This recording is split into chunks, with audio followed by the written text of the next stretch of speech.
1. Leave it to Jeeves. Jeeves, my man, you know, is really a most extraordinary chap. So capable. Honestly, I shouldn't know what to do without him. On broader lines, he's like those chappies who sit peering sadly over the marble battlements at the Pennsylvania station, in the place marked Inquiries. You know the Johnnies I mean. You go up to them and say, "When's the next train for Melonsquashville, Tennessee?" And they reply, without stopping to think, "2:43, track 10, change at San Francisco." And they're right every time. Well, Jeeves gives you just the same impression of omniscience. As an instance of what I mean, I remember meeting Monty Byng in Bond Street one morning, looking the last word in a grey check suit, and I felt I should never be happy till I had one like it. I dug the address of the tailors out of him, and had them working on the thing inside the hour. "Jeeves," I said that evening, "I'm getting a check suit, like that one of Mr. Byng's." "Injudicious, sir," he said firmly. "It will not become you." What absolute rot! It's the soundest thing I've struck for years. "Unsuitable for you, sir." Well, the long and the short of it was that the confounded thing came home and I put it on, and when I caught sight of myself in the glass I nearly swooned. Jeeves was perfectly right. I looked a cross between a music-hall comedian and a cheap bookie. Yet Monty had looked fine in absolutely the same stuff. These things are just life's mysteries, and that's all there is to it. But it isn't only that Jeeves' judgment about clothes is infallible, though, of course, that's really the main thing. The man knows everything. There was the matter of that tip on the Lincolnshire. I forgot now how I got it, but it had the aspect of being the real red-hot Tabasco. "Jeeves," I said, for I'm fond of the man and I like to do him a good turn when I can, "if you want to make a bit of money, have something on Wonderchild for the Lincolnshire." He shook his head. "I'd rather not, sir." "But it's the straight goods. I'm going to put my shirt on him." "I do not recommend it, sir. The animal is not intended to win. Second place is what the stable is after." Perfect piffle, I thought, of course. How the deuce could Jeeves know anything about it? Still, you know what happened. Wonderchild led till he was breathing on the wire, and then Banana Fritter came along and nosed him out. I went straight home and rang for Jeeves. After this, I said, "Not another step for me without your advice. From now on, consider yourself the brains of the establishment." "Very good, sir. I shall endeavour to give satisfaction." And he has, by Jove. I'm a bit short on brain myself. The old bean would appear to have been constructed more for ornament than for use, don't you know? But give me 5 minutes to talk the thing over with Jeeves, and I'm game to advise anyone about anything. And that's why, when Bruce Corcoran came to me with his troubles, my first act was to ring the bell and put it up to the lad with the bulging forehead. "Leave it to Jeeves," I said. I first got to know Corky when I came to New York. He was a pal of my cousin Gussie, who is in with a lot of people down Washington Square way. I don't know if I ever told you about it, but the reason why I left England was because I was sent over by my Aunt Agatha to try and stop young Gussie marrying a girl on the vaudeville stage, and I got the whole thing so mixed up that I decided that it would be a sound scheme for me to stop on in America for a bit instead of going back and having long cozy chats about the thing with Aunt. So I sent Jeeves out to find a decent apartment, and settled down for a bit of exile. I'm bound to say that New York's a topping place to be exiled in. Everybody was awfully good to me, and there seemed to be plenty of things going on, and I'm a wealthy bird, so everything was fine. Chappies introduced me to other chappies, and so on and so forth, and it wasn't long before I knew squads of the right sort, some who rolled in dollars in houses up by the park, and others who lived with the gas turned down, mostly around Washington Square, artists and writers and so forth, brainy coves. Corky was one of the artists. A portrait painter, he called himself, but he hadn't painted any portraits. He was sitting on the sidelines with a blanket over his shoulders, waiting for a chance to get in the game. You see, the catch about portrait painting, I've looked into the thing a bit, is that you can't start painting portraits till people come along and ask you to, and they won't come and ask you until you've painted a lot first. This makes it kind of difficult for a chappie. Corky managed to get along by drawing an occasional picture for the comic papers.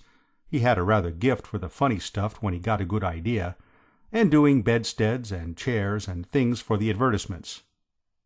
His principal source of income, however, was derived from biting the ear of a rich uncle, one Alexander Worple, who was in the jute business. I'm a bit foggy as to what jute is, but it's apparently something the populace is pretty keen on, for Mr. Worple had made quite an indecently large stack out of it. Now, a great many fellows think that having a rich uncle is a pretty soft snap, but, according to Corky, such is not the case.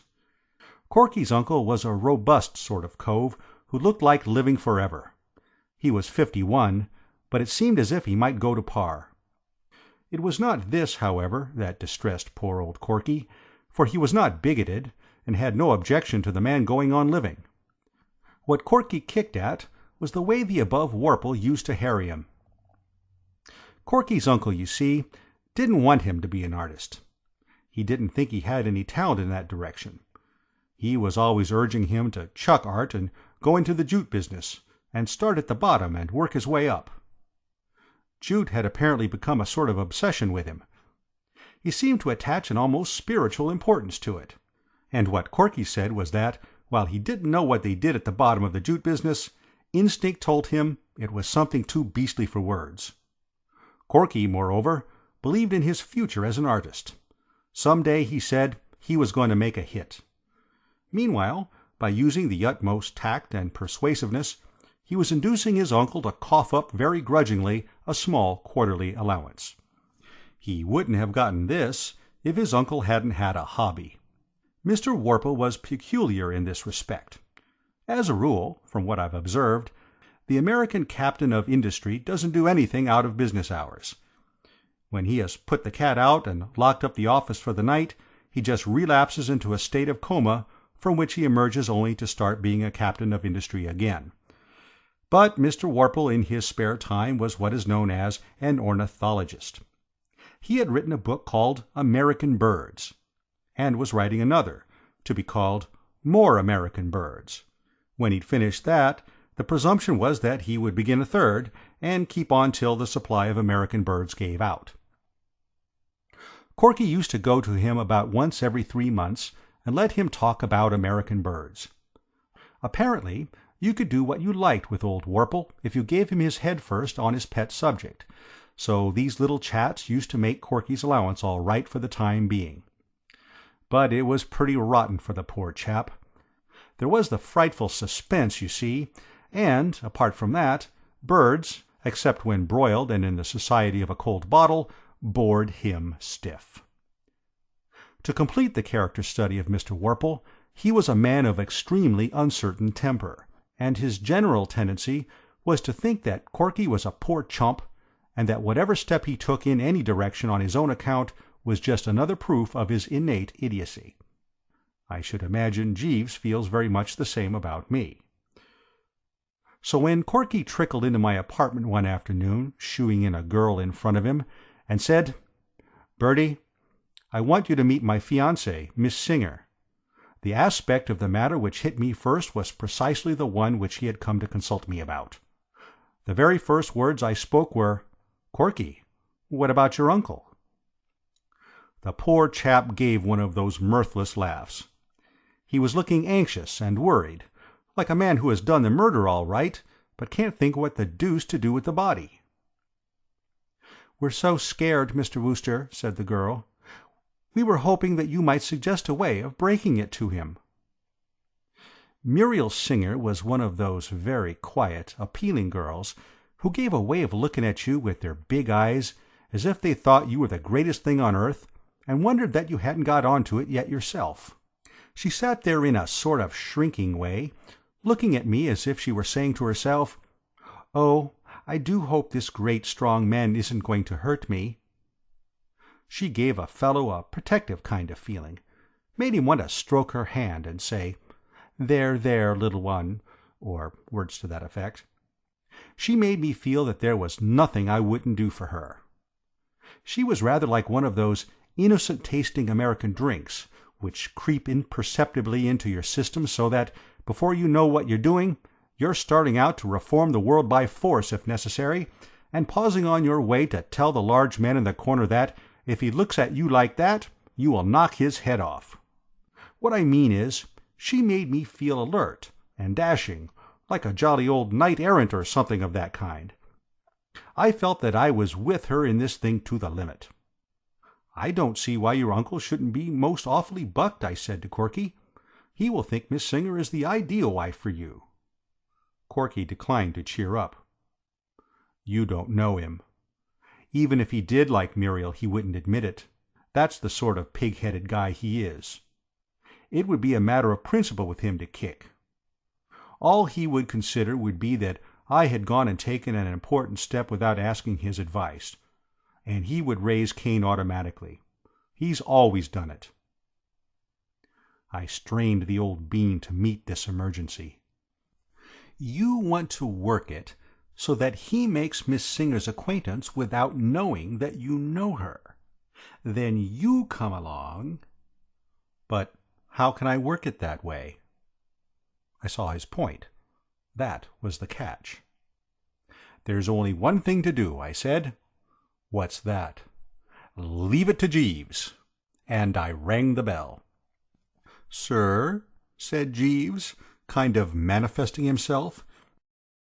One of the rummy things about Jeeves is that, unless you watch like a hawk, you very seldom see him come into a room. He's like one of those weird chappies in India who dissolve themselves into thin air and nip through space in a sort of disembodied way and assemble the parts again just where they want them. I've got a cousin who's what they call a theosophist, and he says he's often nearly worked the thing himself, but couldn't quite bring it off, probably owing to having fed in his boyhood on the flesh of animals slain in anger, and pie. The moment I saw the man standing there, registering respectful attention, a weight seemed to roll off my mind. I felt like a lost child who spots his father in the offing. There was something about him that gave me confidence. Jeeves is a tallish man, with one of those dark, shrewd faces. His eye gleams with the light of pure intelligence. "Jeeves, we want your advice." "Very good, sir." I boiled down Corky's painful case into a few well-chosen words. "So you see what it amounts to, Jeeves. We want you to suggest some way by which Mr. Worple can make Miss Singer's acquaintance without getting on to the fact that Mr. Corcoran already knows her. Understand?" "Perfectly, sir." "Well, try to think of something." "I have thought of something already, sir." "You have? The scheme I would suggest cannot fail of success, but it has what may seem to you a drawback, sir, in that it requires a certain financial outlay." "He means," I translated to Corky, "that he has got a pippin of an idea, but it's going to cost a bit." Naturally, the poor chap's face dropped, for this seemed to dish the whole thing. But I was still under the influence of the girl's melting gaze, and I saw that this was where I started in as knight-errant. "You can count on me for all that sort of thing, Corky," I said. "Only too glad. Carry on, Jeeves." "I would suggest, sir, that Mr. Corcoran take advantage of Mr. Worple's attachment to ornithology." "How on earth did you know that he was fond of birds?" "It is the way these New York apartments are constructed, sir. Quite unlike our London houses. The partitions between the rooms are of the flimsiest nature. With no wish to overhear, I have sometimes heard Mr. Corcoran expressing himself with a generous strength on the subject I have mentioned." "Oh, well?" "Why should not the young lady write a small volume, to be entitled, let us say, 'The Children's Book of American Birds,' and dedicate it to Mr. Worple. A limited edition could be published at your expense, sir, and a great deal of the book would, of course, be given over to eulogistic remarks concerning Mr. Worple's own larger treatise on the same subject. I should recommend the dispatching of a presentation copy to Mr. Worple immediately on publication, accompanied by a letter in which the young lady asks to be allowed to make the acquaintance of one to whom she owes so much. This would, I fancy, produce the desired result, but, as I say, the expense involved would be considerable. I felt like the proprietor of a performing dog on the vaudeville stage, when the tyke has just pulled off his trick without a hitch. I had betted on Jeeves all along, and I had known that he wouldn't let me down. It beats me sometimes why a man with his genius is satisfied to hang around pressing my clothes and what not. If I had half Jeeves' brain, I should have a stab at being Prime Minister or something. "Jeeves," I said, "that is absolutely ripping. One of your very best efforts." "Thank you, sir." The girl made an objection. "But I'm sure I couldn't write a book about anything. I can't even write good letters." "Muriel's talents," said Corky, with a little cough, "lie more in the direction of the drama, Bertie. I didn't mention it before, but one of our reasons for being a trifle nervous as to how Uncle Alexander will receive the news is that Muriel is in the chorus of that show, Choose Your Exit, at the Manhattan. It's absurdly unreasonable, but we both feel that that fact might increase Uncle Alexander's natural tendency to kick like a steer." I saw what he meant. Goodness knows there was fuss enough in our family when I tried to marry into musical comedy a few years ago, and the recollection of my Aunt Agatha's attitude in the matter of Gussie and the vaudeville girl was still fresh in my mind. I didn't know why it is. One of these psychology sharps could explain it, I suppose, but uncles and aunts, as a class, are always dead against the drama, legitimate or otherwise. They don't seem able to stick it at any price. But Jeeves had a solution, of course. "I fancy it would be a simple matter, sir, to find some impecunious author who would be glad to do the actual composition of the volume for a small fee. It is only necessary that the young lady's name should appear on the title page." "That's true," said Corky. "Sam Patterson would do it for $100. He writes a novelette, 3 short stories, and 10,000 words of a serial for one of those all-fiction magazines under different names every month. A little thing like this would be nothing to him. I'll get after him right away." "Fine." "Will that be all, sir?" said Jeeves. "Very good, sir. Thank you, sir." I always used to think that publishers had to be devilish intelligent fellows, loaded down with the grey matter, but I've got their number now. All a publisher has to do is write checks at intervals, while a lot of deserving and industrious chappies rally round and do the real work. I know, because I've been one myself. I simply sat tight in the old apartment with a fountain pen, and in due season a topping shiny book came along. I happened to be down at Corky's place when the first copies of The Children's Book of American Birds bobbed up. Muriel Singer was there, and we were talking of things in general when there was a bang at the door and the parcel was delivered. It was certainly some book. It had a red cover with a fowl of some species on it, and underneath the girl's name in gold letters. I opened a copy at random. "Often of a spring morning," it said at the top of page 21, "as you wander through the fields, you will hear the sweet-toned, carelessly flowing warble of the purple finch linnet. When you are older, you must read all about him in Mr. Alexander Worple's wonderful book, American Birds." You see, a boost for the uncle right away. And only a few pages later there he was in the limelight again in connection with the yellow-billed cuckoo. It was great stuff.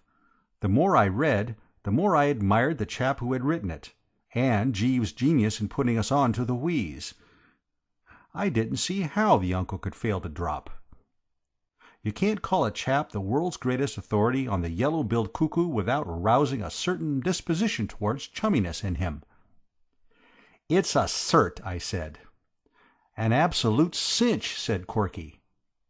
And a day or two later he meandered up the avenue to my apartment to tell me that all was well. The uncle had written Muriel a letter so dripping with the milk of human kindness that if he hadn't known Mr. Worple's handwriting, Corky would have refused to believe him the author of it. Any time it suited Miss Singer to call, said the uncle, he would be delighted to make her acquaintance. Shortly after this I had to go out of town. Divers sound sportsmen had invited me to pay visits to their country places, and it wasn't for several months that I settled down in the city again. I had been wondering a lot, of course, about Corky, whether it all turned out all right and so forth, and my first evening in New York happened to pop into a quiet sort of little restaurant which I go to when I don't feel inclined for the bright lights. I found Muriel Singer there, sitting by herself at a table near the door. Corky, I took it, was out telephoning. I went up and passed the time of day. "Well, well, well, what?" I said. "Why, Mr. Wooster, how do you do? Corky around?" "I beg your pardon?" "You're waiting for Corky, aren't you?" "Oh, I didn't understand. No, I'm not waiting for him." It seemed to Roe that there was a sort of something in her voice, a kind of thingummy, you know. "I say, you haven't had a row with Corky, have you?" "A row?" "A spat, don't you know, little misunderstanding, faults on both sides, and all that sort of thing?" "Why, whatever makes you think that?" "Oh, well, as it were, what I mean is, I thought you usually dined with him before you went to the theatre." "I've left the stage now." Suddenly the whole thing dawned on me. I had forgotten what a long time I had been away. "Why, of course, I see now. You're married." "Yes." "How perfectly topping. I wish you all kinds of happiness." "Thank you so much. Oh, Alexander," she said, looking past me, "this is a friend of mine, Mr. Wooster." I spun around. A chappie with a lot of stiff grey hair and a red sort of healthy face was standing there. Rather a formidable Johnny, he looked, though quite peaceful at the moment. "I want you to meet my husband, Mr. Wooster. Mr. Wooster is a friend of Bruce's, Alexander." The old boy grasped my hand warmly, and that was all that kept me from hitting the floor in a heap. The place was rocking, absolutely. "So you know my nephew, Mr. Wooster," I heard him say. "I wish you would try to knock a little sense into him and make him quit this playing at painting. But I have an idea that he is steadying down. I noticed at first that night he came to dinner with us, my dear, to be introduced to you. He seemed altogether quieter and more serious. Something seemed to have sobered him. Perhaps you will give us the pleasure of your company at dinner tonight, Mr. Wooster, or have you dined?" I said I had. What I needed then was air, not dinner. I felt that I wanted to get into the open and think this thing out. When I reached my apartment, I heard Jeeves moving about in his lair. I called him. "Jeeves," I said, "now is the time for all good men to come to the aid of the party. A stiff B&S first of all, and then I've got a bit of news for you." He came back with a tray and a long glass. "Better have one yourself, Jeeves. You'll need it." "Later on, perhaps. Thank you, sir." "All right, please yourself. But you're going to get a shock. You remember my friend, Mr. Corcoran?" "Yes, sir." "And the girl who is to slide gracefully into his uncle's esteem by writing the book on birds?" "Perfectly, sir." "Well, she's slid. She's married the uncle." He took it without blinking. "You can't rattle Jeeves." "That was always a development to be feared, sir." "You don't mean to tell me you were expecting it?" "It crossed my mind as a possibility." "Did it, by Jove? Well, I think you might have warned us." "I hardly liked to take the liberty, sir." Of course, as I saw after I had had a bite to eat and was in a calmer frame of mind, what had happened wasn't my fault, if it came down to it. I couldn't be expected to foresee that the scheme, in itself a crackerjack, would skid into the ditch as it had done. But all the same, I'm bound to admit that I didn't relish the idea of meeting Corky again until Time, the great healer, had been able to get in a bit of soothing work. I cut Washington Square out absolutely for the next few months. I gave it the complete mise en bloc. And then, just when I was beginning to think I might safely pop down in that direction and gather up the dropped threads, so to speak, Time, instead of working the healing wheeze, went and pulled the most awful bone and put the lid on it. Opening the paper one morning, I read that Mrs. Alexander Warple had presented her husband with a son and heir. I was so darned sorry for poor old Corky that I hadn't the heart to touch my breakfast. I told Jeeves to drink it himself. I was bowled over. Absolutely. It was the limit. I hardly knew what to do. I wanted, of course, to rush down to Washington Square and grip the poor blighter silently by the hand, and then, thinking it over, I hadn't the nerve. Absent treatment seemed the touch. I gave it to him in waves. But after a month or so I began to hesitate again. It struck me that it was playing it a bit low down on the poor chap, avoiding him like this just when he probably wanted his pals to surge round him most. I pictured him sitting in his lonely studio with no company but his bitter thoughts, and the pathos of it got to me to such an extent that I bounded straight into a taxi and told the driver to go all out for the studio. I rushed in, and there was Corky, hunched up at the easel, painting away, while on the model throne sat a severe-looking woman of middle age holding a baby. A fellow has to be ready for that sort of thing. "Oh, ah," I said, and started to back out. Corky looked over his shoulder. "Hallo, Bertie. Don't go. We're just finishing for the day. That will be all this afternoon," he said to the nurse, who got up with the baby and decanted it into a perambulator which was standing in the fairway. "At the same time tomorrow, Mr. Corcoran?" "Yes, please." "Good afternoon." "Good afternoon." Corky stood there, looking at the door, and then he turned to me and began to get it off his chest.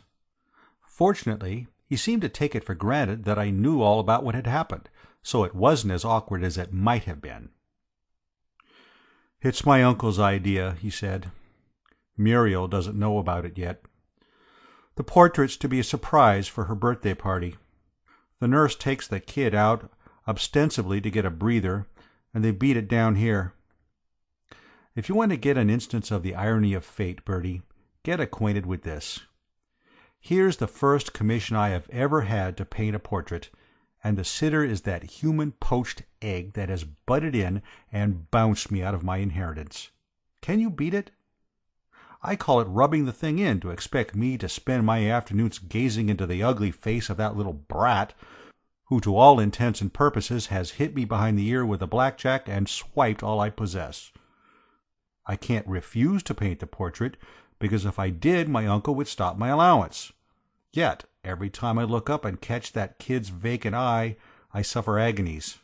I tell you, Bertie, sometimes when he gives me a patronizing glance and then turns away and is sick, as if it revolted him to look at me, I come within an ace of occupying the entire front page of the evening papers as the latest murder sensation. There are moments when I can almost see the headlines. "Promising young artist beans baby with axe." I patted his shoulder silently. My sympathy for the poor old scout was too deep for words. I kept away from the studio for some time after that, because it didn't seem right to me to intrude on the poor chappie's sorrow. Besides, I'm bound to say that nurse intimidated me. She reminded me so infernally of Aunt Agatha. She was the same gimlet-eyed type. But one afternoon Corky called me on the phone. "Bertie." "Hello?" "Are you doing anything this afternoon?" "Nothing special." "You couldn't come down here, could you?" "What's the trouble? Anything up?" "I've finished the portrait." "Good boy. Stout work." "Yes." His voice sounded rather doubtful. "The fact is, Bertie, it doesn't look quite right to me. There's something about it. My uncle's coming in half an hour to inspect it, and I don't know why it is, but I kind of feel I'd like your moral support." I began to see that I was letting myself in for something. The sympathetic cooperation of Jeeves seemed to me to be indicated. You think he'll cut up rough?" "He may." I threw my mind back to the red-faced chappie I'd met at the restaurant, and tried to picture him cutting up rough. It was only too easy. I spoke to Corky firmly on the telephone. "I'll come," I said. "Good. But only if I may bring Jeeves." "Why Jeeves? What's Jeeves got to do with it? Who wants Jeeves? Jeeves is the fool who suggested the scheme that is led. Listen, Corky, old top. If you think I'm going to face that uncle of yours without Jeeves' support, you're mistaken. I'd sooner go into a den of wild beasts and bite a lion on the back of the neck." "Oh, all right," said Corky. Not cordially, but he said it, so I rang for Jeeves and explained the situation. "Very good, sir," said Jeeves. That's the sort of chap he is. You can't rattle him. We found Corky near the door looking at the picture, with one hand up in a defensive sort of way, as if he thought it might swing on him. "Stand right where you are, Bertie," he said without moving. "Now, tell me honestly, how does it strike you?" The light from the big window fell right on the picture. I took a good look at it. Then I shifted a bit nearer and took another look. Then I went back to where I'd been at first, because it hadn't seemed quite so bad from there. "Well?" said Corky anxiously. I hesitated a bit. "Of course, old man, I only saw the kid once, and then only for a moment, but it was an ugly sort of kid, wasn't it, if I remember rightly?" "As ugly as that?" I looked again, and honesty compelled me to be frank. "I don't see how it could have been, old chap."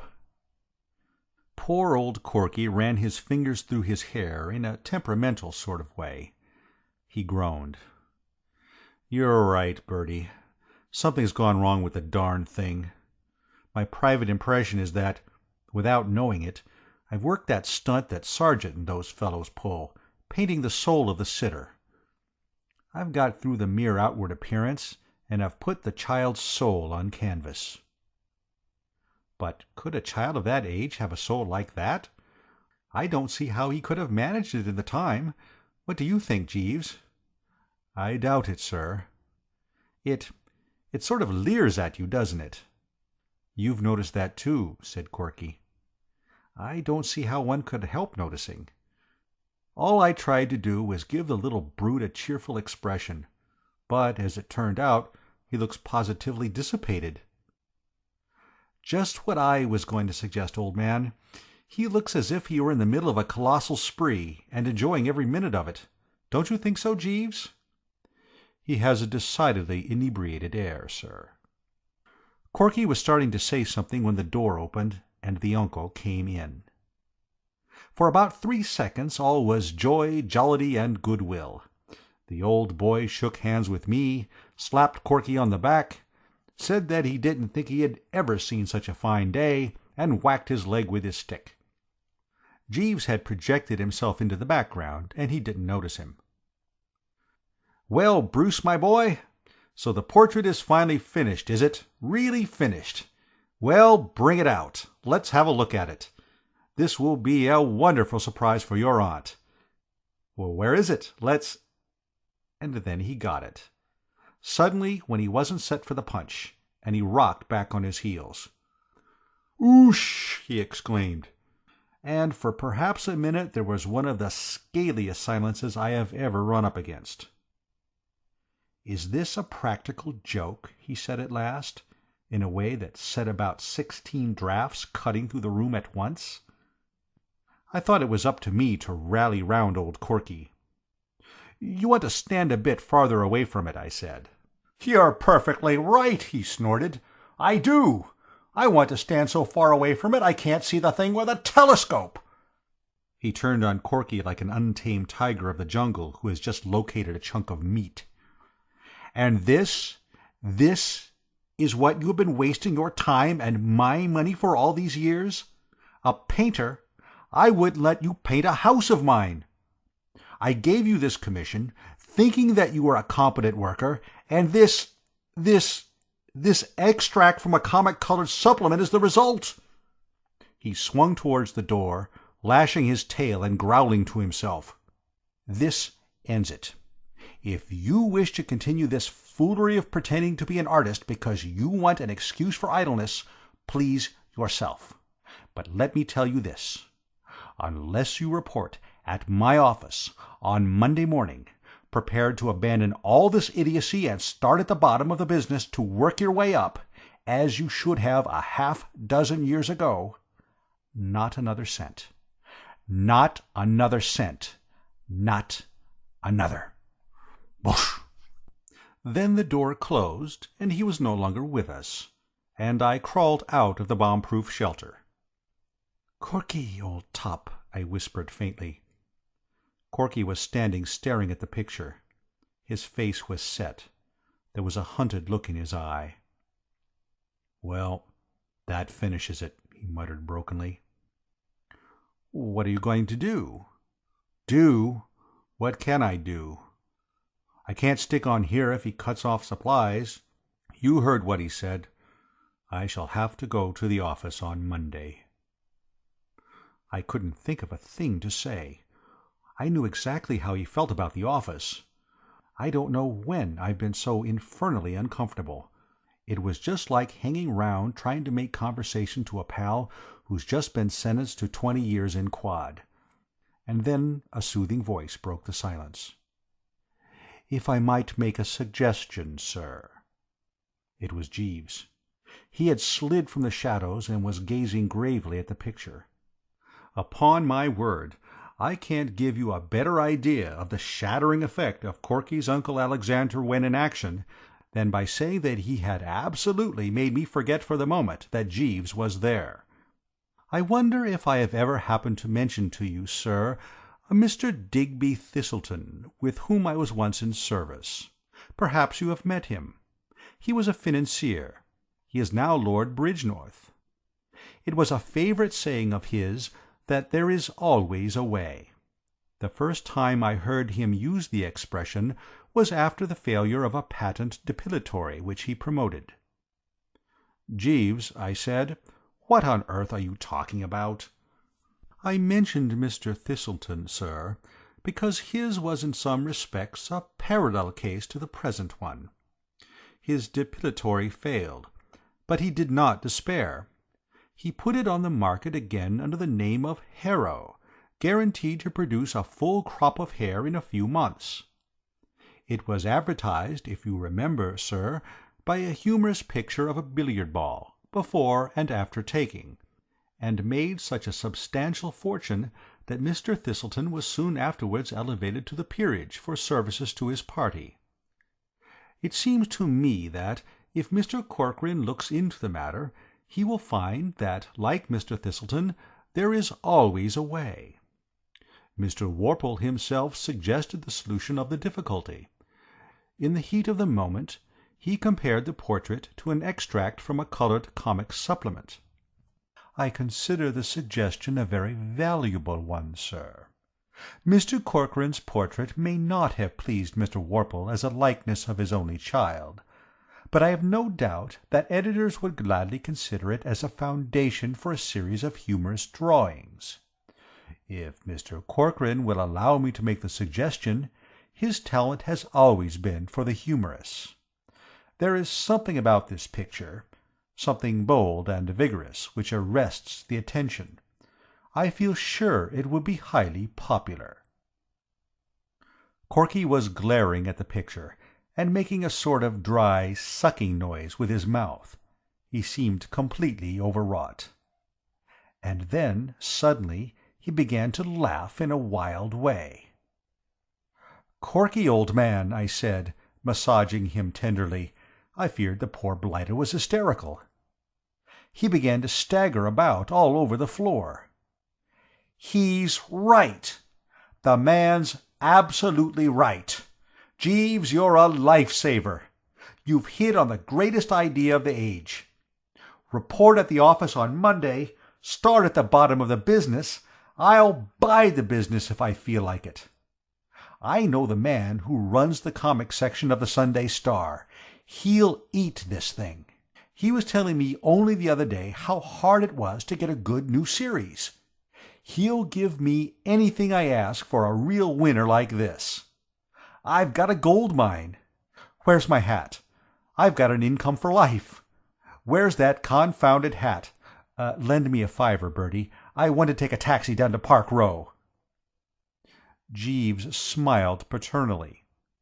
Or rather, he had a kind of paternal muscular spasm about the mouth, which is the nearest he ever gets to smiling. "If I might make the suggestion, Mr. Corcoran, for a title of the series which you have in mind. The Adventures of Baby Blobs." Corky and I looked at the picture, then at each other in an awed way. Jeeves was right. There could be no other title. "Jeeves," I said. It was a few weeks later, and I had just finished looking at the comics section of the Sunday Star. I'm an optimist. I always have been. The older I get, the more I agree with Shakespeare and those poet-johnnies about it always being darkest before the dawn, and there's a silver lining, and what you lose on the swings you make up on the roundabouts. Look at Mr. Corcoran, for instance. There was a fellow, one would have said, clear up to the eyebrows in the soup. To all appearances, he had got it right in the neck. Yet look at him now. Have you seen these pictures?" "I took the liberty of glancing at them before bringing them to you, sir. Extremely diverting." "They have made a big hit, you know." "I anticipated it, sir." I leaned back against the pillows. "You know, Jeeves, you're a genius. You ought to be drawing a commission on these things." "I have nothing to complain of in that respect, sir. Mr. Corcoran has been most generous. I am putting out the brown suit, sir." "No, I think I'll wear the blue with the faint red stripe." "Not the blue with the faint red stripe, sir." "But I rather fancy myself in it." "Not the blue with the faint red stripe, sir." "Oh, all right. Have it your own way." "Very good, sir. Thank you, sir." Of course, I know it's as bad as being henpecked, but then Jeeves is always right. You have to consider that, you know, what? End of Leave It to Jeeves.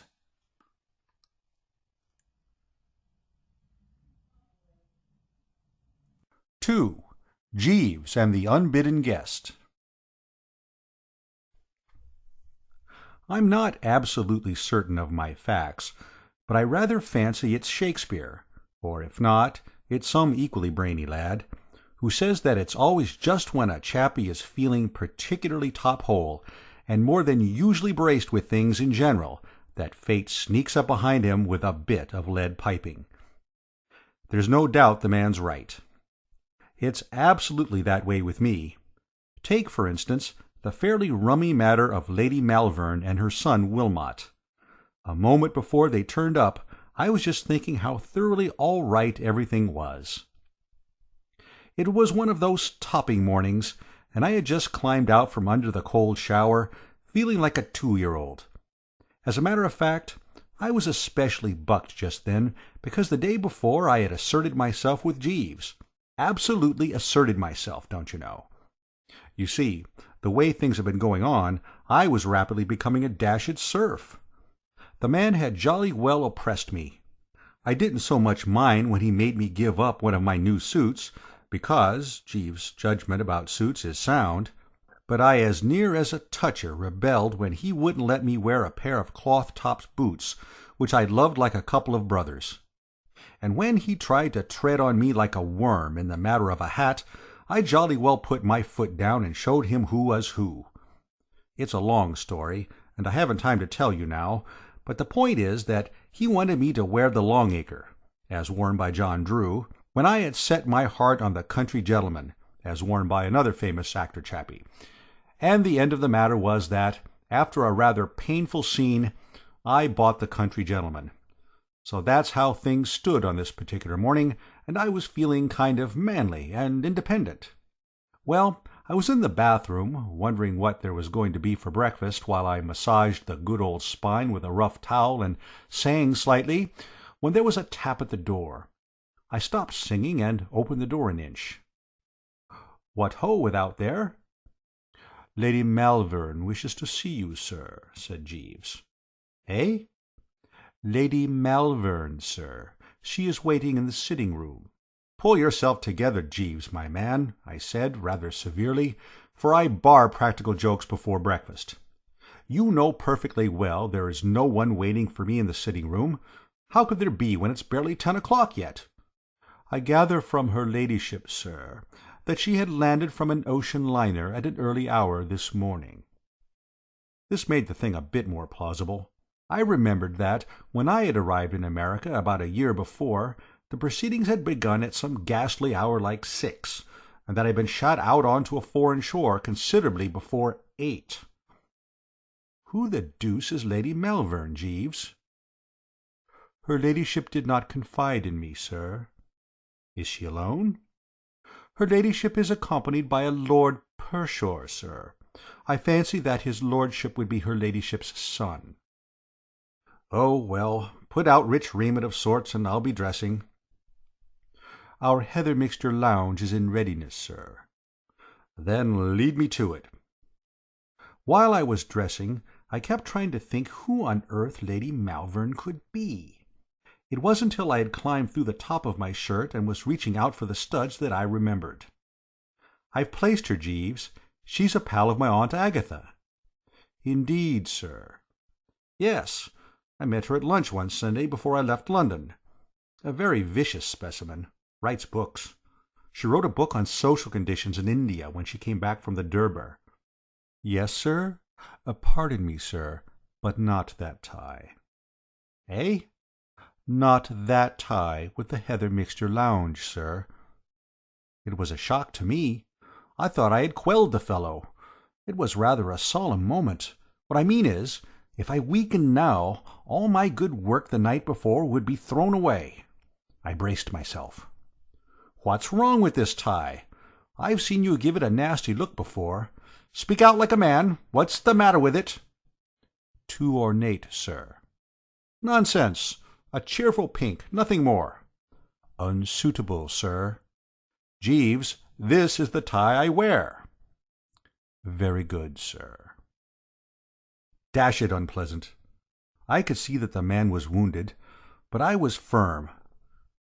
I tied the tie, got into the coat and waistcoat, and went into the sitting-room. "Hello, hello, hello," I said. "What?" "Ah, how do you do, Mr. Wooster?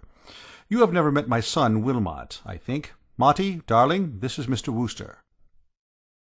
Lady Malvern was a hearty, happy, healthy, overpowering sort of dashed female, not so very tall, but making up for it by measuring about 6 feet from the O.P. to the prompt side.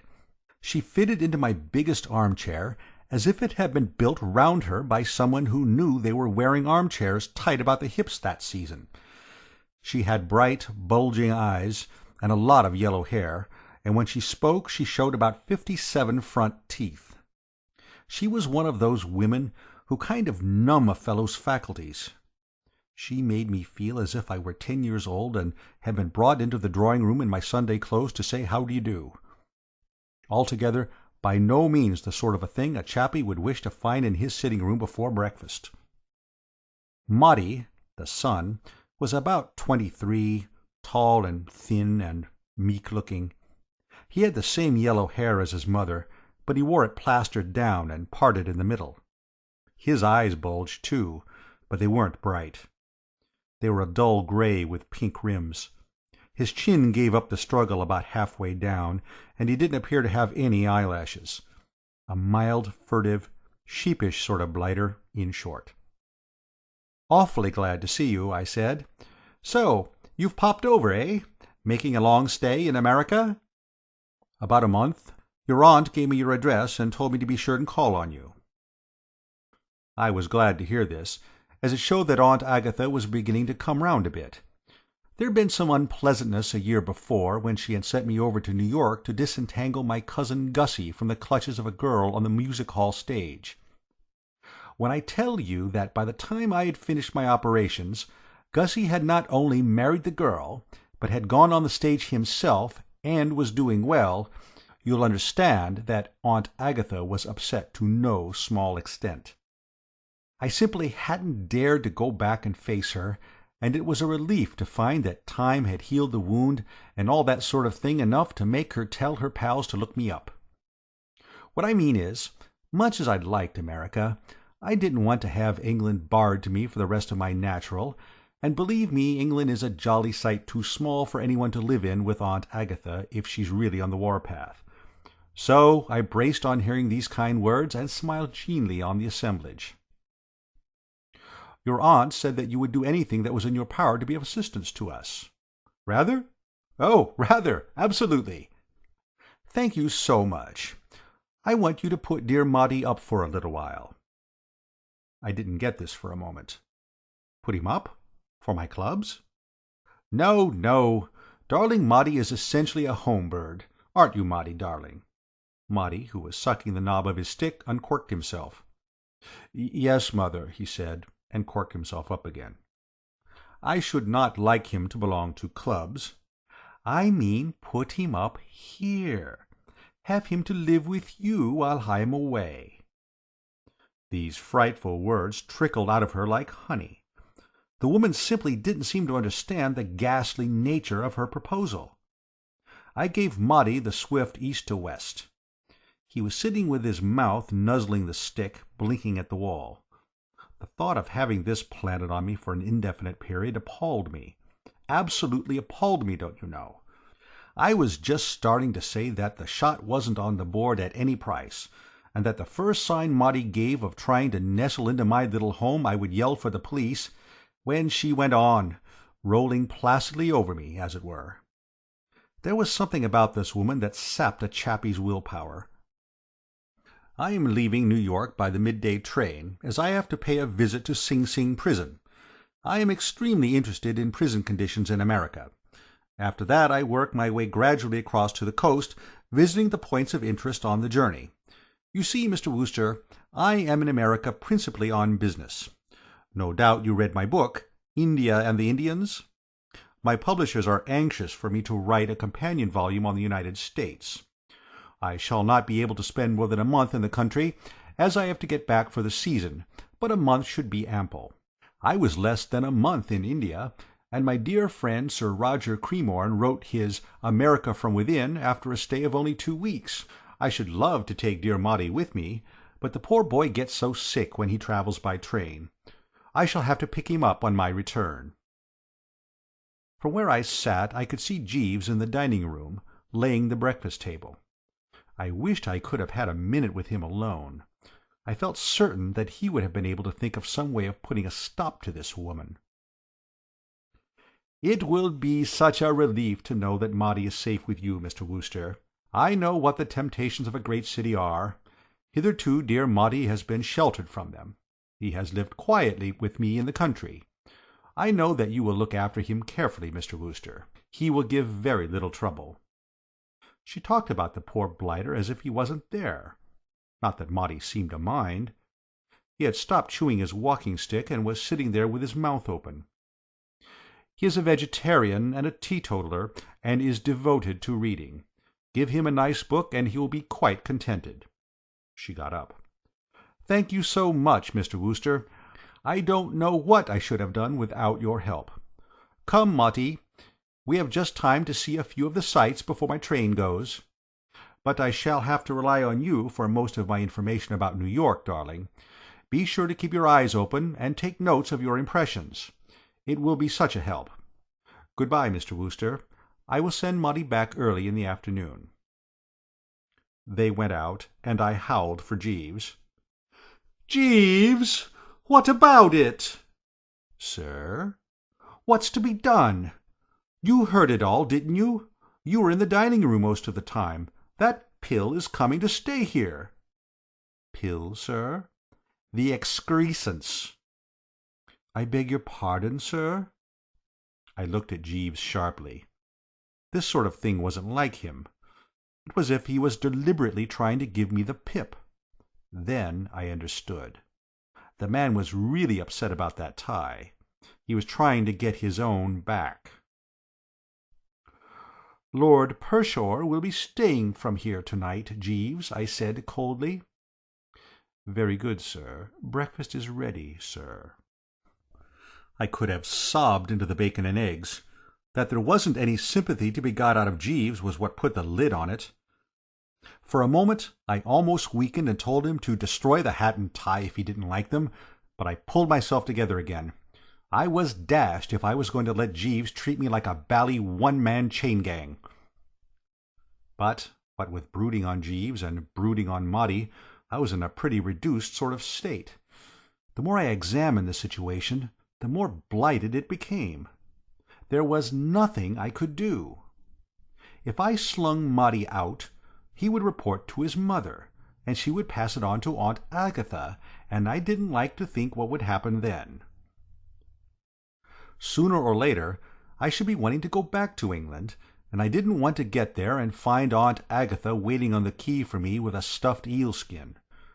There was absolutely nothing for it but to put the fellow up and make the best of it. About midday Motty's luggage arrived, and soon afterwards a large parcel of what I took to be nice books. I brightened up a little when I saw it. It was one of those massive parcels, and looked as if it had enough in it to keep the chappie busy for a year. I felt a trifle more cheerful, and I got my country gentleman hat and stuck it on my head, and gave the pink tie a twist, and reeled out to take a bite of lunch with one or two of the lads at a neighbouring hostelry, and what with excellent browsing and sluicing and cheery conversation and what-not, the afternoon passed quite happily. By dinner-time I had almost forgotten blighted Motty's existence. I dined at the club and looked in at a show afterwards, and it wasn't till fairly late that I got back to the flat. There were no signs of Motty, and I took it that he had gone to bed. It seemed rummy to me, though, that the parcel of nice books was still there with the string and paper on it. It looked as if Motty, after seeing Mother off at the station, had decided to call it a day.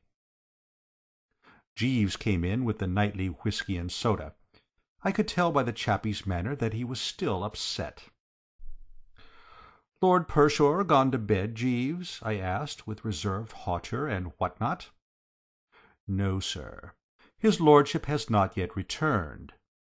"Not returned? What do you mean?" "His lordship came in shortly after 6:30, and, having dressed, went out again." At this moment there was a noise outside the front door, a sort of scrabbling noise, as if somebody were trying to paw his way through the woodwork. Then a sort of thud. "Better go and see what that is, Jeeves." "Very good, sir." He went out and came back in again. "If you would not mind stepping this way, sir, I think we might be able to carry him in."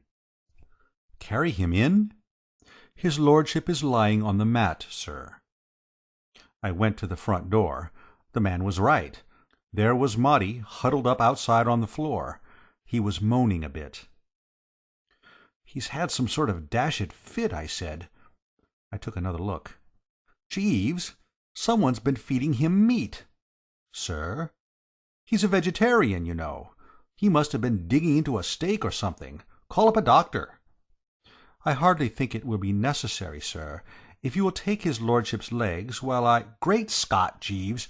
You don't think he can't be—" "I am inclined to think so, sir."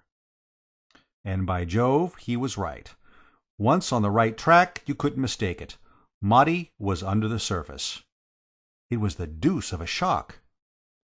"You never can tell, Jeeves." "Very seldom, sir." "Remove the eye of authority, and where are you?" "Precisely, sir."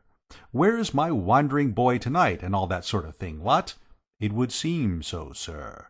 "Well, we had better bring him in, eh?" "Yes, sir." So we lugged him in, and Jeeves put him to bed, and I lit a cigarette and sat down to think the thing over. I had a kind of foreboding. It seemed to me that I had let myself in for something pretty rocky. Next morning, after I had sucked down a thoughtful cup of tea, I went into Motty's room to investigate. I expected to find the fellow a wreck, but there he was, sitting up in bed, quite chirpy, reading gingery stories. "What ho?" I said. "What ho?" said Motty. "What ho, what ho? What ho, what ho, what ho?" After that it seemed rather difficult to go on with the conversation. "How are you feeling this morning?" I asked. "Topping," replied Motty, blithely and with abandon. "I say, you know that fellow of yours, Jeeves, you know, is a corker. I had a most frightful headache when I woke up, and he brought me a sort of rummy dark drink, and it put me right again at once. Said it was his own invention.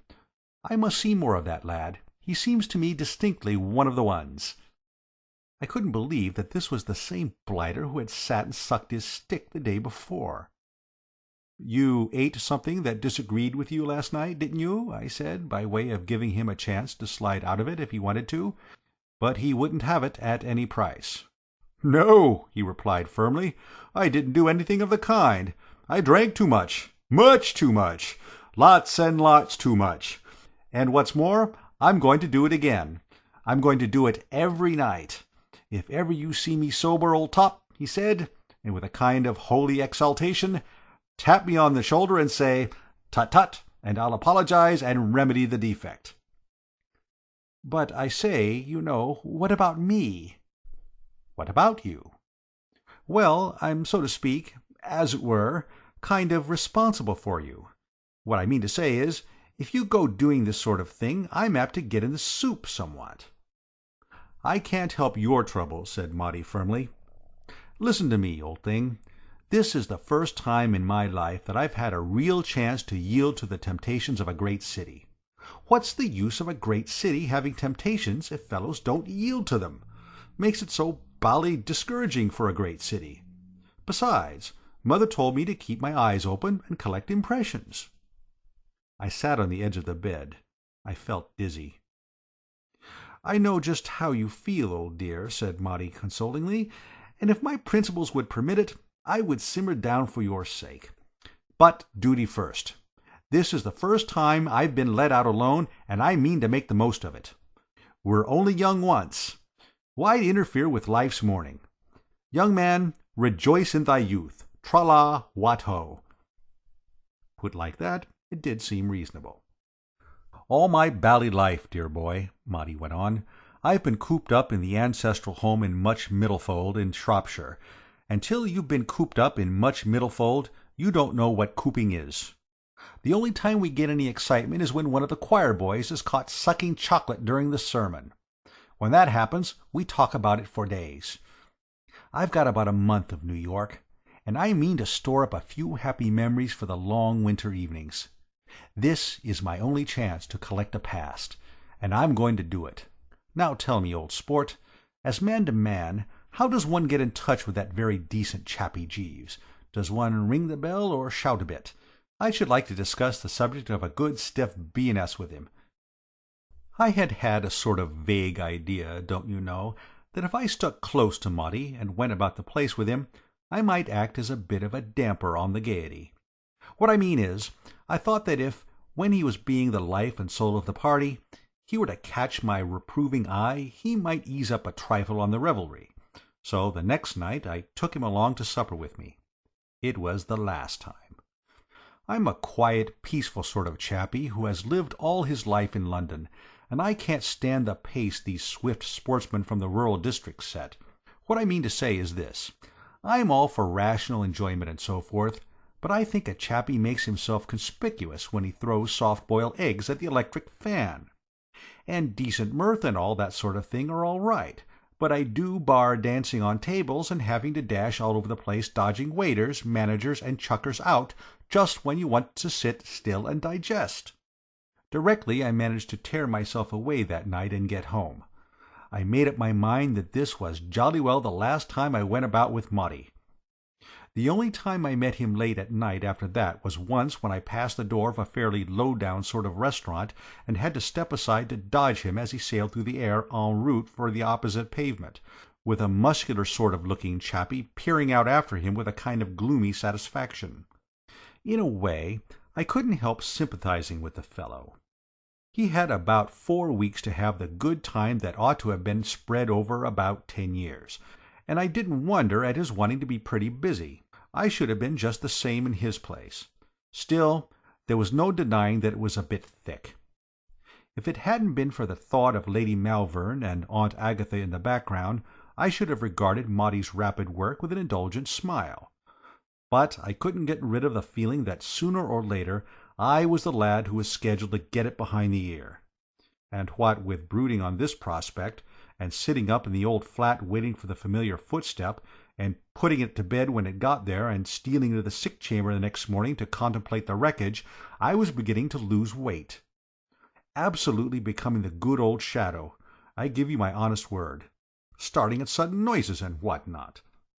And no sympathy from Jeeves. That was what cut me to the quick. The man was still thoroughly pipped about the hat and tie, and simply wouldn't rally round. One morning I wanted comforting so much that I sank the pride of the Woosters and appealed to the fellow direct. "Jeeves," I said, "this is getting a bit thick." "Sir?" Business and cold respectfulness. "You know what I mean. This lad seems to have chucked all the principles of a well-spent boyhood. He's got it up his nose." "Yes, sir." "Well, I shall get blamed, don't you know? You know what my Aunt Agatha is." "Yes, sir." "Very well, then." I waited a moment, but he wouldn't unbend. "Jeeves," I said, "haven't you any scheme up your sleeve for coping with this blighter?" "No, sir." And he shimmered off to his lair. Obstinate devil! So dashed absurd, don't you know? It wasn't as if there was anything wrong with that country gentleman hat. It was a remarkably priceless effort, and much admired by the lads. But just because he preferred the Longacre he left me flat. It was shortly after this that young Motty got the idea of bringing pals back in the small hours to continue the gay revels in the home. This was where I began to crack under the strain. You see, the part of town where I was living wasn't the right place for that sort of thing. I knew lots of chappies down Washington Square way who started the evening at about 2 a.m., artists and writers and what not, who frolicked considerably till checked by the arrival of the morning milk. That was all right. They like that sort of thing down there. The neighbors can't get to sleep unless there's someone dancing Hawaiian dances over their heads. But on 57th Street the atmosphere wasn't right, and when Motty turned up at 3 in the morning with a collection of hearty lads, who only stopped singing their college song when they started singing "The Old Oaken Bucket," there was a marked peevishness among the old settlers in the flats. The management was extremely terse over the telephone at breakfast time, and took a lot of soothing. The next night I came home early, after a lonely dinner at a place which I'd chosen because there didn't seem any chance of meeting Motty there. The sitting-room was quite dark, and I was just moving to switch on the light, when there was a sort of explosion and something collared hold of my trouser leg. Living with Motty had reduced me to such an extent that I was simply unable to cope with this thing. I jumped backward with a loud yell of anguish, and tumbled out into the hall just as Jeeves came out of his den to see what the matter was. "Did you call, sir?" "Jeeves, there's something in there that grabs you by the leg." "That would be Rollo, sir." "Eh?" "I would have warned you of his presence, but I did not hear you come in. His temper is a little uncertain at present, as he has not yet settled down." "Who the deuce is Rollo?" "His lordship's bull-terrier, sir. His lordship won him in a raffle, and tied him to the leg of the table. If you will allow me, sir, I will go in and switch on the light." There really is nobody like Jeeves. He walked straight into the sitting-room, the biggest feat since Daniel in the lion's den, without a quiver. What's more, his magnetism, or whatever they call it, was such that the dashed animal, instead of pinning him by the leg, calmed down as if it had had a bromide, and rolled over on his back with all of his paws in the air. If Jeeves had been his rich uncle he couldn't have been more chummy. Yet directly he caught sight of me again he got all worked up and seemed to have only one idea in life, to start chewing me where he had left off. "Rollo is not used to you yet, sir," said Jeeves, regarding the bally quadruped in an admiring sort of way. "He is an excellent watchdog." "I don't want a watchdog to keep me out of my rooms." No, sir. Well, what am I to do? No doubt in time the animal will learn to discriminate, sir. He will learn to distinguish your peculiar scent. What do you mean, my peculiar scent? Correct the impression that I intend to hang about in the hall while life slips by, in the hope that one of these days that dashed animal will decide that I smell all right. I thought for a bit. Jeeves, sir. I'm going away. Tomorrow morning by the first train. I shall go and stop with Mr. Todd in the country. Do you wish me to accompany you, sir? No. Very good, sir. I don't know when I shall be back. Forward my letters. Yes, sir. As a matter of fact, I was back within the week. Rocky Todd, the pal I went to stay with, is a rummy sort of a chap who lives all alone in the wilds of Long Island, and likes it. But a little of that sort of thing goes a long way with me.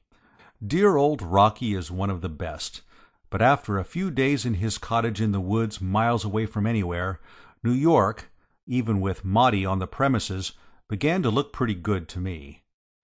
The days down on Long Island have 48 hours in them. You can't get to sleep at night because of the bellowing of the crickets, and you have to walk 2 miles for a drink and 6 for an evening paper. I thanked Rocky for his kind hospitality and caught the only train they have down in those parts. It landed me in New York about dinner time. I went straight to the old flat. Jeeves came out of his lair. I looked round cautiously for Rollo. "Where's that dog, Jeeves? Have you got him tied up?" "The animal is no longer here, sir. His lordship gave him to the porter, who sold him. His lordship took a prejudice against the animal on account of being bitten by him in the calf of the leg." I don't think I've ever been so bucked by a bit of news. I felt I had misjudged Rollo. Evidently, when you got to know him better, he had a lot of intelligence in him. "Ripping," I said. "Is Lord Pershore in, Jeeves?" "No, sir." "Do you expect him back to dinner?" "No, sir." "Where is he?" "In prison, sir." Have you ever trodden on a rake and had the handle jump up and hit you? That's how I felt then. "In prison?" "Yes, sir." "You don't mean in prison?" "Yes, sir." I lowered myself into a chair. "Why?" I said. "He assaulted a constable, sir." "Lord Pershore assaulted a constable?"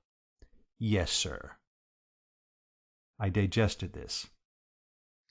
"But, Jeeves, I say, this is frightful." "Sir?" "What will Lady Malvern say when she finds out?" "I do not fancy that her ladyship will find out, sir." "But she'll come back and want to know where he is." "I rather fancy, sir, that his lordship's bit of time will have run out by then." "But supposing it hasn't?" "In that event, sir, it may be judicious to prevaricate a little." "How?"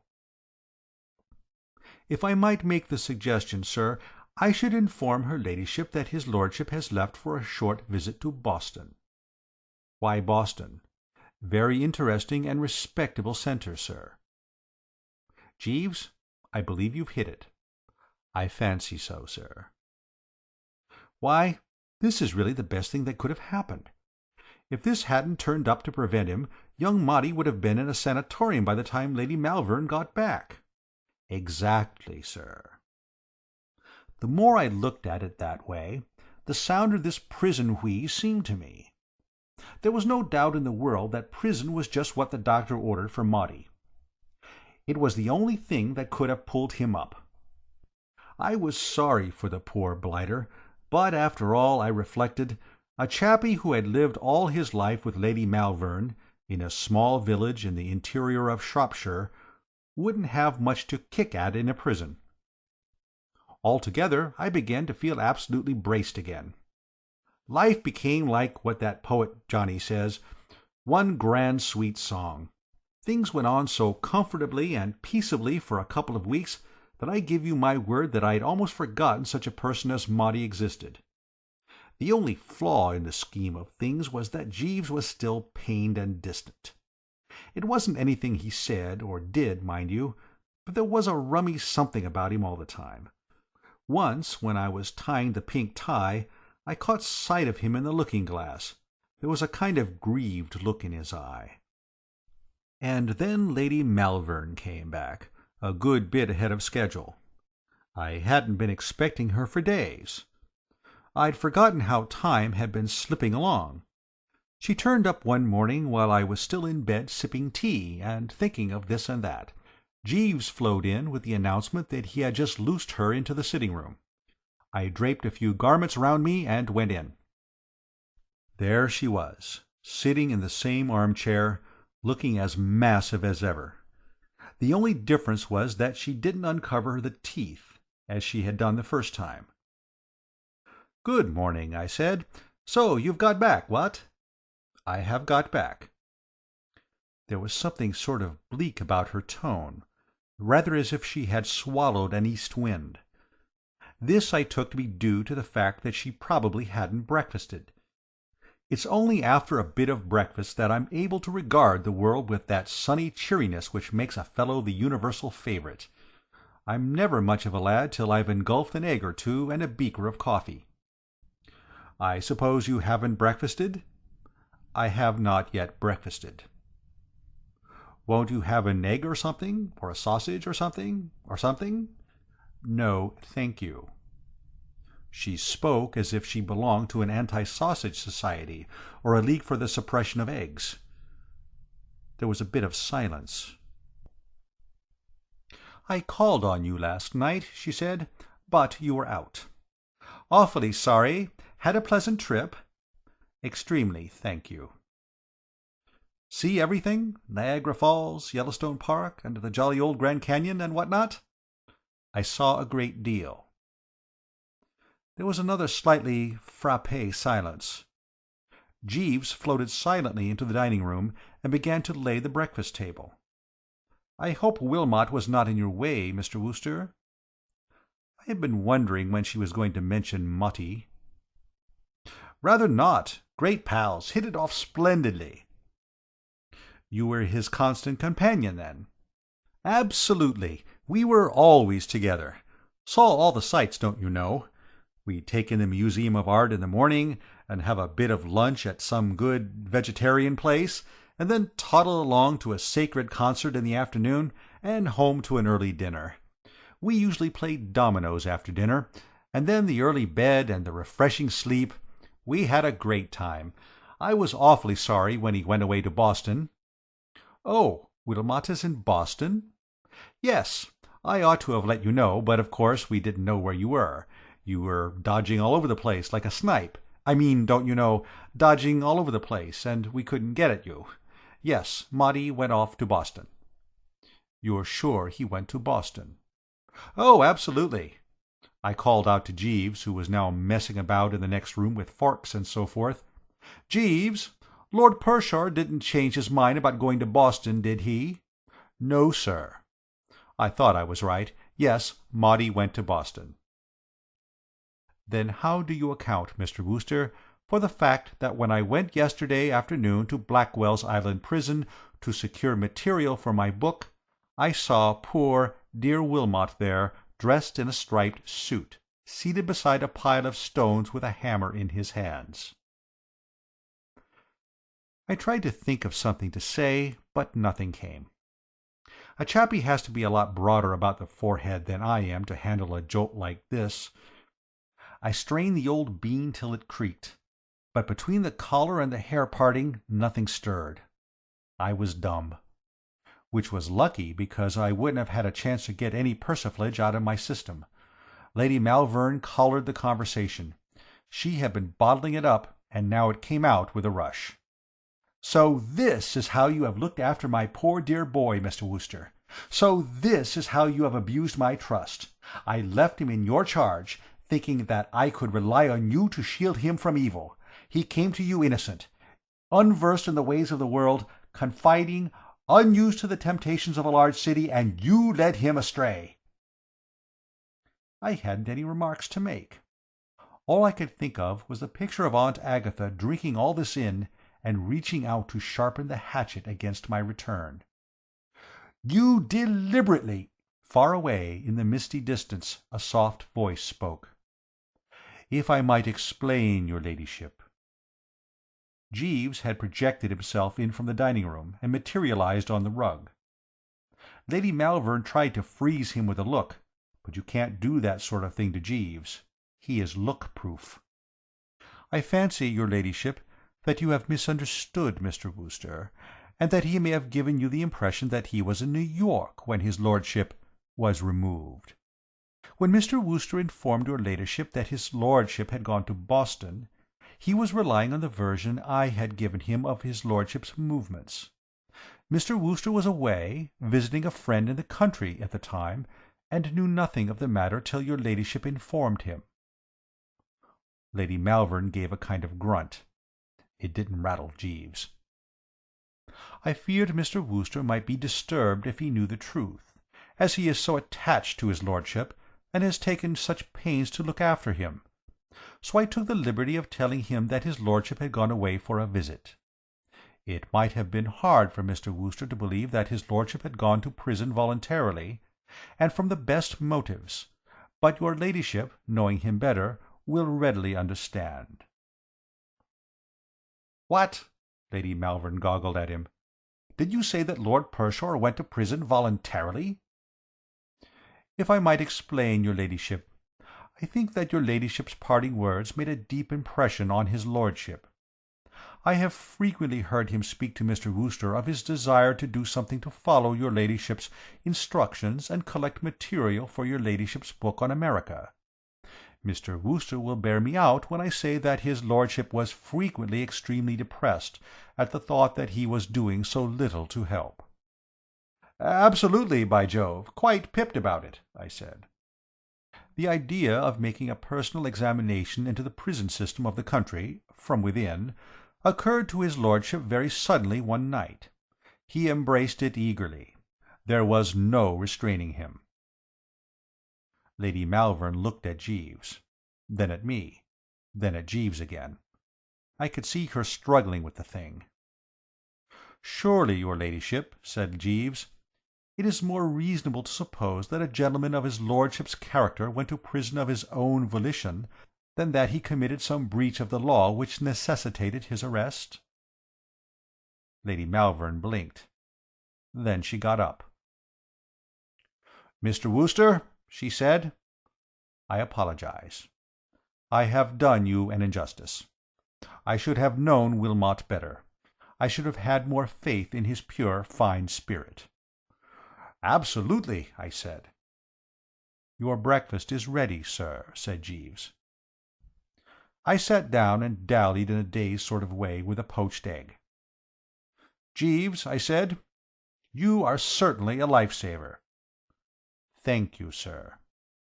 Nothing would have convinced my Aunt Agatha that I hadn't lured that blighter into riotous living.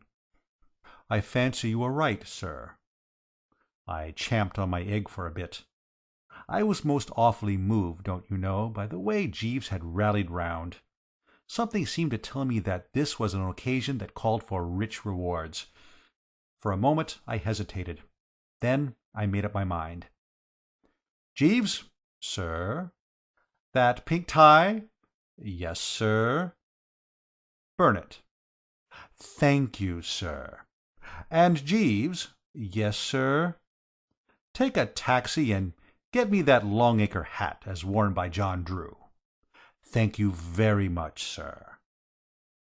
I felt most awfully braced.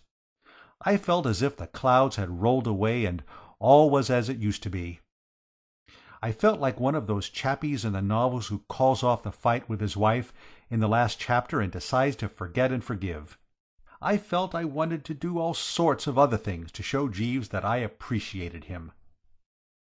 "Jeeves," I said, "it isn't enough. Is there anything else you would like?" "Yes, sir. If I may make the suggestion, $50. $50? It will help me enable to pay a debt of honour, sir. I owe it to his lordship." "You owe Lord Pershore $50?" "Yes, sir. I happened to meet him in the street that night his lordship was arrested. I had been thinking a good deal about the most suitable method of inducing him to abandon his mode of living, sir. His lordship was a little over-excited at the time, and I fancy that he mistook me for a friend of his. At any rate, when I took the liberty of wagering him $50 that he would not punch a passing policeman in the eye, he accepted the bet very cordially, and won it. I produced my pocket-book and counted out 100. "Take this, Jeeves," I said. "50 isn't enough. Do you know, Jeeves, well, you absolutely stand alone." "I endeavour to give satisfaction, sir," said Jeeves. End of Jeeves and the Unbidden Guest.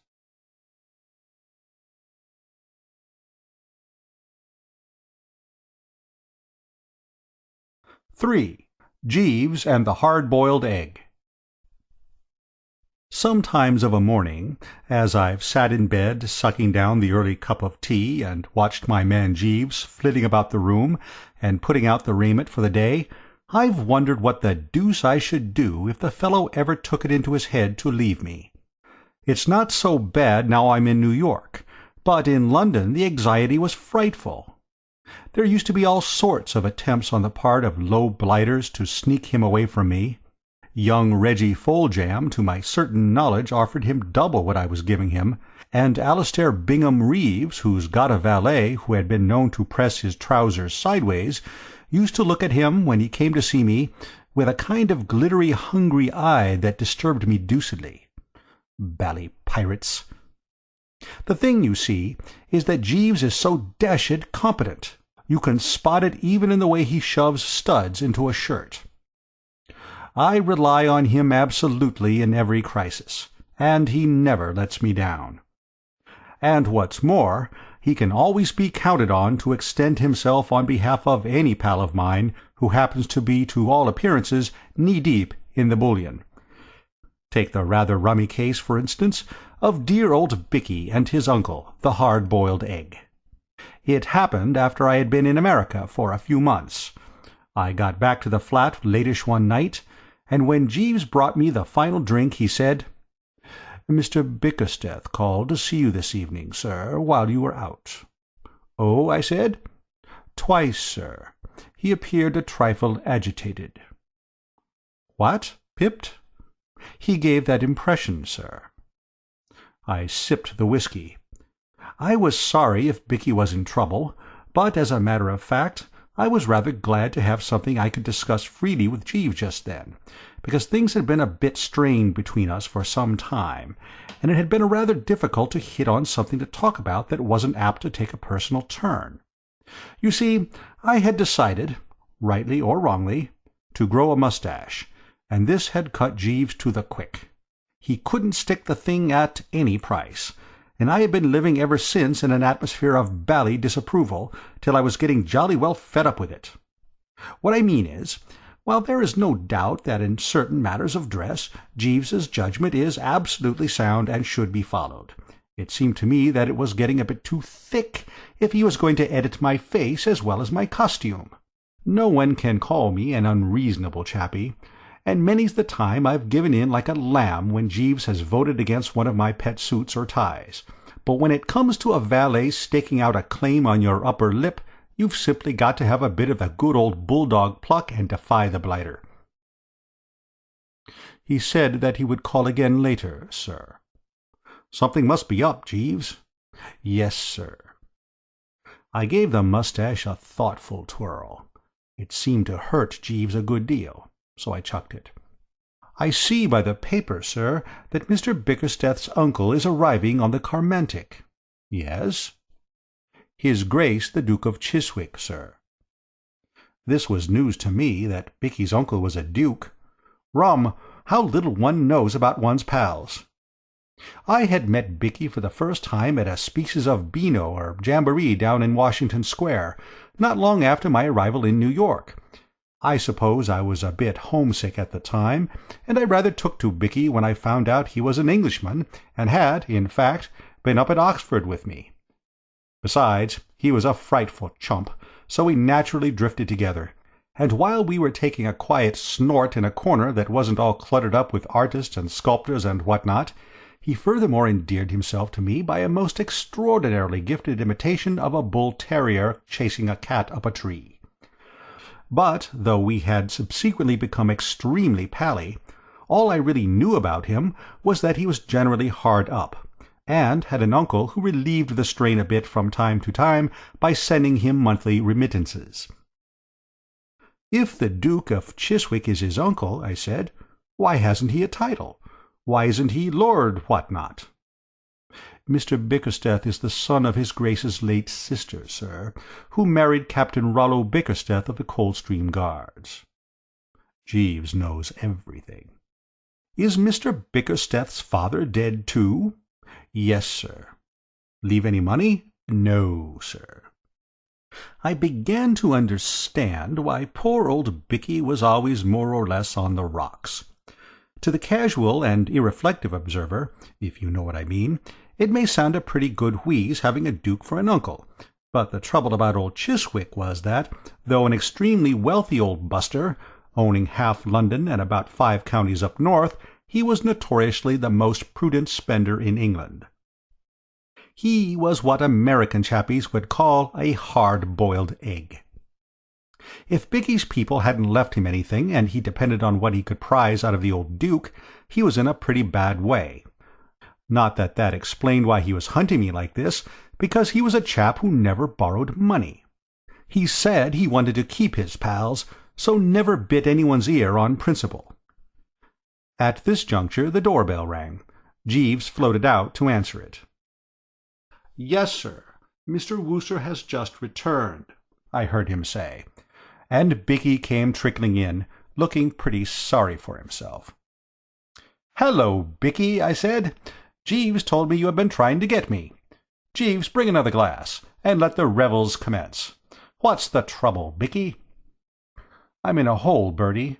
I want your advice." "Say on, old lad."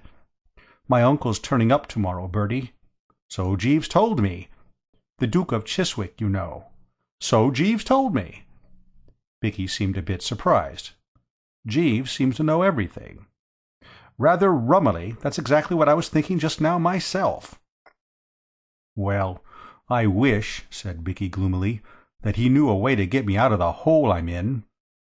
Jeeves shimmered in with the glass, and stuck it competently on the table. "Mr. Bickersteth is in a bit of a hole, Jeeves," I said, "and wants you to rally round." "Very good, sir." Bicky looked a bit doubtful. "Well, of course you know, Bertie, this thing is by way of being a bit private and all that." "I shouldn't worry about that, old top. I bet Jeeves knows all about it already. Don't you, Jeeves?" "Yes, sir." "Eh?" said Bicky, rattled. "I am open to correction, sir, but is not your dilemma due to the fact that you are at a loss to explain to his Grace why you are in New York instead of Colorado?" Bicky rocked like a jelly in a high wind. "How the deuce do you know anything about it?" "I chanced to meet his Grace's butler before he left England. He informed me that he happened to overhear his Grace speaking to you on the matter, sir, as he passed the library door." Bicky gave a hollow sort of laugh. "Well, as everybody seems to know all about it, there's no need to try to keep it dark. The old boy turfed me out, Bertie, because he said I was a brainless nincompoop. The idea was that he would give me a remittance on condition that I dashed out to some blighted locality of the name of Colorado and learned farming or ranching or whatever they call it at some bally ranch or farm or whatever it's called. I didn't fancy the idea a bit. I should have had to ride horses and pursue cows and so forth. I hate horses. They bite at you. I was all against the scheme. At the same time, don't you know, I had to have that remittance. I get you absolutely, dear boy.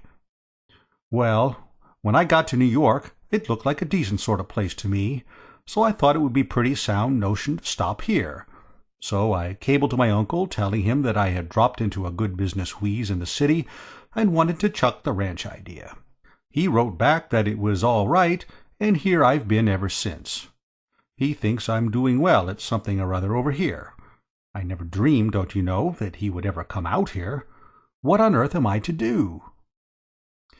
"Jeeves," I said, "what on earth is Mr. Bickersteth to do?" "You see," said Bicky, "I had a wireless from him to say that he was coming to stay with me. To save hotel bills, I suppose. I've always given him the impression that I was living in pretty good style. I can't have him stay at my boarding-house." "Thought of anything, Jeeves?" I said. "To what extent, sir, if the question is not a delicate one, are you prepared to assist Mr. Bickersteth?" "I'll do anything I can for you, of course, Bicky, old man." "Then, if I might make the suggestion, sir, you might lend Mr. Bickersteth—" "No, by Jove," said Bicky firmly. "I never have touched you, Bertie, and I'm not going to start now. I may be a chump, but it's my boast that I don't owe a penny to a single soul, not counting tradesmen, of course." "I was about to suggest, sir, that you might lend Mr. Bickersteth this flat. Mr. Bickersteth could give his Grace the impression that he was the owner of it. With your permission, I could convey the notion that I was in Mr. Bickersteth's employment, and not in yours. You would be residing here temporarily as Mr. Bickersteth's guest. His Grace would occupy the second spare bedroom. I fancy that you would find this answer satisfactorily, sir." Bicky had stopped rocking himself and was staring at Jeeves in an odd sort of way. "I would advocate the dispatching of a wireless message to his Grace on board the vessel, notifying him of the change of address. Mr. Bickersteth could meet his Grace at the dock, and proceed directly here. Will that meet the situation, sir?" "Absolutely." "Thank you, sir." Bicky followed him with his eye till the door closed. "How does he do it, Bertie?" he said. "I'll tell you what I think it is. I believe it's something to do with the shape of his head. Have you ever noticed his head, Bertie, old man? It sort of sticks out at the back." I hopped out of bed early next morning, so as to be among those present when the old boy should arrive.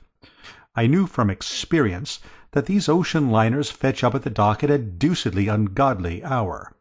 It wasn't much after 9 by the time I dressed and had my morning tea, and was leaning out of the window, watching the street for Bicky and his uncle. It was one of those jolly, peaceful mornings that make a chappie wish he'd got a soul or something, and I was just brooding on life in general when I became aware of the dickens of a spate in progress down below. A taxi had driven up, and an old boy in a top hat had got out and was kicking up a frightful row about the fare. As far as I could make out, he was trying to get the cab chappie to switch from New York to London prices, and the cab chappie had apparently never heard of London before, and didn't seem to think a lot of it now. The old boy said that in London the trip would have set him back 8d, and the cabby said he should worry. I called to Jeeves. "The old Duke has arrived, Jeeves." "Yes, sir." "That'll be him at the door now." Jeeves made a long arm and opened the front door, and the old boy crawled in, looking licked to a splinter. "How do you do, sir?" I said, bustling up and being the ray of sunshine. "Your nephew went down to the dock to meet you, but you must have missed him. My name's Wooster, don't you know. Great pal of Bicky's and all that sort of thing. I'm staying with him, you know. Would you like a cup of tea? Jeeves, bring a cup of tea." Old Chiswick had sunk into an armchair and was looking about the room. "Does this luxury flat belong to my nephew Francis?" "Absolutely." "It must be terribly expensive." "Pretty well, of course. Everything costs a lot over here, you know." He moaned. Jeeves filtered in with the tea. Old Chiswick took a stab at it to restore his tissues, and nodded. "A terrible country, Mr. Wooster. A terrible country. Nearly 8 shillings for a short cab drive. Iniquitous." He took another look around the room. It seemed to fascinate him. "Have you any idea how much my nephew pays for this flat, Mr. Wooster?" "About $200 a month, I believe." "What? £40 a month?" I began to see that, unless I made the thing a bit more plausible, the scheme might turn out a frost. I could guess what the old boy was thinking. He was trying to square all this prosperity with what he knew of poor old Bicky. And one had to admit that it took a lot of squaring, for dear old Bicky, though a stout fellow and absolutely unrivalled as an imitator of bull-terriers and cats, was in many ways one of the most pronounced fatheads that ever pulled on a suit of gents' underwear. "I suppose it seems rummy to you," I said, "but the fact is, New York often bucks chappies up and makes them show a flash of speed that you wouldn't have imagined them capable of. It sort of develops them. Something in the air, don't you know? I imagine that Bicky in the past, when you knew him, may have been something of a chump. But it's quite different now. Devilish efficient sort of chappie, and looked in on commercial circles as quite the nib." "I'm amazed. What is the nature of my nephew's business, Mr. Wooster?" "Oh, just business, don't you know? The same sort of thing Carnegie and Rockefeller and all those coves do, you know." I slid for the door. "Awfully sorry to leave you, but I've got to meet some of the lads elsewhere." Coming out of the lift, I met Bicky bustling in from the street. "Hello, Bertie. I missed him. Has he turned up?" "He's upstairs now, having some tea." "What does he think of it all?" "He's absolutely rattled." "Ripping. I'll be toddling up then. Toodaloo, Bertie, old man. See you later. Pip-pip, Bicky, dear boy." He trotted off, full of merriment and good cheer, and I went off to the club to sit in the window and watch the traffic coming up one way and going down the other. It was latish in the evening when I looked in at the flat to dress for dinner. "Where's everybody, Jeeves?" I said, finding no little feet pattering about the place. "Gone out?" "His Grace desired to see some of the sights of the city, sir. Mr. Bickersteth is acting as his escort. I fancy their immediate objective was Grant's tomb." "I suppose Mr. Bickersteth is a bit braced up the way things are going, what?" "Sir?" "I say, I take it that Mr. Bickersteth is tolerably full of beans." "Not altogether, sir." "What's his trouble now?"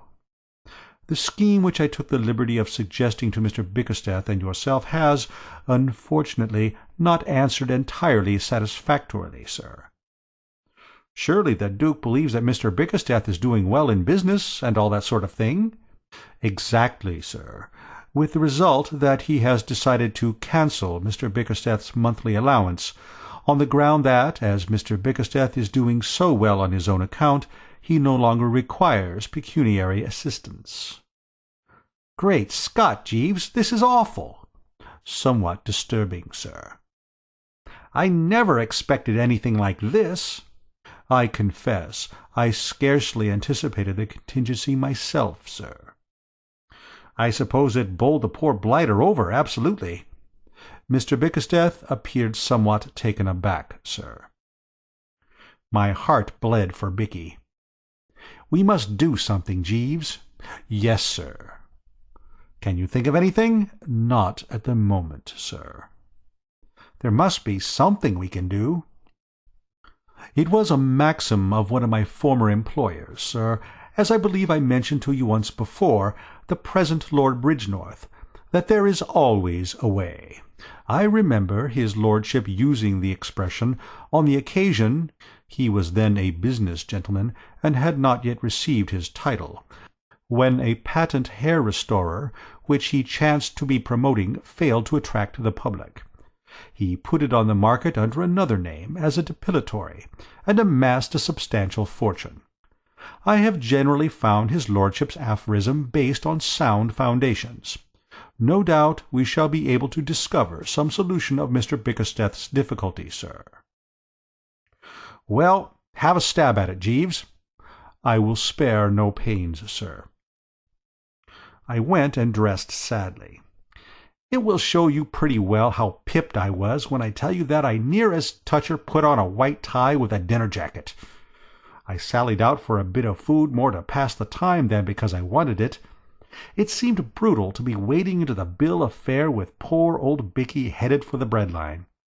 When I got back old Chiswick had gone to bed, but Bicky was there, hunched up in an armchair, brooding pretty intensely, with a cigarette hanging out of the corner of his mouth and a more or less glassy stare in his eyes. He had the aspect of one who had been soaked with what the newspaper chappies called some blunt instrument. "This is a bit thick, old thing, what?" I said. He picked up his glass and drained it feverishly, overlooking the fact that it hadn't anything in it. "I'm done, Bertie," he said. He had another go at the glass. It didn't seem to do him any good. "If only this had happened a week later, Bertie. My next month's money was due to roll in on Saturday. I could have worked a wheeze I've been reading about in the magazine advertisements. It seems that you can make a dashed amount of money if you can only collect a few dollars and start a chicken farm." "Jolly sound scheme, Bertie. Say you buy a hen. Call it one hen for the sake of argument. It lays an egg every day of the week. You sell the eggs, 7 for 25 cents. Keep of hen costs nothing. Profit practically 25 cents on every 7 eggs. Or look at it another way. Suppose you have a dozen eggs. Each of the hens has a dozen chickens. The chickens grow up and have more chickens. Why, in no time you'd have the place covered knee-deep in hens, all laying eggs, at 25 cents for every 7. You'd make a fortune. Jolly life, too, keeping hens." He began to get quite worked up at the thought of it, but he slopped back in his chair at this juncture with a good deal of gloom. "But, of course, it's no good," he said, "because I haven't got the cash." "You've only got to say the word, you know, Bicky, old top." "Thanks awfully, Bertie, but I'm not going to sponge on you." That's always the way of this world. The chappies you'd like to lend money to won't let you, whereas the chappies you don't want to lend it to will do everything except actually stand on your head and lift the specie out of your pockets. As a lad who's always rolled tolerably free in the right stuff, I've had lots of experience of the second class. Many's the time, back in London, I've hurried along Piccadilly and felt the hot breath of a toucher on the back of my neck and heard his sharp, excited yapping as he closed in on me. I've simply spent my life scattering largesse to blighters I didn't care a hang for. Yet here I was now, dripping doubloons and pieces of 8, and longing to hand them over, and Bicky, poor fish, absolutely on his uppers, not taking any at any price. Well, there's only one hope, then. What's that? "Jeeves, sir."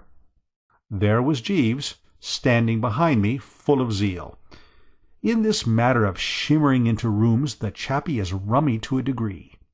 You're sitting in the old armchair, thinking of this and that, and then suddenly you look up, and there he is.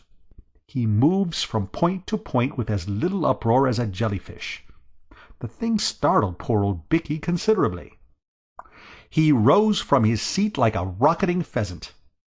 I'm used to Jeeves now, but often in the days when he first came in to me I've bitten my tongue freely on finding him unexpectedly in my midst.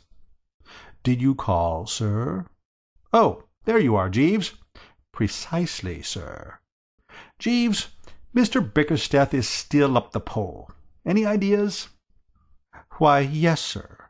Since we had our recent conversation, I fancy I have found what may prove a solution. I do not wish to appear to be taking a liberty, sir, but I think that we have overlooked his Grace's potentialities as a source of revenue." Bicky laughed, what I have sometimes seen described as a hollow, mocking laugh, a sort of bitter cackle from the back of the throat, rather like a gargle.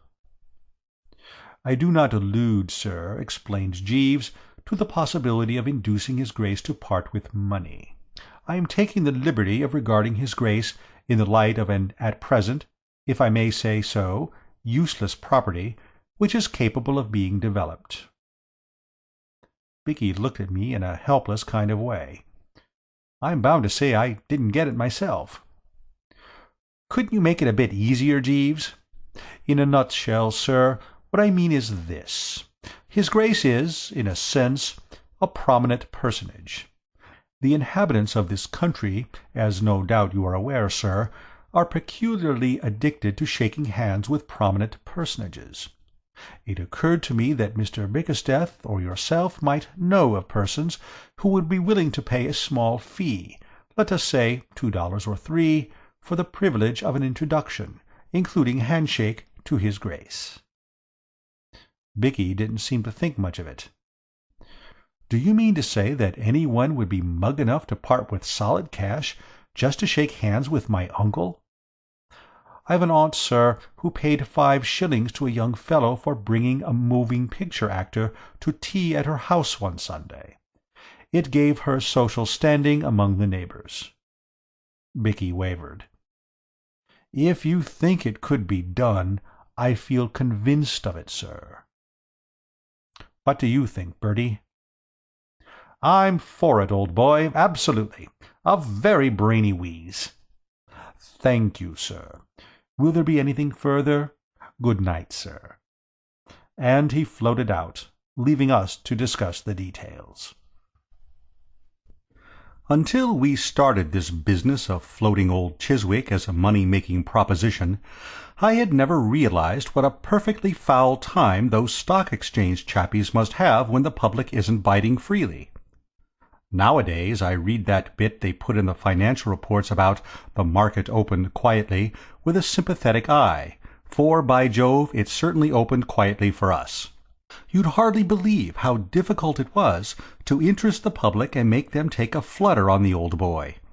By the end of the week, the only name we had on our list was a delicatessen store keeper down in Bicky's part of the town, and as he wanted us to take it out in sliced ham instead of cash, that didn't help much. There was a gleam of light when the brother of Bicky's pawnbroker offered $10, money down, for an introduction to old Chiswick, but the deal fell through, owing to its turning out that the chap was an anarchist, and intended to kick the old boy instead of shaking hands with him. At that, it took me the deuce of a time to persuade Bicky not to grab the cash and let things take their course. He seemed to regard the pawnbroker's brother rather as a sportsman and benefactor of his species than otherwise. The whole thing, I'm inclined to think, would have been off if it hadn't been for Jeeves. There is no doubt that Jeeves is in a class of his own. In the matter of brain and resource, I don't think I have ever met a chappie so supremely like Mother Maid. He trickled into my room one morning with a good old cup of tea, and intimated that there was something doing. "Might I speak to you with regard to the matter of his Grace, sir?" "It's all off. We've decided to chuck it." "Sir?" "It won't work. We can't get anybody to come." "I fancy I can arrange that aspect of the matter, sir." "Do you mean to say you've managed to get anybody?" "Yes, sir. 87 gentlemen from Birdsburg, sir." I sat up in bed and spilt the tea. "Birdsburg?" "Birdsburg, Missouri, sir." "How did you get them?" "I happened last night, sir, as you had intimated that you would be absent from home, to attend a theatrical performance, and entered into conversation between the acts with the occupant of the adjoining seat. I had observed that he was wearing a somewhat ornate decoration in his buttonhole, sir, a large blue button with the words "Boost for Birdsburg" on it in red letters, scarcely a judicious addition to a gentleman's evening costume. To my surprise, I noticed that the auditorium was full of persons similarly decorated. I ventured to inquire the explanation, and was informed that these gentlemen, forming a party of 87, are a convention from a town of the name of Birdsburg. I ventured to inquire the explanation, and was informed that these gentlemen, forming a party of 87, are a convention from a town of the name of Birdsburg in the state of Missouri. Their visit, I gathered, was purely of a social and pleasurable nature, and my informant spoke at some length of the entertainments arranged for their stay in the city. It was when he related with a considerable amount of satisfaction and pride that a deputation of their number had been introduced to and had shaken hands with a well-known prize-fighter, that it occurred to me to broach the subject of his Grace. To make a long story short, sir, I have arranged, subject to your approval, that the entire convention shall be presented to his Grace tomorrow afternoon. I was amazed. This chappie was a Napoleon. 87, Jeeves? At how much a head? I was obliged to agree to a reduction for quantity, sir. The terms finally arrived at were $150 for the party. I thought a bit. Payable in advance? No, sir. I endeavored to obtain payment in advance, but was not successful. Well, anyway, when we get it, I'll make it up to 500. Bicky'll never know. Do you suspect Mr. Bickersteth would suspect anything, Jeeves, if I made it up to 500? I fancy not, sir. Mr. Bickersteth is an agreeable gentleman, but not bright. All right, then. After breakfast, run down to the bank and get me some money. Yes, sir. You know, you're a bit of a marvel, Jeeves. Thank you, sir. Righto. Very good, sir. When I took dear old Bicky aside in the course of the morning and told him what had happened, he nearly broke down. He tottered into the sitting-room and buttonholed old Chiswick, who was reading the comic section of the morning paper with a kind of grim resolution. "Uncle," he said, "are you doing anything special tomorrow afternoon? I mean to say, I've asked a few of my pals in to meet you, don't you know?" The old boy cocked a speculative eye at him. "There will be no reporters among them?" "Reporters? Rather not. Why?" "I refuse to be badgered by reporters. There were a number of adhesive young men who endeavored to elicit from me my views on America while the boat was approaching the dock. I will not be subjected to this persecution again." "That'll be absolutely all right, Uncle. There won't be a newspaper man in the place. In that case, I shall be glad to make the acquaintance of your friends." "You'll shake hands with them and so forth?" "I shall naturally order my behavior according to the accepted rules of civilized intercourse." Bicky thanked him heartily and came off to lunch with me at the club, where he babbled freely of hens, incubators, and other rotten things. After mature consideration, we had decided to unleash the Birdsburg contingent on the old boy 10 at a time. Jeeves brought his theatre pal round to see us, and we arranged the whole thing with him. A very decent chappie, but rather inclined to colour the conversation and turn it in the direction of his hometown's new water supply system. We settled that, as an hour was about all he would be likely to stand, each gang should consider itself entitled to 7 minutes of the Duke's society by Jeeves' stopwatch, and that when their time was up, Jeeves would slide into the room and cough meaningly. Then we parted with what I believe are called mutual expressions of goodwill, the Birdsburg chappie extending a cordial invitation to us all to pop out some day and take a look at the new water supply system, for which we thanked him. Next day the deputation rolled in. The first shift consisted of the cove we had met and 9 others almost exactly like him in every respect. They all looked deuced keen and businesslike, as if from youth up they had been working in the office and catching the boss's eye and what not. They shook hands with the old boy with a good deal of apparent satisfaction, all except one chappie who seemed to be brooding about something, and then they stood off and became chatty. "What message have you for Birdsburg, Duke?" asked our pal. The old boy seemed a bit rattled. "I have never been to Birdsburg." Chappie seemed pained. "You should pay it a visit," he said. "The most rapidly growing city in the country. Boost for Birdsburg." "Boost for Birdsburg," said the other chappies reverently.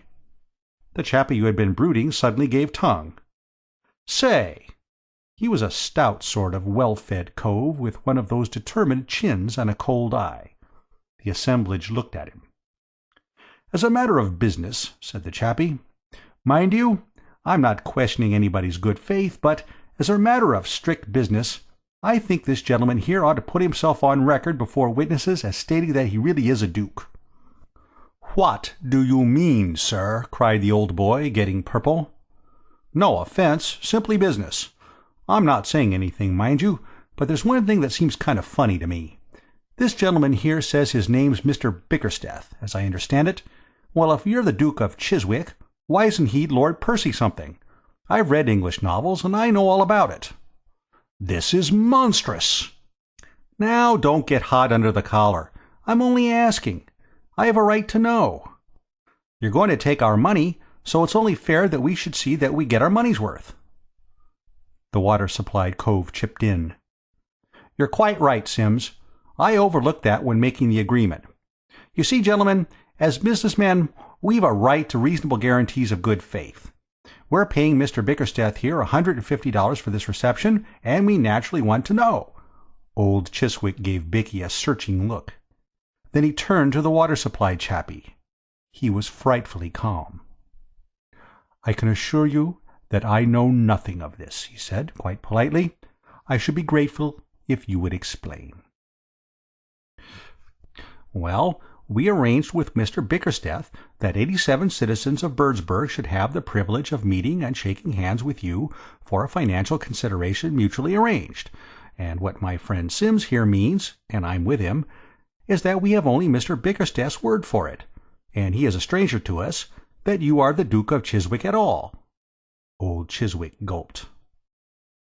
"Allow me to assure you, sir," he said in a rummy kind of voice, "that I am the Duke of Chiswick."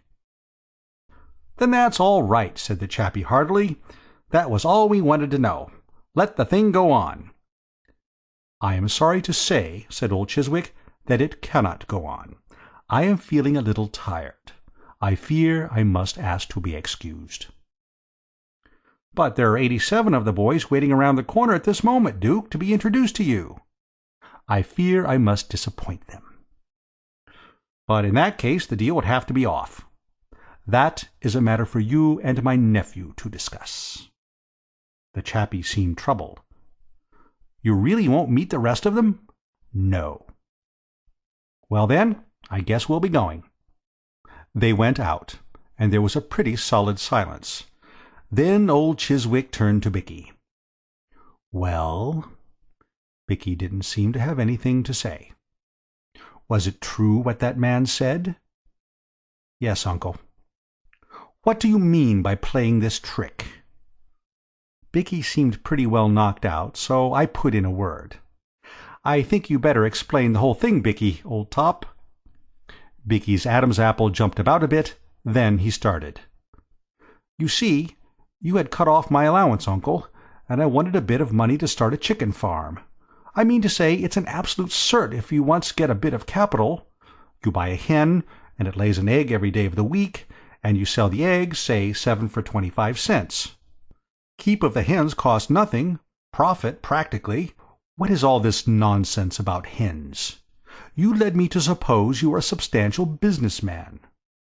"Old Bicky rather exaggerated, sir," I said, helping the chappie out.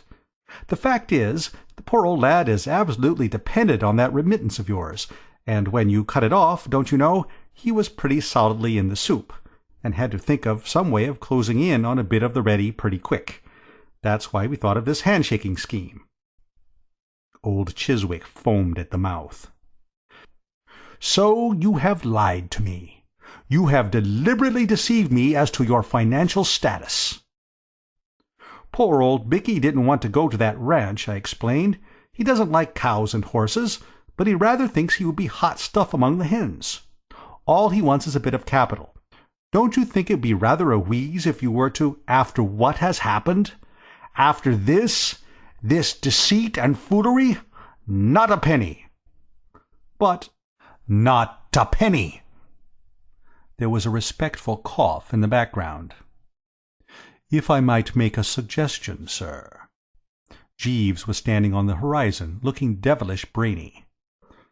"Go ahead, Jeeves," I said.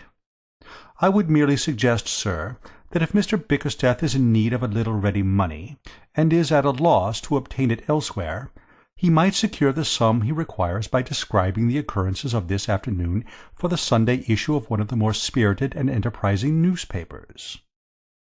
"By Jove!" I said. "By George!" said Bicky. "Great heavens!" said old Chiswick. "Very good, sir," said Jeeves. Bicky turned to old Chiswick with a gleaming eye. "Jeeves is right. I'll do it. The Chronicle would jump at it. They eat that sort of stuff." Old Chiswick gave a kind of moaning howl.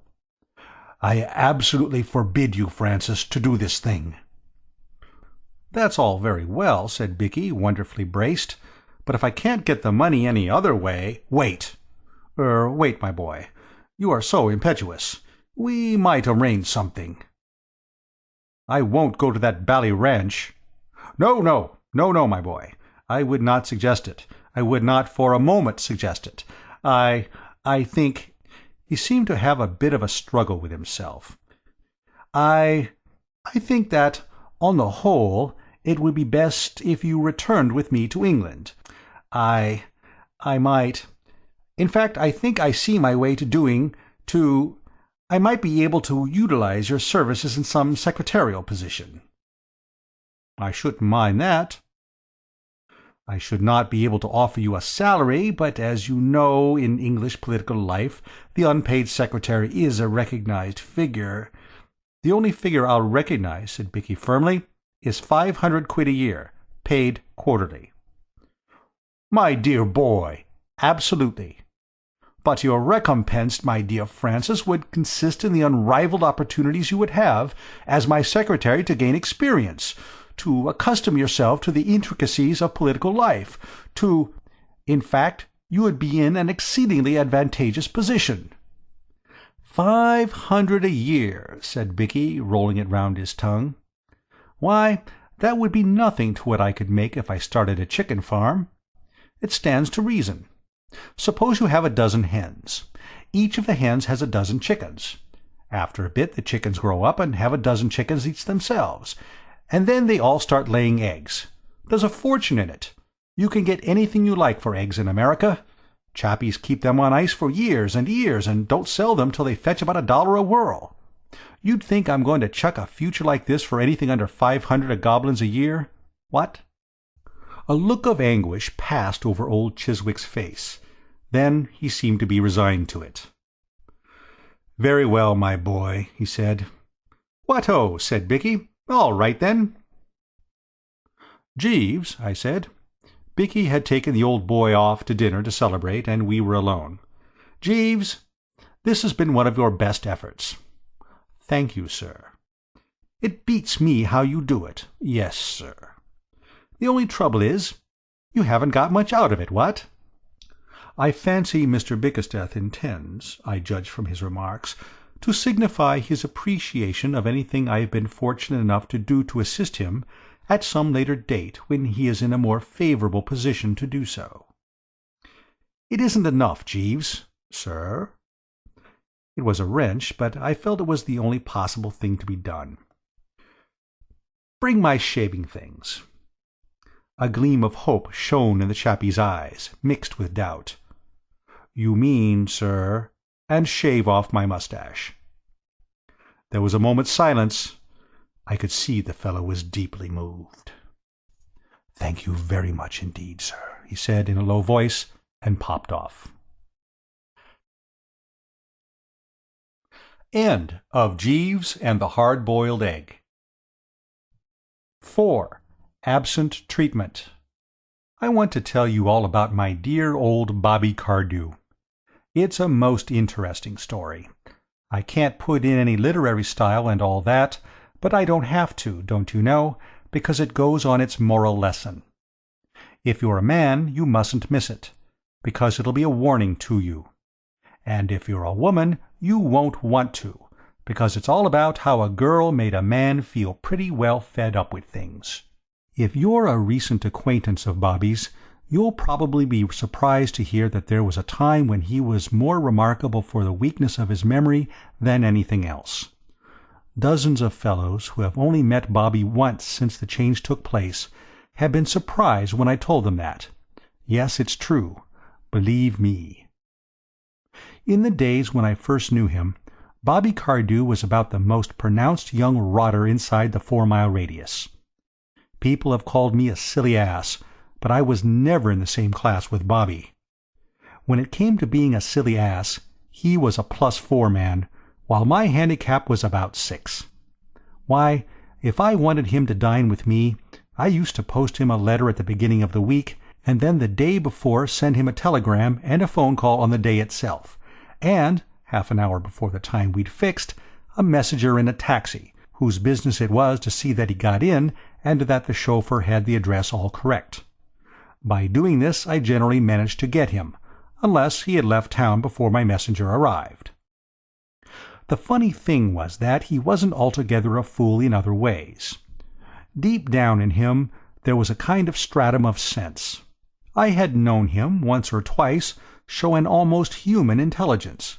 But to reach that stratum, mind you, you needed dynamite. At least, that's what I thought. But there was another way which hadn't occurred to me. Marriage, I mean. Marriage, the dynamite of the soul. That was what hit Bobby. He married. Have you ever seen a bull pup chasing a bee? The pup sees the bee, it looks good to him, but he still doesn't know what's at the end of it till he gets there. It was like that with Bobby. He fell in love, got married with a sort of whoop, as if it were the greatest fun in the world, and then began to find out things. She wasn't the sort of girl you would have expected Bobby to rave about, and yet, I don't know.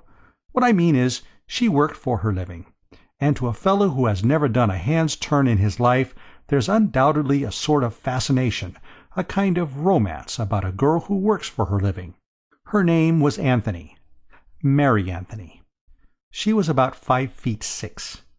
She had 1.5 tons of red gold hair, gray eyes, and one of those determined chins. She was a hospital nurse. When Bobby smashed himself up at polo, she was told off by the authorities to smooth his brow and rally round with cooling unguents and all like that.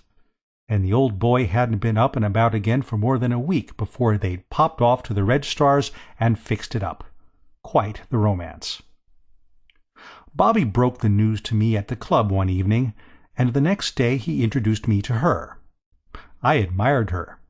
I've never worked myself. My name's Pepper, by the way. Almost forgot to mention it. Reggie Pepper. My Uncle Edward was Pepper, Wells and Company, the colliery people. He left me a sizable chunk of bullion.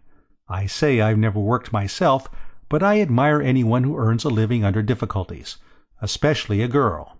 And this girl had a rather unusual time of it, being an orphan and all that, and having had to do everything off her own bat for years. Mary and I got along splendidly. We don't now, but we'll come to that later. I'm speaking of the past. She seemed to think Bobby the greatest thing on earth, judging by the way she looked at him when she thought I wasn't noticing, and Bobby seemed to think the same about her. So that I came to the conclusion that, if only dear old Bobby didn't forget to go to the wedding, they had a sporting chance of being quite happy. Well, let's brisk it up a bit here and jump a year. The story doesn't really start till then. They took a flat and settled down. I was in and out of the place quite a good deal. I kept my eyes open, and everything seemed to me to be running along as smoothly as you could want. If this was marriage, I thought, I couldn't see why fellows were so frightened of it. There were a lot worse things that could happen to a man. But we now come to the incident of the quiet dinner, and it's just here that love's young dream hits a snag, and things begin to occur. I happened to meet Bobby in Piccadilly, and he asked me to come back to dinner at the flat. And, like a fool, instead of bolting and putting myself under police protection, I went. When we got to the flat, there was Mrs. Bobby looking, well, I tell you, it staggered me. Her gold hair was all piled up in waves and crinkles and things, with a what-you-call-it of diamonds in it, and she was wearing the most perfectly ripping dress. I couldn't begin to describe it. I can only say it was the limit. It struck me that if this was how she was in the habit of looking every night when they were dining quietly at home together, it was no wonder that Bobby liked domesticity. "Here's old Reggie, dear," said Bobby. "I brought him home to have a bit of dinner. I'll phone down to the kitchen and ask them to send it up now, what?" She stared at him as if she had never seen him before. Then she turned scarlet. Then she turned white as a sheet. Then she gave a little laugh. It was most interesting to watch.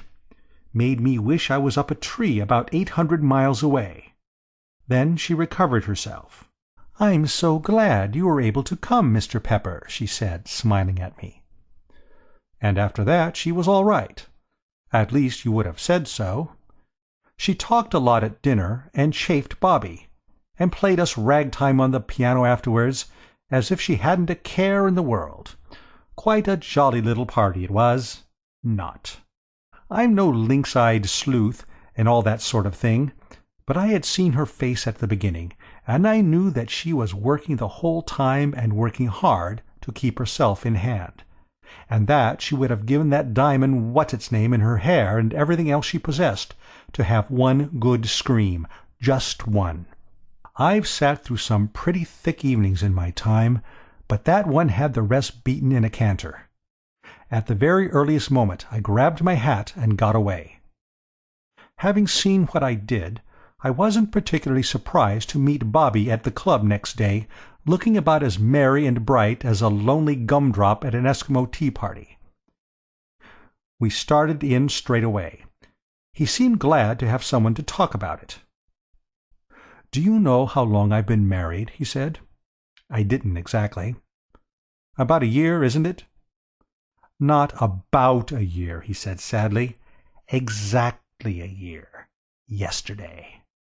Then I understood. I saw a light, a regular flash of light. Yesterday was the anniversary of the wedding. I'd arranged to take Mary to the Savoy and on to Covent Garden. She particularly wanted to hear Caruso. I had the ticket for the box in my pocket. Do you know, all through dinner I had a kind of rummy idea that there was something I'd forgotten, but I couldn't think what. "Till your wife mentioned it?" He nodded. "She mentioned it," he said thoughtfully. I didn't ask for details. Women with hair and chins like Mary's may be angels most of the time, but when they take off their wings for a bit, they aren't half-hearted about it. "To be absolutely frank, old top," said poor old Bobby, in a broken sort of way, "my stock's pretty low at home." There didn't seem much to be done. I just lit a cigarette and sat there. He didn't want to talk. Presently he went out. I stood at the window of our upper smoking room, which looks out onto Piccadilly, and watched him. He walked slowly along for a few yards, stopped, then walked on again, and finally turned into a jeweller's. Which is an instant of what I mean when I say that deep down in him there was a certain stratum of sense. It was from now on that I began to be really interested in this problem of Bobby's married life. Of course, one's always mildly interested in one's friends' marriages, hoping they'll turn out well and all that, but this was different. The average man isn't like Bobby, and the average girl isn't like Mary. It was like that old business of the immovable mass and the irresistible force. There was Bobby, ambling gently through life, a dear old chap in 100 ways, but undoubtedly a chump of the first water. And there was Mary, determined that he shouldn't be a chump. And nature, mind you, on Bobby's side. When nature makes a chump like dear old Bobby, she's proud of him, and doesn't want her handiwork disturbed. She gives him a sort of natural armor to protect him against outside interference. And that armor is shortness of memory. Shortness of memory keeps a man a chump, when, but for it, he might cease to be one. Take my case, for instance. I'm a chump. Well, if I had remembered half the things people have tried to teach me during my life, my size in hats would be about number 9. But I didn't. I forgot them. And it was just the same with Bobby. For about a week, perhaps a bit more, the recollection of that quiet little domestic evening bucked him up like a tonic. Elephants, I read somewhere, are champions at the memory business, but they were fools to Bobby during that week. But, bless you, the shock wasn't nearly big enough. It had dinted the armor, but it hadn't made a hole in it. Pretty soon he was back at the old game. It was pathetic, don't you know? The poor girl loved him, and she was frightened. It was the thin edge of the wedge, you see, and she knew it. A man who forgets what day he was married, when he's been married 1 year, will forget, at about the end of the 4th, that he's married at all. If she meant to get him in hand at all, she had got to do it now, before he began to drift away. I saw that clearly enough, and I tried to make Bobby see it, when he was by way of pouring out his troubles to me one afternoon.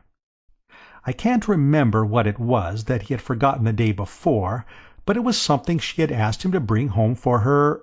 It may have been a book. "It's such a little thing to fuss about," said Bobby, "and she knows it simply because I've got such an infernal memory about everything. I can't remember anything. Never could."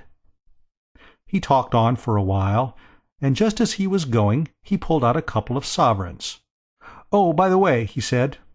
"What's this for?" I asked, though I knew. "I owe it to you." "How's that?" I said. "Why, that bet on Tuesday. In the billiard room. Murray and Brown were playing 100 up, and I gave you 2-to-1 that Brown would win, and Murray beat him by 20 odd. "So you do remember some things," I said. He got quite excited. Said that if I thought he was the sort of rotter who forgot to pay when he lost a bet, it was pretty rotten of me after knowing him all these years, and a lot more like that. "Subside, laddie," I said. Then I spoke to him like a father. "What you've got to do, my old college chum," I said, "is to pull yourself together, and jolly quick, too. As things are shaping, you're due for a nasty knock before you know what's hit you. You've got to make an effort. Don't say you can't. This 2 quid business shows that, even if your memory is rocky, you can remember some things. What you've got to do is to see that wedding anniversaries and so on are included on the list. It may be a brain strain, but you can't get out of it." "I suppose you're right," said Bobby, "but it beats me why she thinks such a lot of these rotten little dates. What's it matter if I forgot what day we were married on, or what day she was born on, or what day the cat had the measles? She knows I love her just as much as if I were a memorizing freak at the halls." "That's not enough for a woman," I said. "They want to be shown. Bear that in mind, and you'll be all right. Forget it, and there'll be trouble."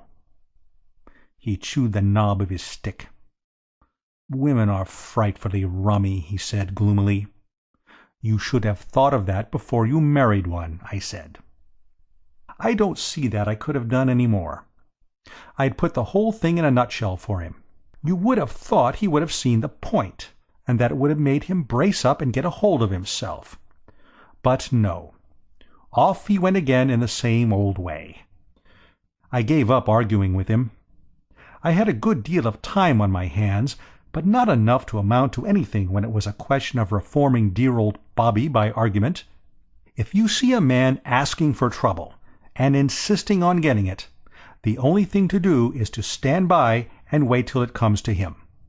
After that you may get a chance. But till then there's nothing to be done. But I thought a lot about him. Bobby didn't get into the soup all at once. Weeks went by, and months, and still nothing happened. Now and then he'd come into the club with a kind of cloud on his shining morning face, and I'd known that there had been doings in the home, but it wasn't till well on in the spring that he got the thunderbolt, just where he'd been asking for it, in the thorax. I was smoking a quiet cigarette one morning on the window looking out over Piccadilly, and watching the buses and motors going up one way and down the other.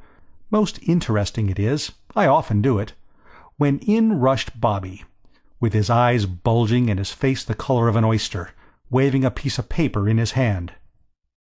"Reggie," he said, "Reggie, old top, she's gone." "Gone?" I said. "Who?" "Mary, of course. Gone. Left me. Gone."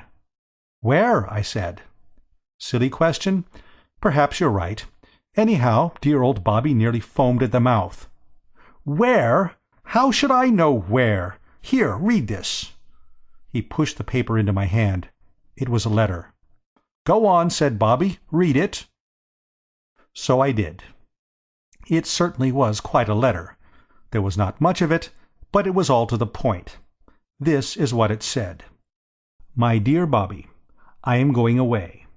When you care enough about me to remember to wish me many happy returns on my birthday, I will come back.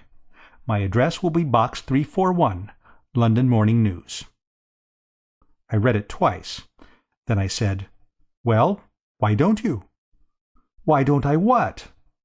"Why don't you wish her many happy returns? It doesn't seem much to ask." But she says on her birthday. Well, when is her birthday? Can't you understand? Said Bobby. I've forgotten. Forgotten? I said. Yes, said Bobby. Forgotten. What do you mean, forgotten? I said.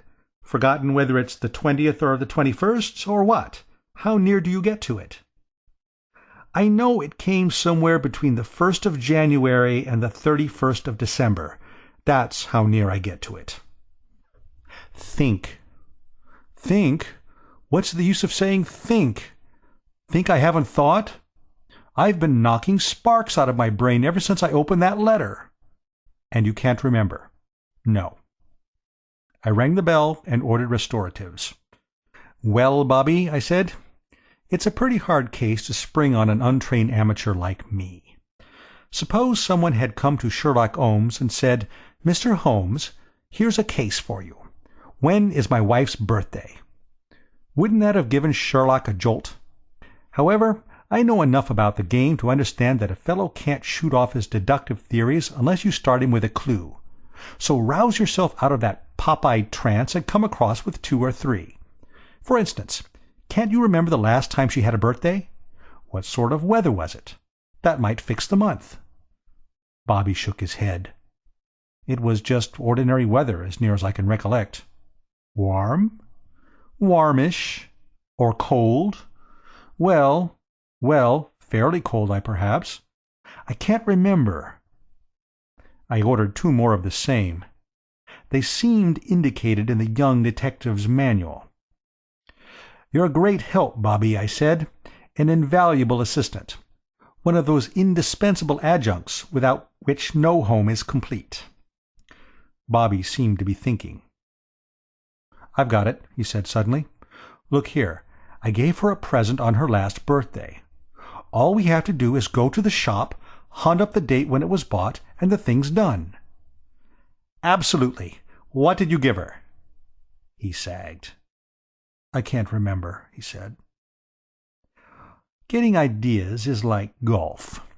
Some days you're right off. Others it's as easy as falling off a log.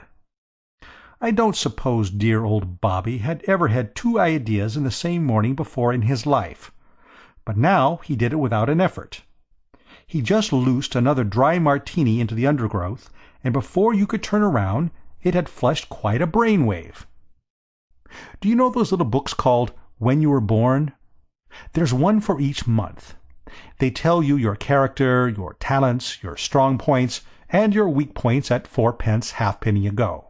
Bobby's idea was to buy the whole 12 and go through them till we found out which month hit off Mary's character.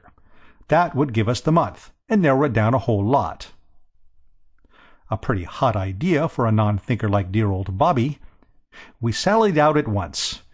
He took half, and I took half, and we settled down to work. As I say, it sounded good, but when we came into the thing, we saw that there was a flaw. There was plenty of information, all right, but there wasn't a single month that didn't have something that exactly hit off Mary. For instance, in the December book it said, December people are apt to keep their own secrets. They are extensive travelers. Well, Mary had certainly kept her secret, and she had traveled quite extensively enough for Bobby's needs. Then October people were born with original ideas and loved moving. You couldn't have summed up Mary's little jaunt more neatly. February people had wonderful memories. Mary's speciality. We took a bit of a rest, then had another go at the thing.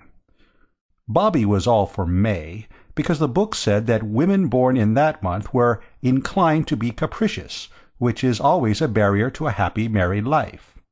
But I plumped for February, because February women are unusually determined to have their own way, are very earnest, and expect a full return in their companion or mates. Which he owned was about as like Mary as anything could be. In the end he tore the books up, stamped on them, burnt them, and went home. It was wonderful what a change the next few days made in dear old Bobby. Have you ever seen that picture, The Soul's Awakening? It represents a flapper of sorts, gazing in a startled sort of way into the middle distance, with a look in her eyes that seems to say, Surely that is George's step I hear on the mat. Can this be love? Well, Bobby had a soul's awakening too. I don't suppose he had ever troubled to think in his life before, not really think. But now he was wearing his brain to the bone. It was painful in a way, of course, to see a fellow human being so thoroughly in the soup, and I felt strongly that it was all for the best. I could see as plainly as possible that all these brainstorms were improving Bobby out of knowledge. When it was all over he might possibly become a rotter again of a sort, but it would only be a pale reflection of the rotter he had been. It bore out the idea I had always had that what he needed was a really good jolt. I saw a great deal of him these days. I was his best friend, and he came to me for sympathy. I gave it to him, too, with both hands, but I never failed to hand him the moral lesson when I had him weak. One day he came to me as I was sitting in the club, and I could see that he had had an idea. He looked happier than he'd done in weeks. "Reggie," he said, "I'm on the trail. This time I'm convinced that I shall pull it off. I've remembered something of vital importance." "Yes?" I said. "I remember distinctly," he said, "that on Mary's last birthday we went together to the Colosseum. How does that hit you?" "It's a fine bit of memorizing," I said, "but how does it help?" "Why, they change the program every week there." "Ah," I said, "now you're talking." "And the week we went, one of the turns was Professor Someone's Terpsichorean cats. I recollect them distinctly. Now, are we narrowing it down, or aren't we, Reggie? I'm going round to the Colosseum this minute, and I'm going to dig the date of those Terpsichorean cats out of them if I have to use a crowbar." So that got him within 6 days, for the management treated us like brothers, brought out the archives, and ran agile fingers over the pages till they treed the cats in the middle of May. "I told you it was May," said Bobby. "Maybe you'll listen to me another time." "If you've any sense," I said, "there won't be another time." And Bobby said that there wouldn't. Once you get your money on the run, it parts as if it enjoyed doing it. I had just got off to sleep that night when my telephone bell rang. It was Bobby, of course. He didn't apologize. "Reggie," he said, "I've got it now for certain. It's just come to me. We saw those Terpsichorean cats at a matinee, old man." "Yes?" I said. "Well, don't you see that brings it down to 2 days? It must have been either Wednesday the 7th or Saturday the 10th. "Yes," I said, "if they didn't have daily matinees at the Colosseum." I heard him give a sort of howl. "Bobby," I said. My feet were freezing, but I was fond of him. "Well?" "I've remembered something, too. It's this. The day you went to the Colosseum, I lunched with you both at the Ritz. You had forgotten to bring any money with you, so you wrote a check." "But I'm always writing checks." "You are, but this was for a tenner, and made out to the hotel. Hunt up your checkbook and see how many checks for £10 payable to the Ritz Hotel you wrote out between May the 5th and May the 10th. He gave a kind of gulp. "Reggie," he said, "you're a genius. I've always said so. I believe you've got it. Hold the line." Presently he came back again. "Hello," he said. "I'm here," I said. It was the 8th. "Reggie, old man, topping," I said. "Good night." It was working along into the small hours now, but I thought I might as well make a night of it and finish the thing up, so I rang up an hotel near the Strand. "Put me through to Mrs. Cardew," I said. "It's late," said the man at the other end. "And getting later every minute," I said. "Buck along, laddie." I waited patiently. I had missed my beauty sleep, and my feet had frozen hard, but I was past regrets. "What is the matter?" said Mary's voice. "My feet are cold," I said, "but I didn't call you up to tell you that particularly. I've just been chatting with Bobby, Mrs. Cardew." "Oh, is that Mr. Pepper?" "Yes. He's remembered it, Mrs. Cardew." She gave a sort of scream. I've often thought how interesting it must be to be one of those exchange girls. The things they must hear, don't you know? Bobby's howl and gulp, and Mrs. Bobby's scream, and all about my feet and all that. Most interesting it must be." "He's remembered it," she gasped. "Did you tell him?" "No." Well, I hadn't. "Mr. Pepper." "Yes?" Was he very worried?" I chuckled. This was where I was billed to be the life and soul of the party. "Worried? He was about the most worried man between here and Edinburgh. He has been worrying as if he was paid to do it by the nation. He has started out to worry after breakfast, and— oh, well, you can never tell with women. My idea was that we should pass the rest of the night slapping each other on the back across the wire, and telling each other what bally brainy conspirators we were, don't you know, and all that. But I'd got just as far as this when she bit at me. Absolutely. I heard the snap. And then she said, 'Oh,' in that choked kind of way. And when a woman says 'oh' like that, it means all the bad words she loved to say if she only knew them. And then she began. What brutes men are! What horrible brutes! How could you stand by and see poor dear Bobby worrying himself into a fever, when a word from you would have put everything right? I can't— But, and you call yourself his friend. His friend! Metallic laugh, most unpleasant. It shows how one can be deceived. I used to think you a kind-hearted man. But, I say, when I suggested the thing you thought it perfectly— I thought it hateful, abominable. But you said it was absolutely top— I said nothing of the kind, and if I did, I didn't mean it. I don't wish to be unjust, Mr. Pepper, but I must say that to me there seems to be something positively fiendish in a man who could go out of his way to separate a husband from his wife, simply in order to amuse himself by gloating over his agony. But when one single word would have— But you made me promise not to, I bleated. And if I did, do you suppose I didn't expect you to have the sense to break your promise? I had finished. I had no further observations to make. I hung up the receiver and crawled into bed.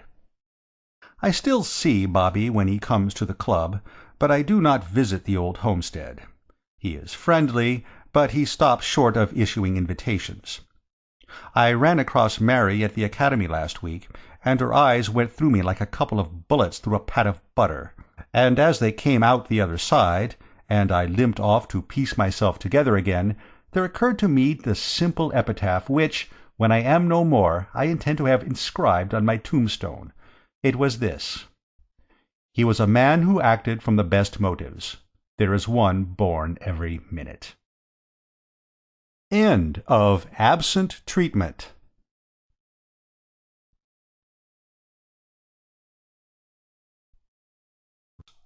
(5) Helping Freddy. I don't want to bore you, don't you know, and all that sort of rot, but I must tell you about dear old Freddy Meadows. I'm not a flyer at literary style and all that, but I'll get some writer chappie to give the thing a wash and a brush up when I've finished, and that'll be all right. Dear old Freddy, don't you know, has been a dear old pal of mine for years and years, so when I went into the club one morning and found him sitting alone in a dark corner, staring glassily at nothing, and generally looking like the last rose of summer, you can understand I was quite disturbed about it. As a rule, the old rotter is the life and soul of our set. Quite the little lump of fun and all that sort of thing. Jimmy Pinkerton was with me at the time. Jimmy's a fellow who writes plays, a deuced brainy sort of fellow, and between us we set to work to question the poor pop-eyed chappie until we finally got at what the matter was. As we might have guessed, it was a girl. He had had a quarrel with Angela West, the girl he was engaged to, and she had broken off the engagement. What the row had been about he didn't say, but apparently she was pretty well fed up. She wouldn't let him come near her, refused to talk on the phone, and sent back his letters unopened. I was sorry for poor old Freddy. I knew what it felt like. I was once in love myself with a girl called Elizabeth Shoolbred, and the fact that she couldn't stand me at any price will be recorded in my autobiography. I knew the thing for Freddy. "Change of scene is what you want, old scout," I said. "Come with me to Marvis Bay. I've taken a cottage there. Jimmy's coming down on the 24th. We'll be a cozy party." "He's absolutely right," said Jimmy. "Change of scene's the thing. I knew a man. Girl refused him. Man went abroad. 2 months later, girl wired him. Come back, Muriel. Man started to write out a reply. Suddenly found that he couldn't remember the girl's surname. So never answered at all." But Freddy wouldn't be comforted. He just went on looking as if he had swallowed his last sixpence. However, I got him to promise to come to Marvis Bay with me. He said he might as well be there as anywhere. Do you know Marvis Bay? It's in Dorsetshire. It isn't what you'd call a fiercely exciting spot, but it has its good points. You spend the day there bathing and sitting on the sands, and in the evening you stroll out on the shore with the gnats. At 9 o'clock you rub ointment on the wounds and go to bed. It seemed to suit poor old Freddy. Once the moon was up and the breeze sighing in the trees, you couldn't drag him from that beach with a rope. He became quite a popular pet with the gnats. They'd hang round waiting for him to come out, and would give perfectly good strollers the miss in baulk just so as to be in good condition for him. Yes, it was a peaceful sort of life, but by the end of the first week I began to wish that Jimmy Pinkerton had arranged to come down earlier, for as a companion, Freddy, poor old chap, wasn't anything to write home to Mother about. When he wasn't chewing a pipe and scowling at the carpet, he was sitting at the piano, playing The Rosary with one finger. He couldn't play anything except The Rosary, and he couldn't play much of that. Somewhere around the third bar a fuse would blow out and he'd have to start all over again. He was playing it as usual one morning when I came in from bathing.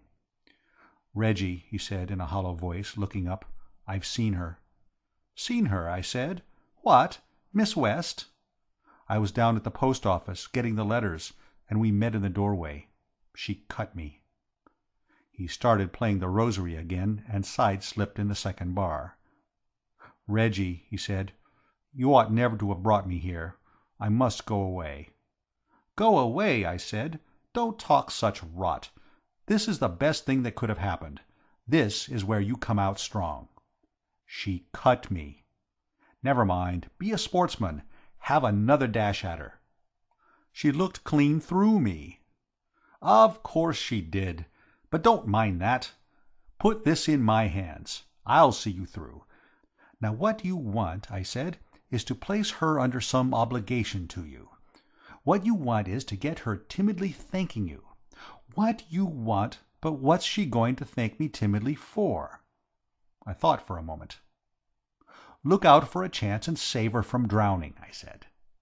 "I can't swim," said Freddy. That was Freddy all over, don't you know. A dear old chap in 1,000 ways, but no help to a fellow, if you know what I mean. He cranked up the piano once more, and I sprinted for the open. I strolled out onto the sands and began to think this thing over.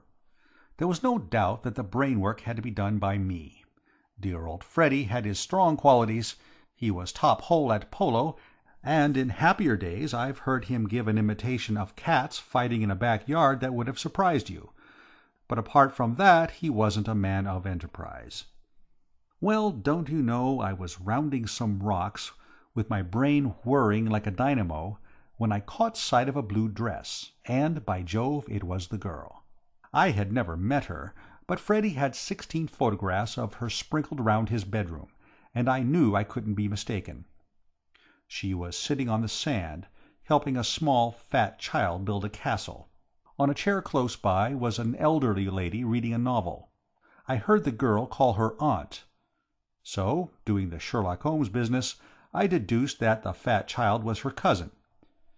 It struck me that if Freddy had been there he would probably have tried to work up some sentiment about the kid on the strength of it. Personally, I couldn't manage it. I don't think I ever saw a child who made me feel less sentimental. He was one of those round, bulging kids. After he had finished the castle, he seemed to get bored with life and began to whimper. The girl took him off to where a fellow was selling sweets at a stall, and I walked on. Now fellows, if you ask them, will tell you that I'm a chump. Well, I don't mind. I admit it. I am a chump. All the Peppers have been chumps. But what I do say is that every now and then, when you least expect it, I get a pretty hot brainwave, and that's what happened now. I doubt if the idea that had come to me then would have occurred to a single one of any dozen of the brainiest chappies you care to name. It came to me on my return journey. I was walking back along the shore when I saw the fat kid meditatively smacking a jellyfish with a spade. The girl wasn't with him. In fact, there didn't seem to be anyone in sight. I was just going to pass on when I got the brainwave. I thought the whole thing out in a flash, don't you know. From what I had seen of the two, the girl was evidently fond of this kid, and anyhow he was her cousin, so what I said to myself was this: if I kidnap this young heavyweight for the moment, and if, when the girl has got frightfully anxious about where he can have got to, dear old Freddy suddenly appears leading the infant by the hand and telling a story to the effect that he has found him wandering at large about the country and practically saved his life, why, the girl's gratitude is bound to make her chuck hostilities and be friends again. So I gathered in the kid and made off with him. All the way home I pictured that scene of reconciliation. I could see it so vividly, don't you know, that by George it gave me quite a choky feeling in my throat. Freddy, dear old chap, was rather slow at getting on to the fine points of the idea. When I appeared, carrying the kid, and dumped him down in our sitting-room, he didn't absolutely effervesce with joy, if you know what I mean. The kid had started to bellow by this time, and poor old Freddy seemed to find it rather trying. "Stop it," he said. "Do you think nobody's got any troubles except you? What the deuce is all this, Reggie?" The kid came back at him with a yell that made the window rattle. I raced to the kitchen and fetched a jar of honey. It was the right stuff. The kid stopped bellowing and began to smear his face with the stuff. "Well," said Freddy, when silence had set in. I explained the idea. After a while it began to strike him. "You are not such a fool as you look sometimes, Reggie," he said handsomely. "I'm bound to say this seems pretty good." Then he disentangled the kid from the honey jar and took him out, to scour the beach for Angela. I don't know when I've felt so happy. I was so fond of dear old Freddy that to know that he was soon going to be his old bright self again made me feel as if somebody had left me about £1,000,000. I was leaning back in a chair on the veranda, smoking peacefully, when down the road I saw the old boy returning, and, by George, the kid was still with him. And Freddy looked as if he hadn't a friend in the world. "Hello," I said. "Couldn't you find her?" "Yes, I found her," he replied, with one of those bitter, hollow laughs. "Well, then—" Freddy sank into a chair and groaned. "This isn't her cousin, you idiot," he said. "He's no relation at all. He's just a kid she happened to meet on the beach. She had never seen him before in her life." "What? Who is he, then?" "I don't know. Oh, Lord, I've had a time. Thank goodness you'll probably spend the next few years of your life at Dartmoor for kidnapping. That's my only consolation. I'll come and jeer at you through the bars." "Tell me all, old boy," I said. It took him a good long time to tell the story, for he broke off in the middle of nearly every sentence to call me names, but I gathered gradually what had happened. She had listened like an iceberg while he told the story he had prepared, and then, well, she didn't actually call him a liar, but she gave him to understand in a general sort of way that if he and Dr. Cook ever happened to meet and started swapping stories, it would be about the biggest duel on record. And then he had crawled away with the kid, licked to a splinter. "And mind, this is your affair," he concluded. "I'm not mixed up in it at all. If you want to escape your sentence, you better go and find the kid's parents and return him before the police come for you." By Jove, you know, till I started to tramp the place with this infernal kid, I never had a notion it would have been so deuced difficult to restore a child to its anxious parents. It's a mystery to me how kidnappers ever get caught. I searched Marvis Bay like a bloodhound, but nobody came forward to claim the infant. You'd have thought, from the lack of interest in him, that he was stopping there all by himself in a cottage of his own. It was until, by an inspiration, I thought to ask the sweet-stall man that I had found out his name was Medwin, and that his parents lived at a place called Ocean Rest, in Beach Road. I shot off there like an arrow and knocked at the door. Nobody answered. I knocked again. I could hear movement inside, but nobody came. I was just going to get to work on that knocker in such a way that the idea would filter through into these people's heads that I wasn't standing there just for the fun of the thing, when a voice from somewhere above shouted, "Hi!" I looked up and saw a round pink face, with grey whiskers east and west of it, staring down from an upper window. "Hi!" it shouted again. "What the deuce do you mean by hi?" I said. "You can't come in," said the face. "Hello, is that Toodles?" "My name is not Toodles, and I don't want to come in," I said. "Are you Mr. Medwin? I've brought back your son." "I see him." "Peep-o, Toodles, Dada can see you." The voice disappeared with a jerk. I could hear voices. The face reappeared. "Hi!" I churned the gravel madly. "Do you live here?" said the face. "I'm staying here for a few weeks." "What's your name?" "Pepper, but—" "Pepper? Any relation to Edward Pepper, the colliery owner?" "My uncle. But I used to know him well. Dear old Edward Pepper. I wish I was with him now." "I wish you were," I said. He beamed down at me. "This is most fortunate," he said. "We were wondering what we were to do with Toodles. You see, we have the mumps here. My daughter Boodles has just developed mumps. Toodles must not be exposed to the risk of infection. We could not think what we were to do with him. It was most fortunate your finding him. He strayed from his nurse. I would hesitate to trust him to the care of a stranger, but you are different. Any nephew of Edward Pepper's has my implicit confidence. You must take Toodles to your house. It will be an ideal arrangement. I have written to my brother in London to come and fetch him. He may be here in a few days." "May?" "He is a busy man, of course, but he should certainly be here within a week. Till then Toodles can stop with you. It's an excellent plan. Very obliged to you. Your wife will like Toodles." "I haven't got a wife!" I yelled, but the window had closed with a bang, as if the man with the whiskers had found a germ trying to escape, don't you know, and had headed it off just in time. I breathed a deep breath and wiped my forehead. The window flew up again. "Hi!" A package weighing about a ton hit me on the head and burst like a bomb. "Did you catch it?" said the face, reappearing. "Dear me, you missed it. Never mind, you can get it at the grocer's. Ask for Bailey's granulated breakfast chips. Toodles loves them for breakfast with a little milk. Be certain to get Bailey's." My spirit was broken, if you know what I mean. I accepted the situation. Taking Toodles by the hand, I walked slowly away. Napoleon's retreat from Moscow was a picnic by the side of it. As we turned up the road we met Freddy's Angela. The sight of her had a marked effect on the kid Toodles. He pointed at her and said, "Wah!" The girl stopped and smiled. I loosed the kid and he ran to her. "Well, baby," she said, bending down to him, "so father found you again, did he? Your little son and I made friends on the beach this morning," she said to me. This was the limit.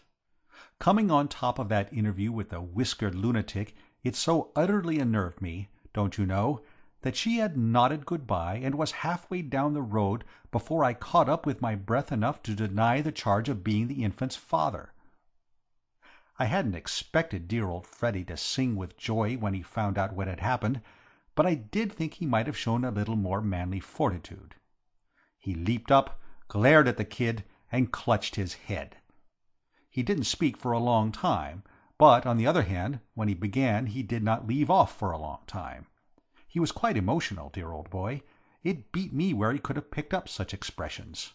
"Well," he said when he had finished, "say something. Heavens, man, why don't you say something?" "You don't give me a chance, old top," I said soothingly. "What are you going to do about it?" "What can we do about it?" "We can't spend our time acting as nurses to this exhibit." He got up. "I'm going back to London," he said. "Freddy!" I cried. "Freddy, old man!" My voice shook. "Would you desert a pal at a time like this?" "I would. This is your business, and you've got to manage it." "Freddy," I said, "you've got to stand by me. You must. Do you realize that this child has to be undressed and bathed and dressed again? You wouldn't leave me to do all that single-handed. Freddy, old scout, we were at school together. Your mother likes me. You owe me a tenner." He sat down again. "Oh, well," he said resignedly. "Besides, old top," I said, "I did it all for your sake, don't you know?" He looked at me in a curious way. "Reggie," he said in a strained voice, "one moment. I'll stand a good deal, but I won't stand for being expected to be grateful." Looking back at it, I see that what saved me from Colney Hatch in that crisis was my bright idea of buying up most of the contents of the local sweet shop. By serving out sweets to the kid practically incessantly, we managed to get through the rest of that day pretty satisfactorily. At 8 o'clock he fell asleep in a chair, and, having undressed him by unbuttoning every button in sight, and where there were no buttons, pulling till something gave, we carried him up to bed. Freddy stood looking at the pile of clothes on the floor, and I knew what he was thinking. To get the kid undressed had been simple, a mere matter of muscle. But how were we going to get him into his clothes again? I stirred the pile with my foot. There was a long linen arrangement which might have been anything, also a strip of pink flannel which was like nothing on earth. We looked at each other and smiled wanly. But in the morning I remembered that there were children at the next bungalow but one. We went there before breakfast and borrowed their nurse. Women are wonderful. By George, they are. She had that kid dressed and looking fit for anything in about 8 minutes. I showered wealth on her, and she promised to come in morning and evening. I sat down to breakfast almost cheerful again. It was the first bit of silver lining there had been to the cloud up to date. "And after all," I said, "there's lots to be said for having a child about the house, if you know what I mean. Kind of cozy and domestic, what?" Just then the kid upset the milk over Freddy's trousers, and when he had come back after changing his clothes, he began to talk about what a much-maligned man King Herod was. The more he saw of Toodles, he said, the less he wondered at those impulsive views of his on infanticide. 2 days later Jimmy Pinkerton came down. Jimmy took one look at the kid, who happened to be howling at the moment, and picked up his portmanteau. "For me," he said, "the hotel. I can't write dialogue with that sort of thing going on. Whose work is this? Which of you adopted this little treasure?" I told him about Mr. Medwind and the mumps. Jimmy seemed interested. "I might work this up for the stage," he said. "It wouldn't make a bad situation for an Act 2 of a farce." "Farce," snarled poor old Freddy. "Rather. Curtain of Act 1 on hero. A well-meaning, half-baked sort of idiot, just like... that is to say, a well-meaning, half-baked sort of idiot, kidnapping the child. Second act, his adventures with it. I'll rough it out tonight. Come along and show me to the hotel, Reggie." As we went I told him the rest of the story, the Angela part. He laid down his portmanteau and looked at me like an owl through his glasses. "What?" he said. "Why, hang it, this is a play ready-made. It's the old tiny hand business. Always safe stuff. Parted lovers, lisping child, reconciliation over the little cradle. It's big. Child, center. Girl, left center. Freddy, upstage by the piano. Can Freddy play the piano?" "He can play a little of the rosary with one finger." Jimmy shook his head. "No, we shall have to cut out the soft music. But the rest's all right. Look here." He squatted in the sand. "This stone is the girl. This bit of seaweed's the child. This nutshell is Freddy. Dialogue leading up to child's line. Child speaks like, 'Book for lady, does you love Dada?' Business of outstretched hands. Hold picture for a moment. Freddy crosses left. Takes girl's hand. Business of swallowing lump in throat. Then big speech. Ah, Marie, or whatever her name is. Jane, Agnes, Angela? Very well. Ah, Angela, has not this gone on too long? A little child rebukes us, Angela, and so on. Freddy must work up his own part. I'm just giving you the general outline. We must get a good line for the child. Boofer lady, does oo love dada isn't definite enough. We want something more, kiss Freddy. That's it. Short, crisp, and has the punch. But Jimmy, old top, I said, the only objection is, don't you know, that there's no way of getting the girl to the cottage. She cuts Freddy. She wouldn't come within a mile of him. Jimmy frowned. That's awkward, he said. Well, we shall have to make it an exterior set instead of an interior. We can easily corner her on the beach somewhere when we're ready. Meanwhile, we must get the kid letter perfect. First rehearsal for lines and business 11 sharp tomorrow. Poor old Freddy was in such a gloomy state of mind that we decided not to tell him the idea till we had finished coaching the kid. He wasn't in the mood to have a thing like that hanging over him. So we concentrated on Toodles. And pretty early in the proceedings, we saw that the only way to get Toodles worked up to the spirit of the thing was to introduce sweets of some sort as sub-motive, so to speak. The chief difficulty, said Jimmy Pickerton at the end of the first rehearsal, is to establish a connection in the kid's mind between his line and the sweets. Once he has grasped the basic fact that those two words, clearly spoken, result automatically in acid drops, we have got a success. I've often thought, don't you know, how interesting it must be to be one of those animal trainer Johnnies, to stimulate the dawning intelligence and that sort of thing. Well, this was every bit as exciting. Some days success seemed to be staring us in the eye, and the kid got the line out as if he'd been an old professional, and then he'd go all to pieces again, and time was flying. We must hurry up, Jimmy, I said. The kid's uncle may arrive any day now and take him away. And we haven't an understudy, said Jimmy. There's something in that. We must work. My goodness, that kid's a bad study. I have known deaf-mutes who have learned the part quicker. I will say this for the kid, though. He was a trier. Failure didn't discourage him. Whenever there was any kind of sweet near, he had a dash at his line, and kept on saying something till he got what he was after. His only fault was his uncertainty. Personally, I would have been prepared to risk it, and start the performance at the first opportunity, but Jimmy said no.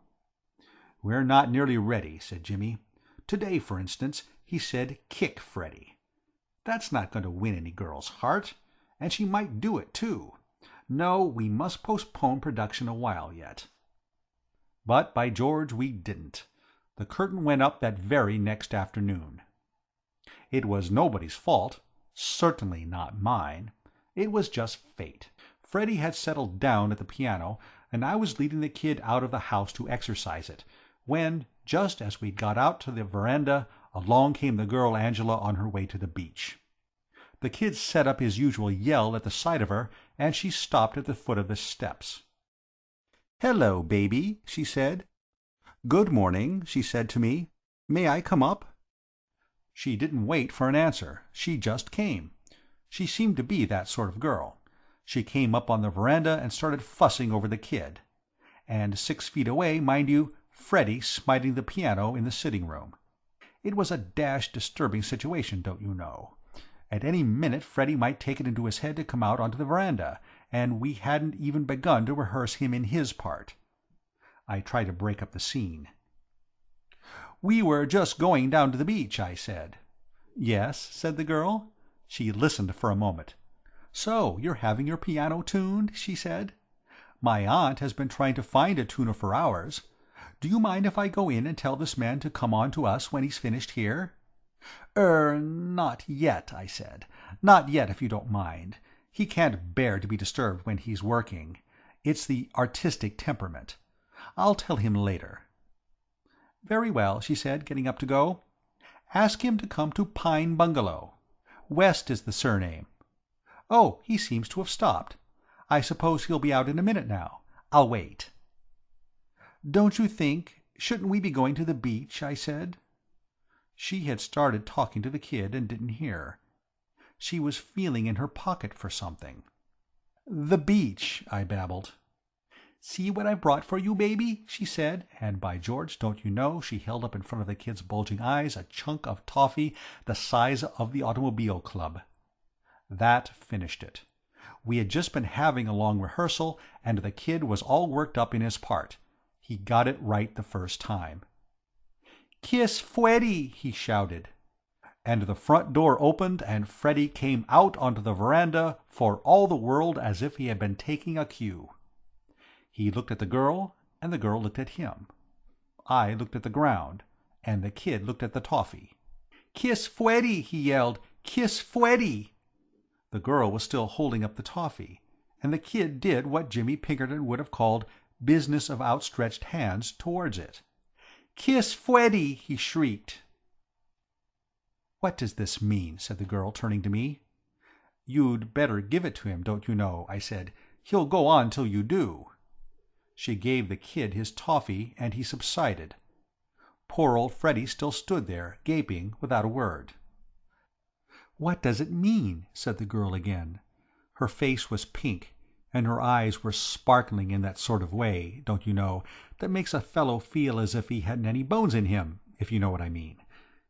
Did you ever tread on your partner's dress at a dance and tear it, and see her smile at you like an angel and say, "Please don't apologize, it's nothing," and then suddenly meet her clear blue eyes, and feel as if you had stepped on the teeth of a rake and had the handle jump up and hit you in the face? Well, that's how Freddy's Angela looked. "Well," she said, and her teeth gave a little click. I gulped. Then I said it was nothing. Then I said it was nothing much. Then I said, "Oh, well, it was this way," and after a few brief remarks about Jimmy Pinkerton, I told her all about it. And all the while idiot Freddy stood there gaping without a word. And the girl didn't speak either. She just stood listening. And then she began to laugh. I never heard a girl laugh so much. She leaned against the side of the veranda and shrieked. And all the while Freddy, the world's champion chump, stood there saying nothing. Well, I sidled towards the steps. I had said all I had to say, and it seemed to me that about here the stage direction exit was written in my part. I gave poor old Freddy up in despair. If only he had said a word, it might have been all right. But there he stood, speechless. What can a fellow do with a fellow like that? Just out of sight of the house I met Jimmy Pinkerton. "Hello, Reggie," he said. "I was just coming to you. Where's the kid? We must have a big rehearsal today." "No good," I said sadly. "It's all over. The thing's finished. Poor dear old Freddy has made an ass of himself and killed the whole show." "Tell me," said Jimmy. I told him. "Fluffed his lines, did he?" said Jimmy, nodding thoughtfully. "It's always the way with these amateurs. We must go back at once. Things look bad, but it may not be too late," he said as we started. "Even now a few well-chosen words from a man of the world and—" "Great Scott!" I cried. "Look!"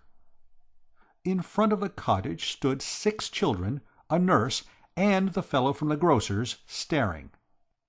From the windows of the houses opposite projected about 400 heads of both sexes staring. Down the road came galloping 5 more children, a dog, 3 men, and a boy, about to stare. And on our porch, as unconscious of the spectators as if they had been alone in the Sahara, stood Freddy and Angela, clasped in each other's arms.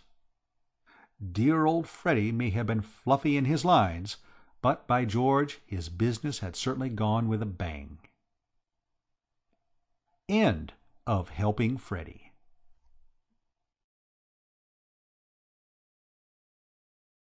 (6) Rallying Around George. I think one of the rummiest affairs I was ever mixed up with, in the course of a lifetime devoted to butting into other people's business, was that affair of George Latimer at Monte Carlo. I wouldn't bore you, don't you know, for the world, but I think you ought to hear about it. We had come to Monte Carlo on the yacht Kirke, belonging to an old sportsman of the name of Marshall. Among those present were myself, my man Vowles, a Mrs. Vanderley, her daughter Stella, Mrs. Vanderley's maid Pilbeam, and George. George was a dear old pal of mine. In fact, it was I who had worked him into the party. You see, George was due to meet his Uncle Augustus, who was scheduled, George having just reached his 25th birthday, to hand over to him a legacy left by one of George's aunts, for which he had been trustee. The aunt had died when George was quite a kid. It was a date that George had been looking forward to, for though he had a sort of income, an income after all is only an income, whereas a chunk of goblins is a pile. George's uncle was in Monte Carlo, and he had written George that he would come to London and unbelt. But it struck me that a far better plan was for George to go to his uncle at Monte Carlo instead. Kill two birds with one stone, don't you know? Fix up his affairs and have a pleasant holiday simultaneously. So George had tagged along, and at the time when the trouble started we were anchored in Monaco harbour, and Uncle Augustus was due next day. Looking back, I may say that, so far as I was mixed up in it, the thing began at 7 o'clock in the morning, when I was aroused from a dreamless sleep by the dickens of a scrap in progress outside my stateroom door.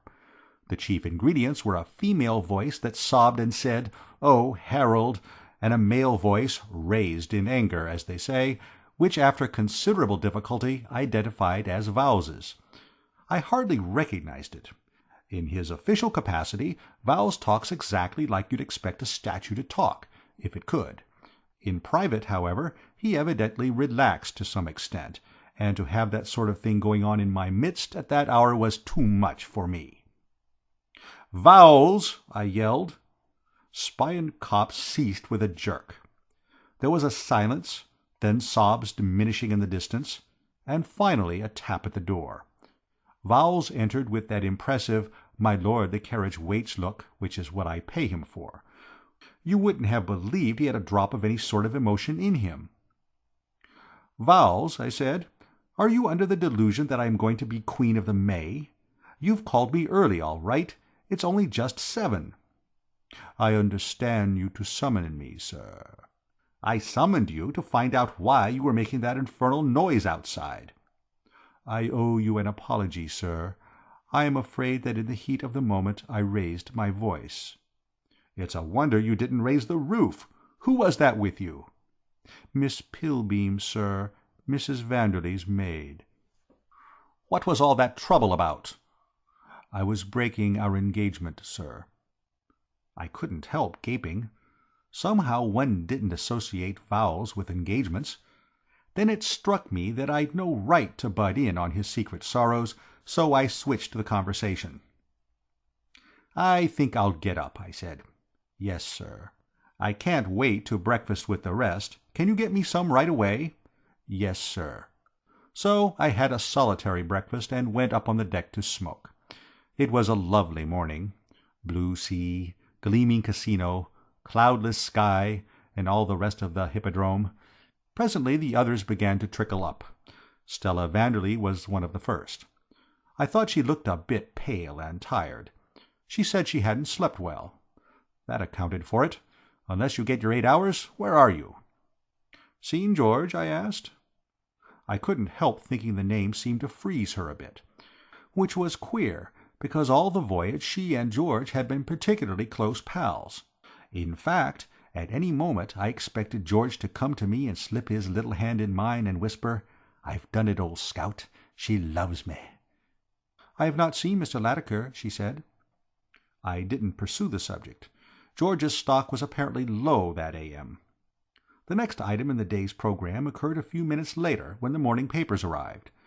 Mrs. Vanderley opened hers and gave a scream. "The poor dear prince," she said.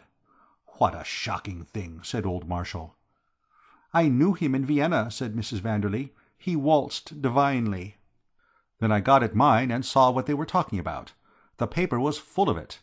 It seemed that late the night before, His Serene Highness the Prince of Saxe-Burg-Liegnitz, I always wonder why they call these chaps serene, had been murderously assaulted in a dark street on his way back from the casino to his yacht.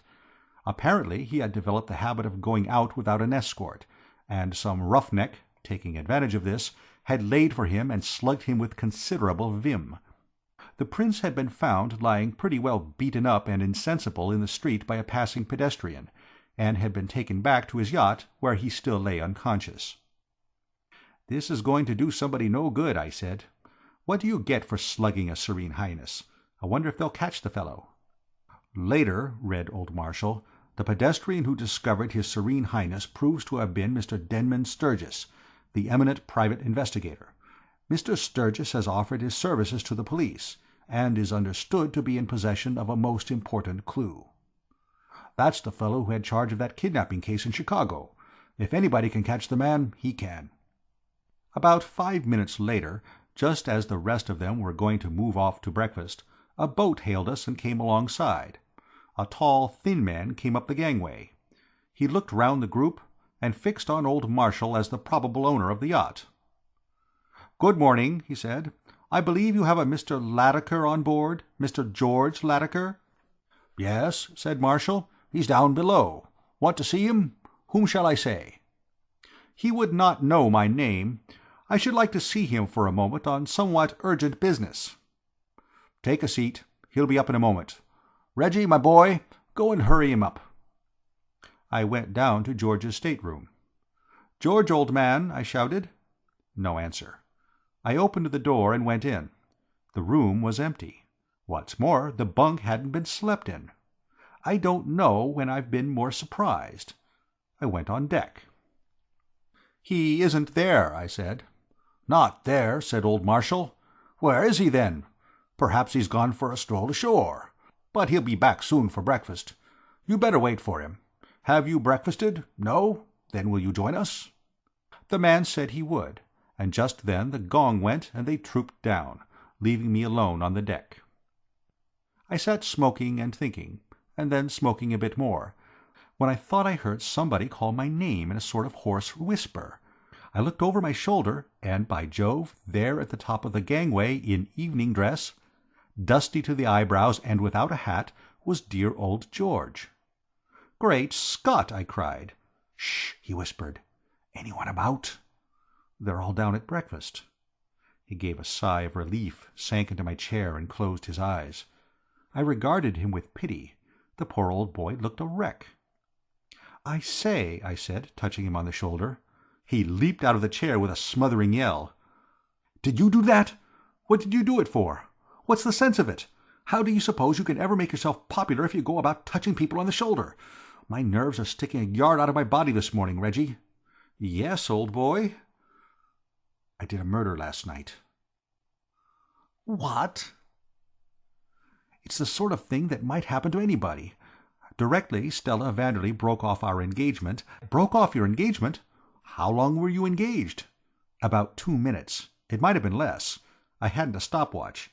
I proposed to her at 10 last night in the saloon. She accepted me. I was just going to kiss her when we heard someone coming. I went out. Coming along the corridor was that infernal what's-her-name, Mrs. Vanderley's maid, Pilbeam. Have you ever been accepted by a girl you love, Reggie?" "Never. I've been refused dozens. Then you won't understand how I felt. I was off my head with joy. I hardly knew what I was doing. I just felt I had to kiss the nearest thing handy. I couldn't wait. It might have been the ship's cat. It wasn't. It was Pilbeam." "You kissed her?" "I kissed her. And just at that moment the door of the saloon opened, and out came Stella." "Great Scott!" "Exactly what I said. It flashed across me that to Stella, dear girl, not knowing the circumstances, the thing might seem a little odd. It did. She broke off the engagement, and I got out the dinghy and rowed off. I was mad. I didn't care what became of me. I simply wanted to forget. I went ashore. It's just on the cards that I may have drowned my sorrows a bit. Anyhow, I don't remember a thing, except that I can recollect having the deuce of a scrap with somebody in a dark street, and somebody falling, and myself falling, and myself licking it for all I was worth. I woke up this morning in the casino gardens. I've lost my hat. I dived for the paper. "Read," I said. "It's all there." He read. "Good heavens," he said. "You didn't do a thing to his serene nibs, did you? Reggie, this is awful. Cheer up. They'll say he'll recover." "That doesn't matter. What does to him?" He read the paper again. "It says they've a clue." "They always say that." "But my hat." "Eh?" "My hat. I must have dropped it during the scrap. This man Denman Sturgis must have found it. It had my name in it." "George," I said, "you mustn't waste time. Oh!" He jumped a foot in the air. "Don't do it," he said irritably. "Don't bark like that. What's the matter?" "The man." "What man?" "A tall, thin man with an eye like a gimlet. He arrived just before you did. He's down in the saloon now, having breakfast. He said he wanted to see you on business, and wouldn't give his name. I didn't like the look of him from the first. It's this fellow Sturgis. It must be." "No." "I feel it. I'm sure of it." "Had he a hat?" "Of course he had a hat." "Fool, I mean mine. Was he carrying a hat?"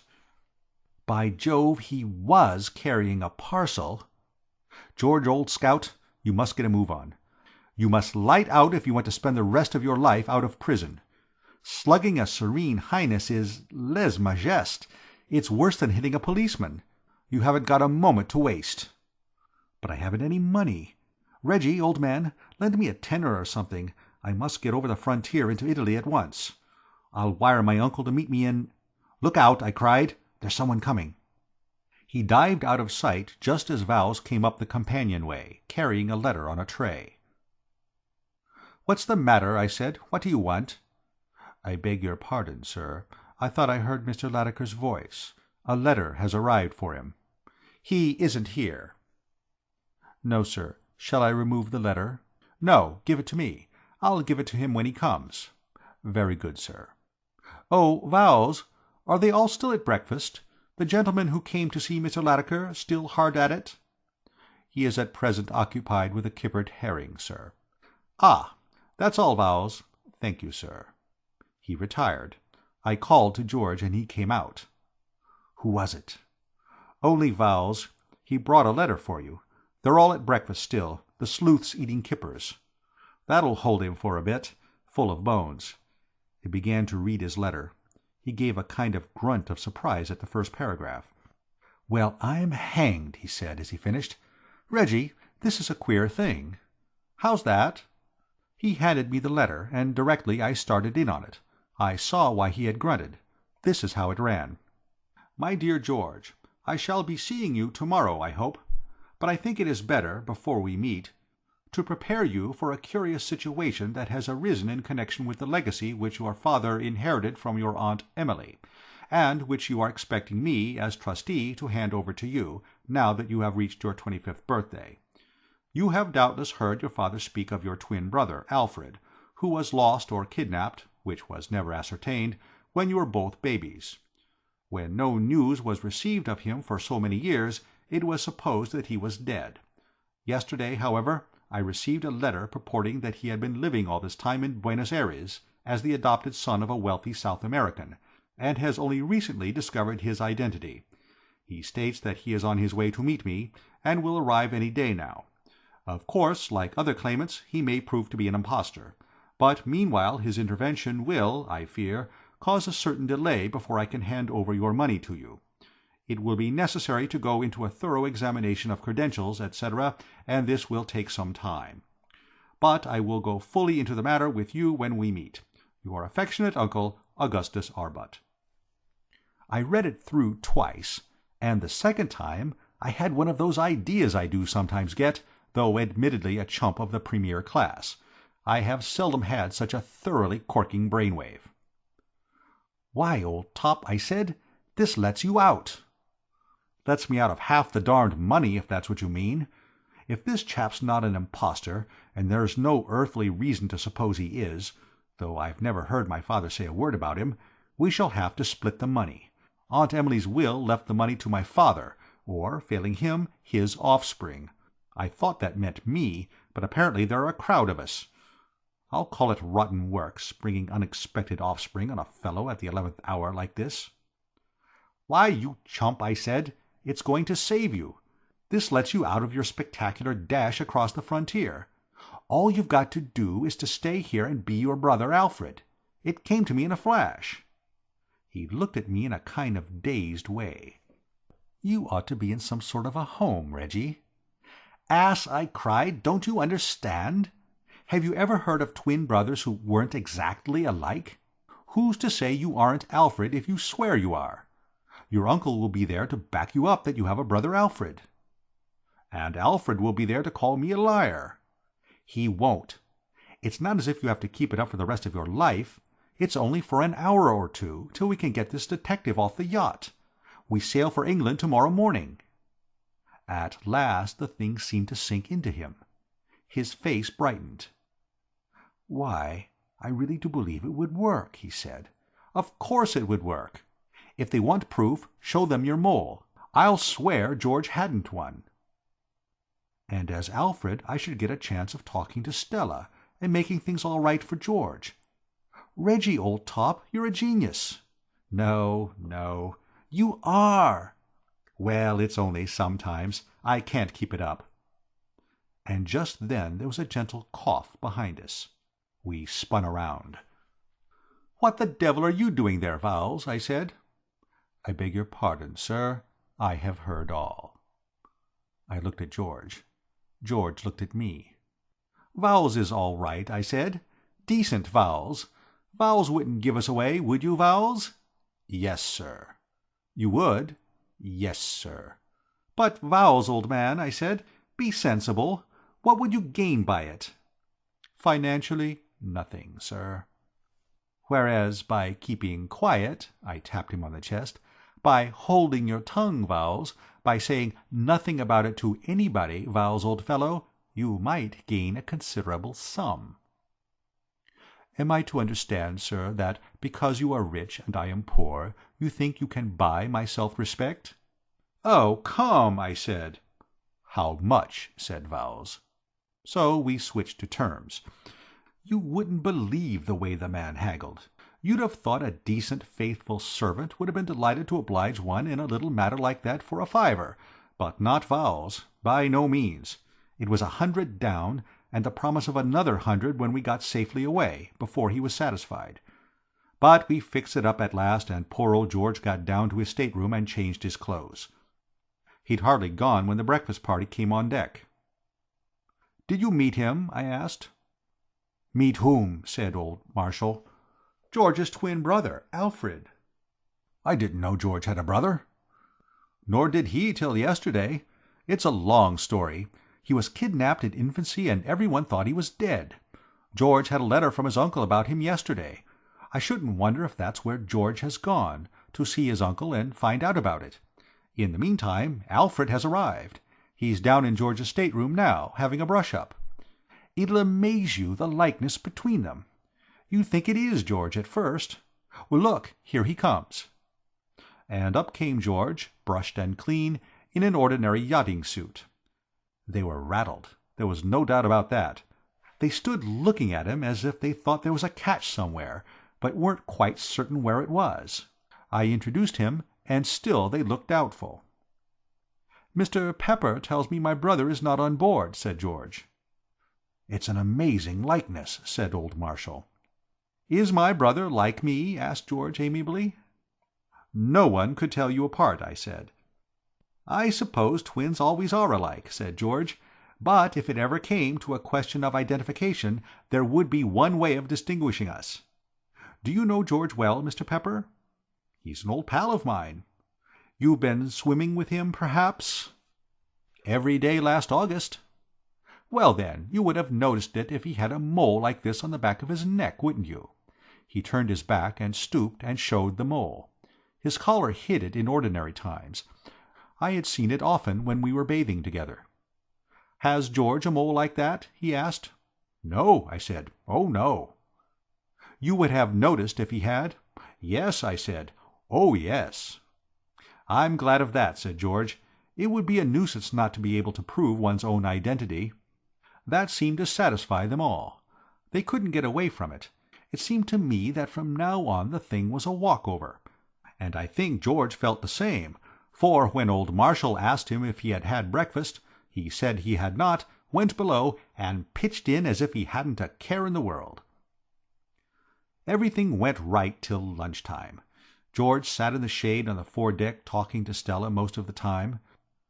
"It's all right," he said. "What did I tell you?" "What did you tell me?" "Why, about Stella. Didn't I say that Alfred would fix things up for George? I told her she looked worried, and got her to tell me what the trouble was, and then you must have shown a flash of speed if you got her to confide in you after knowing you for about 2 hours. "Perhaps I did," said George modestly. "I had no notion till I became him what a persuasive sort of chap my brother Alfred was.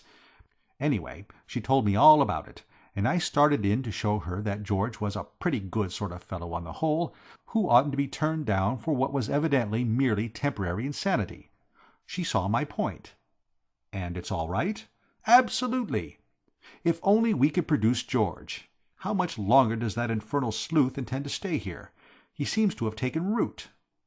"I fancy he thinks that you're bound to come back sooner or later, and is waiting for you." "He's an absolute nuisance," said George. We were moving towards the companionway to go below for lunch when a boat hailed us. We went to the side and looked over. "It's my uncle," said George. A stout man came up the gangway. "Hallo, George," he said. "Get my letter?" "I think you are mistaking me for my brother," said George. "My name is Alfred Latimer." "What's that?" "I am George's brother Alfred. Are you my Uncle Augustus?" The stout man stared at him. "You're very like George," he said. "So everyone tells me." "And you're really Alfred?" "I am." "I'd like to talk business with you for a moment." He cocked his eye at me. I sidled off and went below. At the foot of the companion steps I met Vowles. "I beg your pardon, sir," said Vowles. "If it would be convenient, I should be glad to have the afternoon off." I'm bound to say I rather liked his manner. Absolutely normal, not a trace of the fellow conspirator about it. I gave him the afternoon off. I had lunch. George didn't show up, and as I was going out I was waylaid by the girl Pilbeam. She had been crying. "I beg your pardon, sir, but did Vowles ask you for the afternoon?" I didn't see what business it was of hers, but she seemed all worked up about it, so I told her. Yes, I gave him the afternoon off. She broke down, absolutely collapsed. Devilish unpleasant it was. I'm hopeless in a situation like this. After I'd said, there, which didn't seem to help much, I hadn't any remarks to make. "He said he was going to the tables to gamble away all his savings and then shoot himself, because he had nothing left to live for." I suddenly remembered the scrap in the small hours outside my stateroom door. I hate mysteries. I meant to get to the bottom of this. I couldn't have a real first-class valet like Vowles going about the place shooting himself up. Evidently the girl Pilbeam was at the bottom of the thing. I questioned her. She sobbed. I questioned her more. I was firm. And eventually she yielded up the facts. Vowles had seen George kiss her the night before. That was the trouble. Things began to piece themselves together. I went to interview George. There was going to be another job for persuasive Alfred. Vowles's mind had to be eased as Stella's had been. I couldn't afford to lose a fellow with his genius for preserving a trouser crease. I found George on the foredeck. What is it Shakespeare or somebody says about some fellow's face being sicklied over with a pale cast of care? George's was like that. He looked green. "Finished with your uncle?" I said. He grinned a ghostly grin. "There isn't any uncle," he said. "There isn't any Alfred. And there isn't any money." "Explain yourself, old top," I said. "It won't take long. The old crook has spent every penny of the trust money. He's been at it for years, ever since I was a kid. When the time came to cough up, and I was due to see what he did, he went to the tables in the hope of a run of luck, and lost the last remnant of his stuff. He had to find a way of holding me for a while and postponing the squaring of accounts while he got away, and he invented this twin brother business. He knew I should find out sooner or later, but meanwhile he would be able to get off to South America, which he has done. He's on his way now." "You let him go?" "Oh, what could I do? I can't afford to make a fuss with that man Sturgis around. I can't prove there's no Alfred, when my only chance of avoiding prison is to be Alfred." "Well, you've made things right for yourself with Stella Vanderley, anyway," I said, trying to cheer him up. "What's the good of that, now? I've hardly any money and no prospects. How can I marry her?" I pondered. "It looks to me, old top," I said at last, "as if things were in a bit of a mess." "You've guessed it," said poor old George. I spent the afternoon musing on life. If you come to think of it, what a queer thing life is. So unlike anything else, don't you know, if you see what I mean. At any moment you may be strolling peacefully along, and all the time life's waiting around the corner to fetch you one. You can't tell when you may be going to get it. It's all dashed puzzling. Here was poor old George, as well-meaning a fellow as ever stepped, getting swatted all over the ring by the hand of fate. Why? That's what I asked myself. Just life, don't you know? That's all there was about it. It was close on 6 o'clock when our third visitor of the day arrived.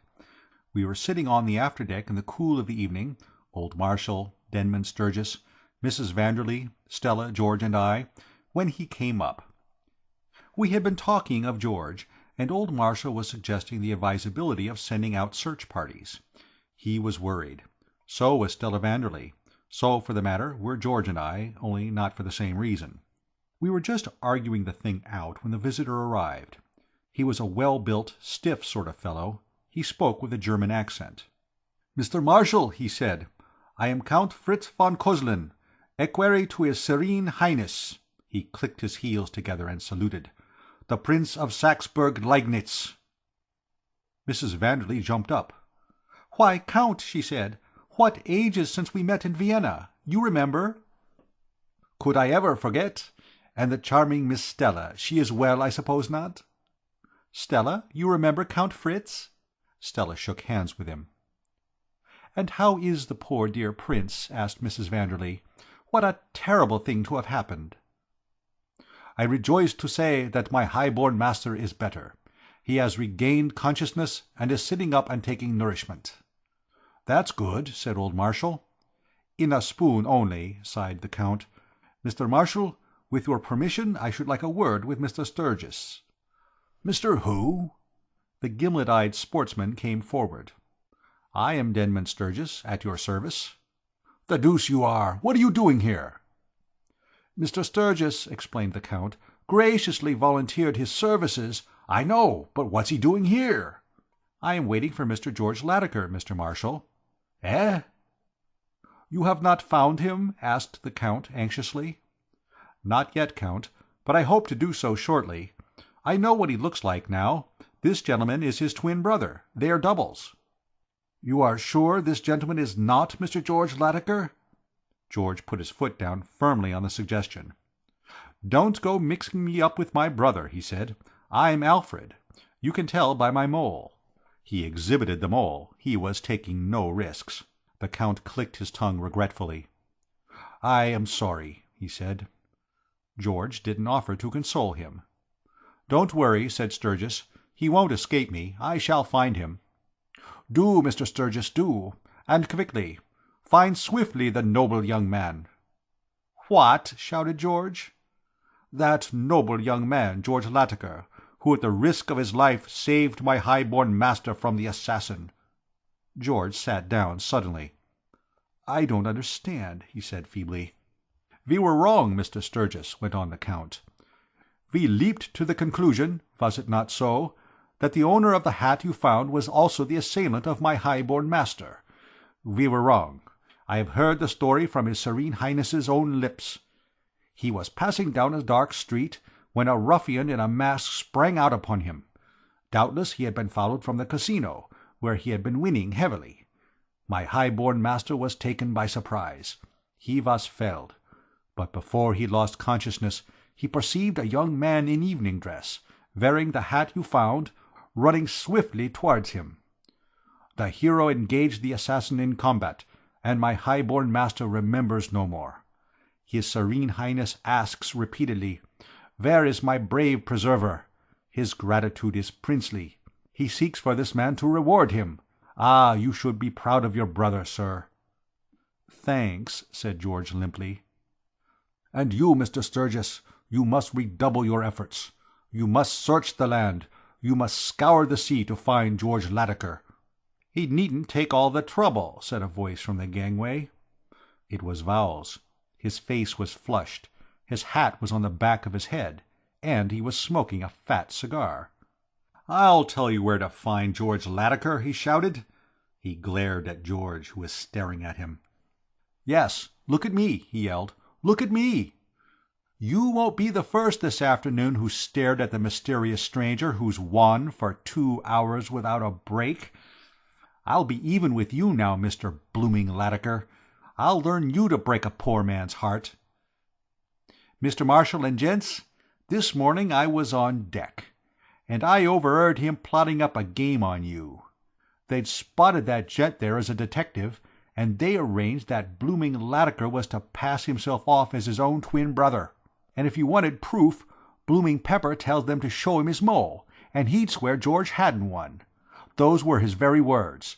'That man there is George Latimer, Hesquire, and let him deny it if he can.'" George got up. "I haven't the least desire to deny it, Vowles." "Mr. Vowles, if you please." "It's true," said George, turning to the Count. "The fact is, I had a rather foggy recollection of what happened last night. I only remember knocking someone down, and, like you, I jumped to the conclusion that I must have assaulted His Serene Highness." "Then you are really George Latimer?" asked the Count. "I am." "'Ere, what does all this mean?" demanded Vowles. "Merely that I saved the life of His Serene Highness, the Prince of Saxburg-Liegnitz, Mr. Vowles." "It's a swindle," began Vowles, when there was a sudden rush, and the girl Pilbeam cannoned into the crowd, sending me into old Marshall's chair, and flung herself into the arms of Vowles. "Oh, Harold," she cried, "I thought you were dead. I thought you'd shot yourself." He sort of braced himself together to fling her off, and then seemed to think better of it, and fell into the clinch. It was all dashed romantic, don't you know, but there are limits. "Vowles, you're sacked," I said. "Who cares?" he said. "Think I was going to stop now I'm a gentleman of property? Come along, Emma, my dear. Give a month's notice and get your 'at, and I'll take you to dinner at Ciro's." "And you, Mr. Latimer," said the Count, "may I conduct you to the presence of my high-born master? He wishes to show his gratitude to his preserver." "You may," said George. "May I have my hat, Mr. Sturgis?" There's one bit more. After dinner that night I came up for a smoke, and, strolling on to the foredeck, almost bumped into George and Stella. They seemed to be having an argument. "I'm not sure," she was saying, "that I believe that a man can be so happy that he wants to kiss the nearest thing in sight, as you put it." "Don't you?" said George. "Well, as it happens, I'm feeling just that way now." I coughed, and he turned around. "Hello, Reggie," he said. "Hello, George," I said. "Lovely night." "Beautiful," said Stella. "The moon," I said. "Ripping," said George. "Lovely," said Stella. "And look at the reflection of the stars on the—" George caught my eye. "Pop off," he said. I popped. End of Rallying Round Old George.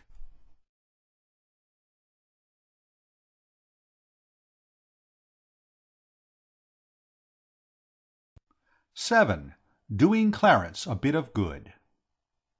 Have you ever thought about it? And when I say thought about it, I mean really carefully considered the question of the coolness, the cheek, or if you prefer it, the gall with which women, as a sex, fairly bursts? I have, by Jove.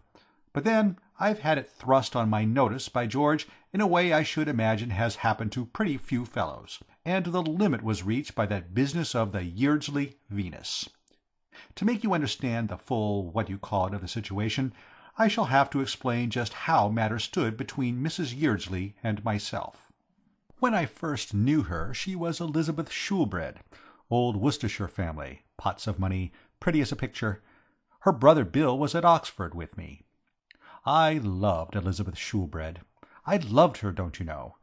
And there was a time, for about a week, when we were engaged to be married. But just as I was beginning to take a serious view of life, and study furniture catalogues, and feel pretty solemn when the restaurant orchestra played The Wedding Glide, I'm hanged if she didn't break it off, and a month later she was married to a fellow of the name of Yeardsley, Clarence Yeardsley, an artist. What with golf and billiards and a bit of racing, and fellows at the club rallying round and kind of taking me out of myself, as it were, I got over it, and came to look at the affair as a closed page in the book of my life, if you know what I mean. It didn't seem likely to me that we should meet again, as she and Clarence had settled down in the country somewhere and never came to London, and I'm bound to own that, by the time I got her letter, the wound had pretty well healed, and I was to a certain extent sitting up and taking nourishment. In fact, to be absolutely honest, I was jolly thankful the thing had ended as it had done. This letter I'm telling you about arrived one morning out of a blue sky, as it were. It ran like this. My dear old Reggie, what ages it seems since I saw anything of you. How are you? We have settled down here in the most perfect old house, with a lovely garden, in the middle of delightful country. Couldn't you run down here for a few days? Clarence and I would be so glad to see you. Bill is here, and is most anxious to meet you again. He was speaking of you only this morning. Do come. Wire your train, and I will send the car to meet you. Yours most sincerely, Elizabeth Yeardsley. P.S. We can give you new milk and fresh eggs. Think of that. P.P.S. Bill says our billiard table is one of the best he has ever played on. P.P.S.S. We are only half a mile from a golf course. Bill says it is better than St. Andrews. P.P.S.S.S. You must come. Well, a fellow comes down to breakfast one morning with a bit of a head on, and finds a letter like that from a girl who might quite easily have blighted his life.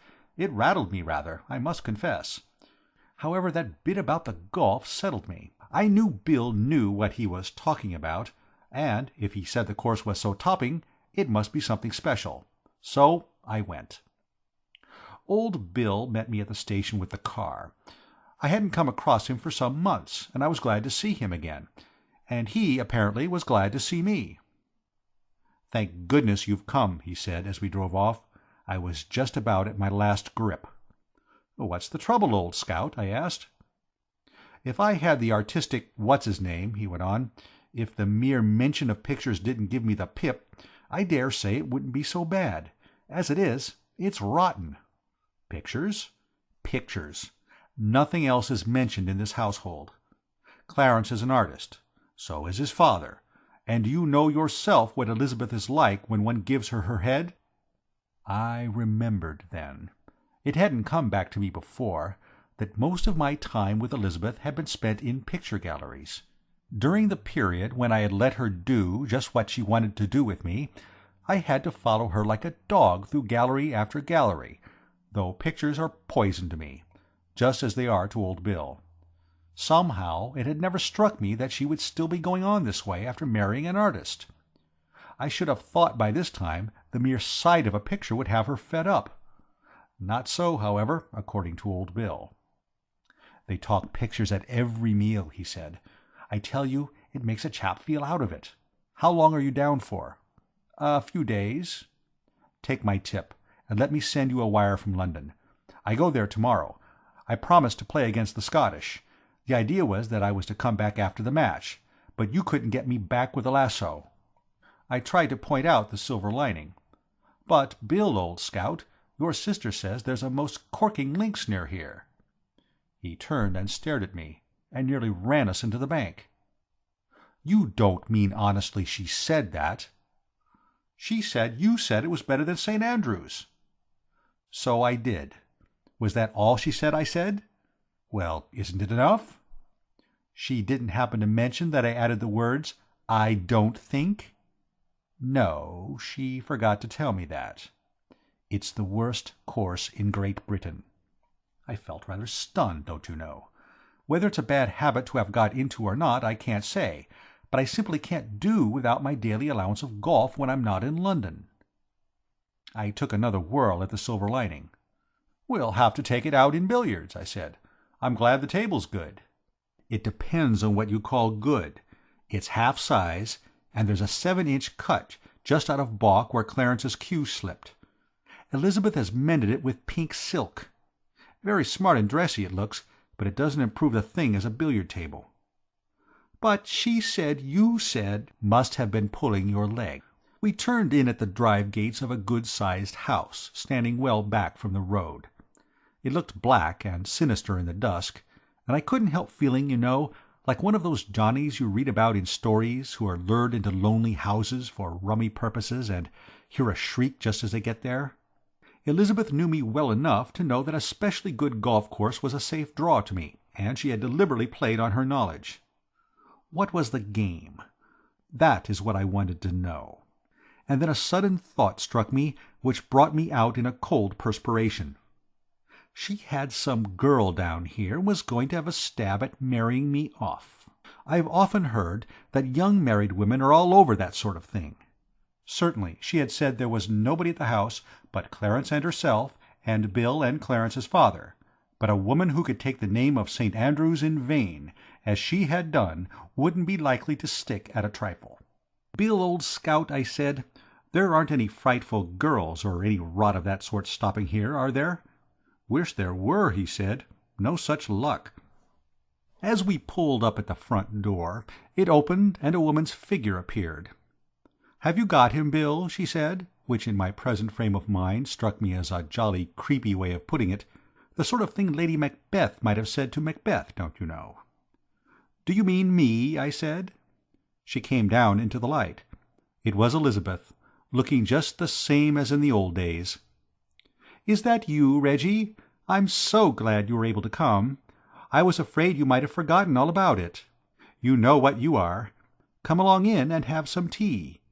Have you ever been turned down by a girl who afterwards married and then been introduced to her husband? If so, you'll understand how I felt when Clarence burst on me. You know the feeling. First of all, when you hear about the marriage, you say to yourself, 'I wonder what he's like.' Then you meet him and think, 'There must be some mistake. She can't have preferred this to me.' That's what I thought when I set eyes on Clarence. He was a little thin, nervous-looking chappie of about 35. His hair was getting grey at the temples and straggly on top. He wore pince-nez, and he had a drooping moustache. I'm no Bombardier Wells myself, but in front of Clarence I felt quite a nut. And Elizabeth, mind you, is one of those tall, splendid girls who looks like princesses. Honestly, I believe women do it out of pure cussedness. "How do you do, Mr. Pepper? Hark! Can you hear a mewing cat?" said Clarence, all in one breath, don't you know. "Eh?" I said. "A mewing cat. I feel sure I hear a mewing cat. Listen." While we were listening, the door opened, and a white-haired old gentleman came out. He was built on the same lines as Clarence, but was an earlier model. I took him correctly to be Mr. Yeardsley, Senior. Elizabeth introduced us. "Father," said Clarence, "did you meet a mewing cat outside? I feel positive I heard a cat mewing." "No," said the father, shaking his head. "No mewing cat." "I can't bear mewing cats," said Clarence. "A mewing cat gets on my nerves." "A mewing cat is so trying," said Elizabeth. "I dislike mewing cats," said old Mr. Yeardsley. That was all about mewing cats for the moment. They seemed to think they had covered the ground satisfactorily, and went back to pictures. We talked pictures steadily till it was time to dress for dinner. At least they did. I just sort of sat around. Presently the subject of picture robberies came up. Somebody mentioned the Mona Lisa, and then I happened to remember something in the evening paper, as I was coming down in the train, about some fellow somewhere having had a valuable painting pinched by burglars the night before. It was the first time I had had a chance of breaking into the conversation with any effect, and I meant to make the most of it. The paper was in the pocket of my overcoat in the hall. I went and fetched it. "Here it is," I said. "A Romney belonging to Sir Bellamy Palmer." They all shouted, "What?" Exactly at the same time, like a chorus? Elizabeth grabbed the paper. Let me look. Yes. Late last night, burglars entered the residence of Sir Bellamy Palmer, Dryden Park, Midford, Hants. Why, that's near here, I said. I passed through Midford. Dryden Park is only 2 miles from this house, said Elizabeth. I noticed her eyes were sparkling. Only 2 miles, she said. It might have been us. It might have been the Venus. Old Mr. Yeardsley bounded in his chair. The Venus! He cried. They all seemed wonderfully excited. My little contribution to the evening's chat had made quite a hit. Why I didn't notice it before I don't know, but it was not till Elizabeth showed it to me after dinner that I had my first look at the Yeardsley Venus. When she led me up to it, and switched on the light, it seemed impossible that I could have sat right through dinner without noticing it. But then, at meals, my attention is pretty well riveted on the foodstuffs. Anyway, it was not till Elizabeth showed it to me that I was aware of its existence. She and I were alone in the drawing-room after dinner. Old Yeardsley was writing letters in the morning-room, while Bill and Clarence were rollicking in the half-size billiard table with the pink silk tapestry effects. All, in fact, was joy, jollity, and song, so to speak, when Elizabeth, who had been sitting wrapped in thought for a bit, bent towards me and said, "Reggie." And the moment she said it I knew something was going to happen. You know that pre-what-do-you-call-it you get sometimes? Well, I got it then. "What-oh?" I said nervously. "Reggie," she said, "I want to ask a favor of you." "Yes?"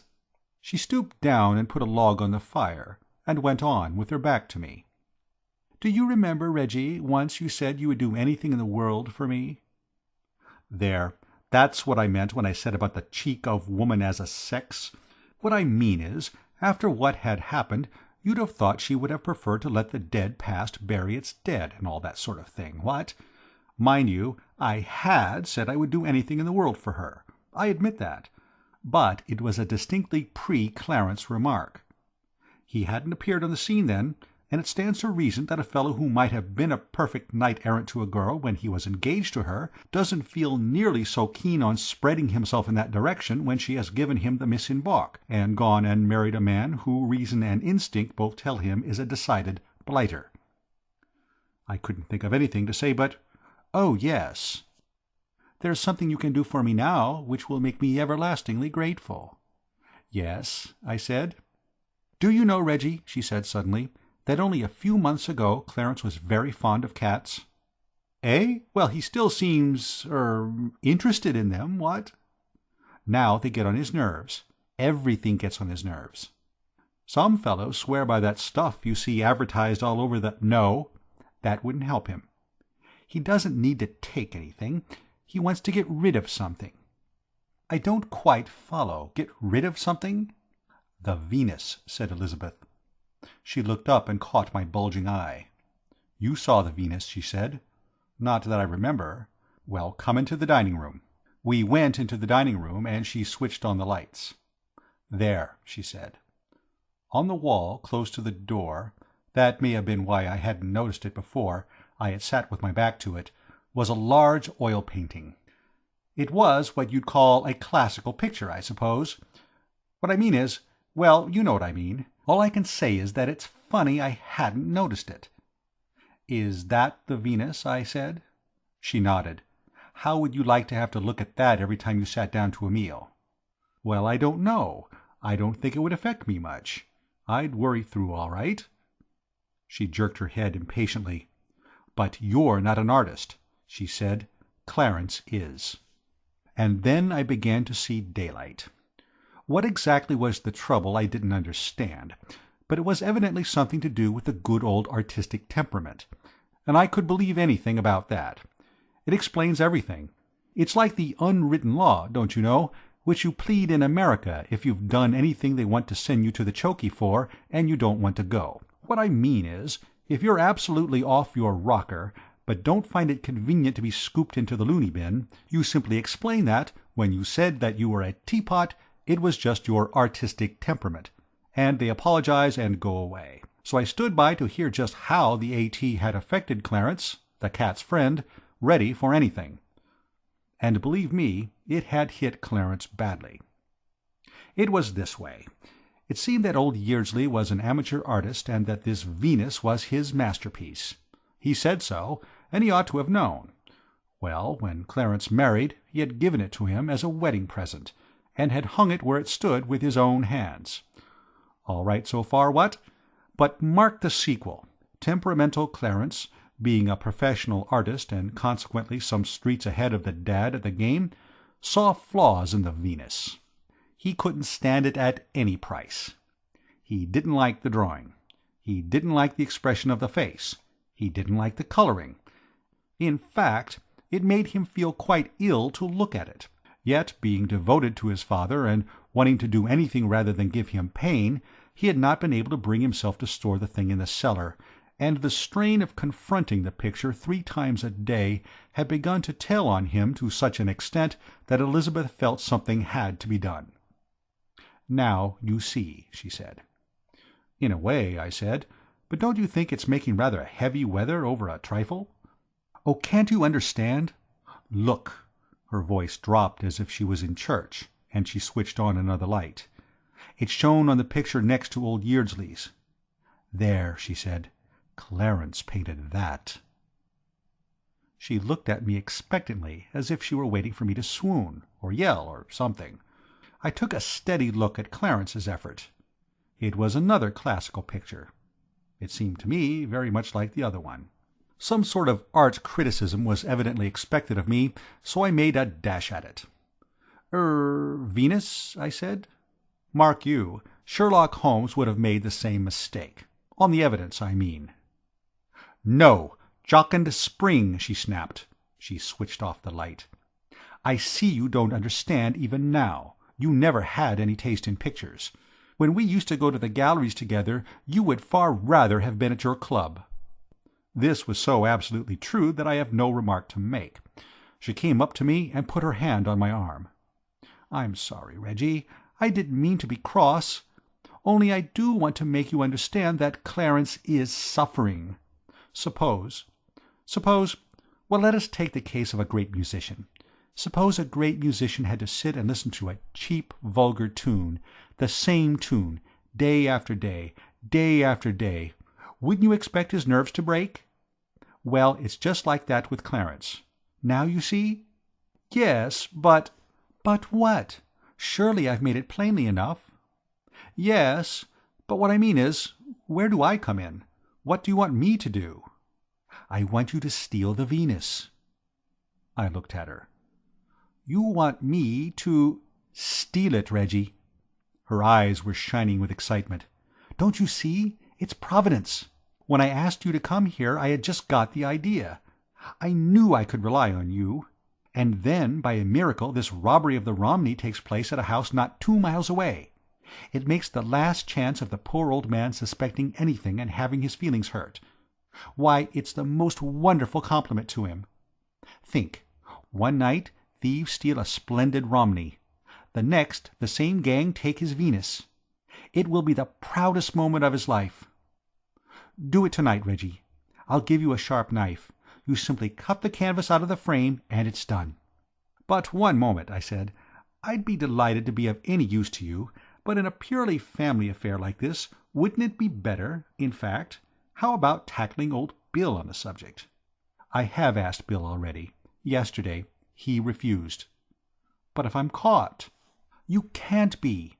All you have to do is take the picture, open one of the windows, leave it open, and go back to your room." It sounded simple enough. "And as to the picture itself, when I've got it?" "Burn it. I'll see that you have a good fire in your room." "But—" She looked at me. She always did have the most wonderful eyes. "Reggie," she said. Nothing more. Just Reggie. She looked at me. "Well, after all, if you see what I mean, the days that are no more, don't you know, auld lang syne, that sort of thing. You follow me?" "All right," I said. "I'll do it. I don't know if you happen to be one of those Johnnies who are steeped in crime and so forth, and think nothing of pinching diamond necklaces. If you are not, you'll understand that I felt a lot less keen on the job I'd taken on when I sat in my room waiting to get busy than I had done when I promised to tackle it in the dining room. On paper it all seemed easy enough, but I couldn't help feeling there was a catch somewhere, and I'd never known time pass slower. The kick-off was scheduled for 1 o'clock in the morning, when the household might be expected to be pretty sound asleep, but at 1:45 I couldn't stand it any longer. I lit the lantern I had taken from Bill's bicycle, took a grip of my knife, and slunk downstairs. The first thing I did on getting to the dining room was to open the window. I had half a mind to smash it so as to give an extra bit of local color to the affair, but decided not to on account of the noise. I had put my lantern on the table and was just reaching out for it when something happened. What it was for the moment I couldn't have said. It might have been an explosion of some sort, or an earthquake. Some solid object caught me a frightful whack on the chin. Sparks and things occurred inside my head, and the next thing I remember is feeling something wet and cold splash into my face, and hearing a voice that sounded like old Bill's say, "Feeling any better now?" I sat up. The lights were on, and I was on the floor, with old Bill kneeling beside me with a soda siphon. "What happened?" I said. "I'm awfully sorry, old man," he said. "I hadn't a notion it was you. I came in here and saw a lantern on the table, and the window open and a chap with a knife in his hand, so I didn't stop to make inquiries.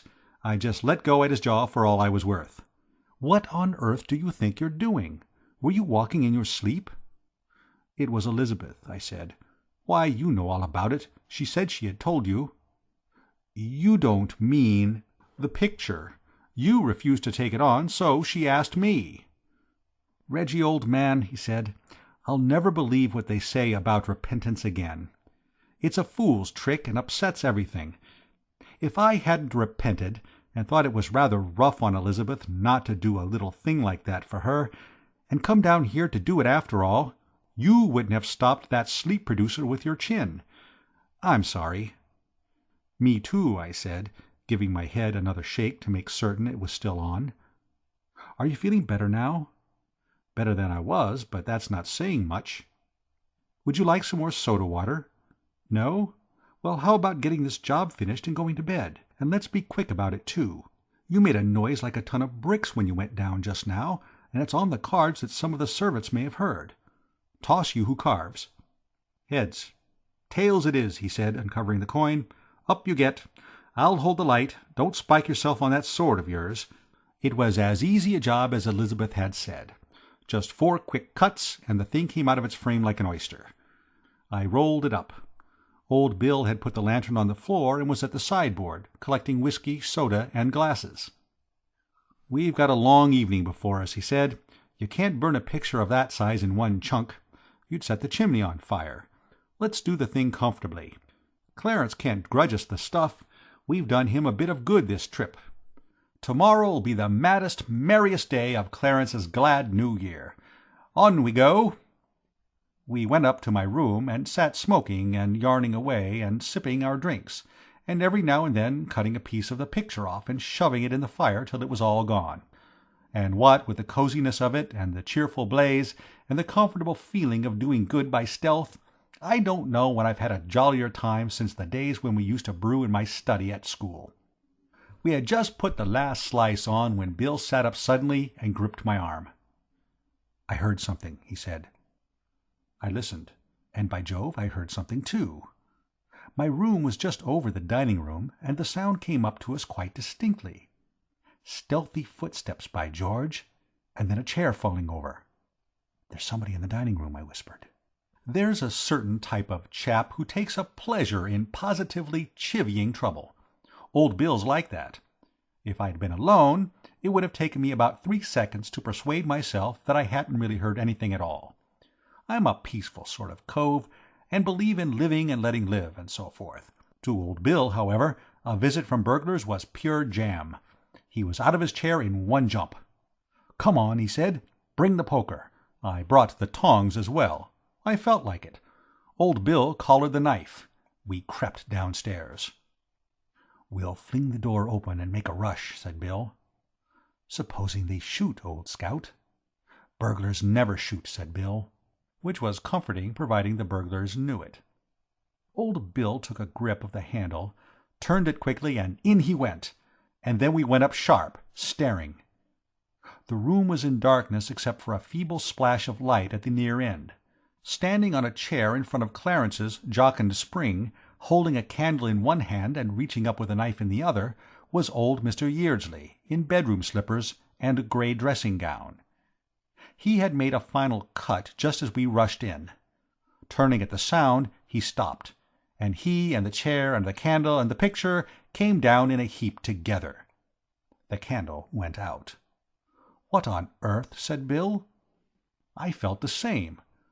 I picked up the candle and lit it, and then a most fearful thing happened. The old man picked himself up and suddenly collapsed into a chair and began to cry like a child.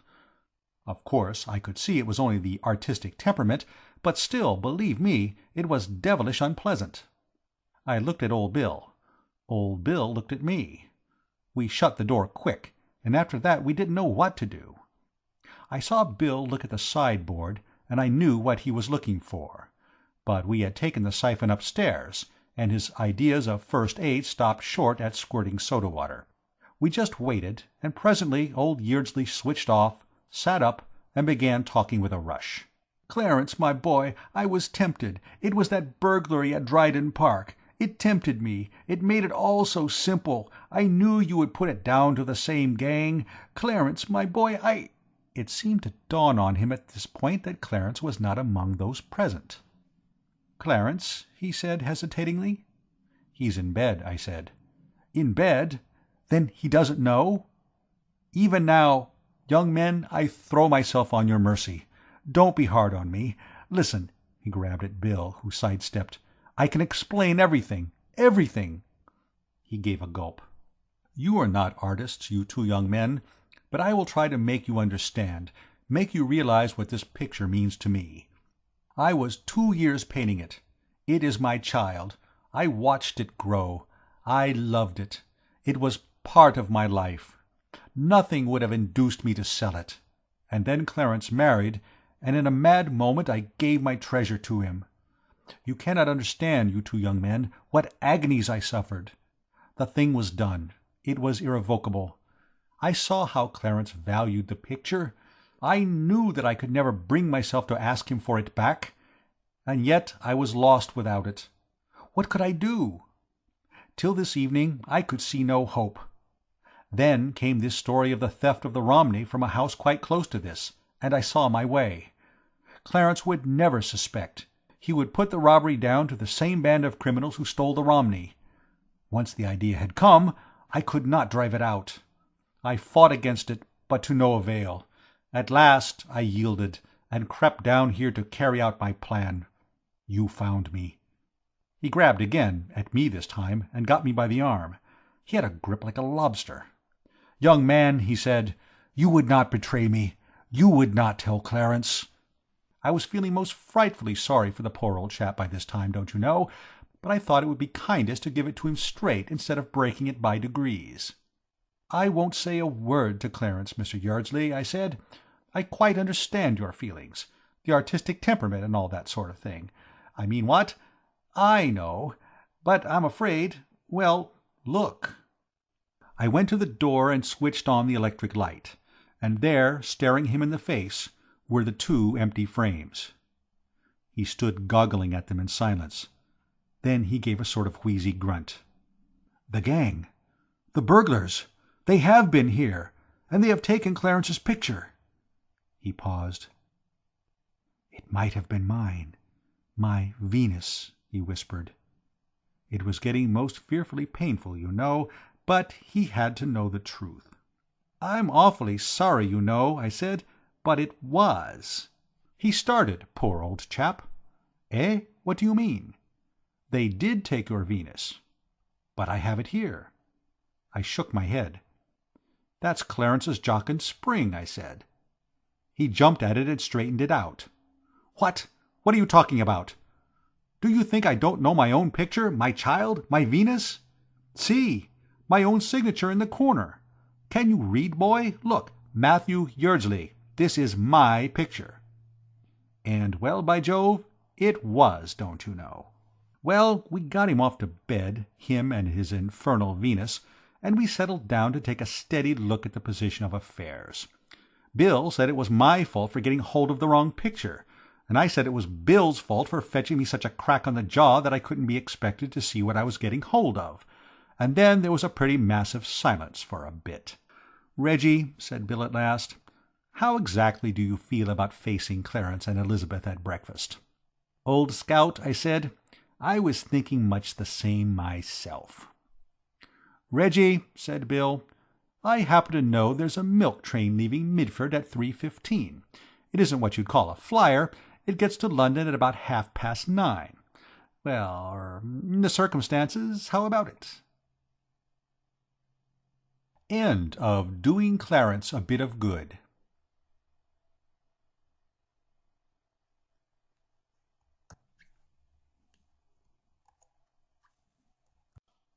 (8) The Aunt and the Sluggard. Now that it's all over, I may as well admit that there was a time during the rather funny affair of Rockmetaller Todd when I thought that Jeeves was going to let me down. The man had the appearance of being baffled. Jeeves is my man, you know. Officially he pulls in weekly wages for pressing my clothes and all that sort of thing, but actually he's more like what the poet Johnny called some bird of his acquaintance who was apt to rally round him in times of need. A guide, don't you know. Philosopher, if I remember rightly, and, I rather fancy, friend. I rely on him at every turn. So, naturally, when Rocky Todd told me about his aunt, I didn't hesitate. Jeeves was in on the thing from the start. The affair of Rocky Todd broke loose early one morning of spring. I was in bed, restoring the good old tissues with about 9 hours of the dreamless, when the door flew open and somebody prodded me in the lower ribs and began to shake the bedclothes. After blinking a bit and generally pulling myself together, I located Rocky, and my first impression was that it was some horrid dream. Rocky, you see, lived down on Long Island somewhere, miles from New York, and not only that, but he had told me himself more than once that he never got up before 12, and seldom earlier than 1. Constitutionally the laziest young devil in America, he had hit on a walk in life which enabled him to go to the limit in that direction. He was a poet. At least he wrote poems when he did anything, but most of the time, as far as I could make out, he spent in a sort of trance. He told me once that he could sit on a fence, watching a worm, and wondering what on earth it was up to, for hours at a stretch. He had this scheme of life worked out to a fine point. About once a month he would take 3 days writing a few poems. The other 329 days of the year he rested. I didn't know there was enough money in poetry to support a chappie, even in the way in which Rocky lived, but it seemed that, if you stick to exhortations to young men to lead the strenuous life and don't shove in any rhymes, American editors fight for the stuff. Rocky showed me one of his things once. It began, B. B. The past is dead. Tomorrow is not born. Be today. Today. Be with every nerve, with every muscle, with every drop of your red blood. Be. It was printed opposite the frontispiece of a magazine with a sort of scroll round it, and a picture in the middle of a fairly nude chappie with bulging muscles, giving the rising sun the glad eye. Rocky said they gave him $100 for it, and he stayed in bed till 4 in the afternoon for over a month. As he regarded the future he was pretty solid, owing to the fact that he had a moneyed aunt tucked away somewhere in Illinois, and as he had been named Rockmetaller after her, and was her only nephew, his position was pretty sound. He told me that when he did come into the money he meant to do no work at all, except perhaps an occasional poem recommending the young man with the life opening out before him, with all its splendid possibilities, to light a pipe and shove his feet upon the mantelpiece. And this was the man who was prodding me in the ribs in the grey dawn. "Read this, Bertie."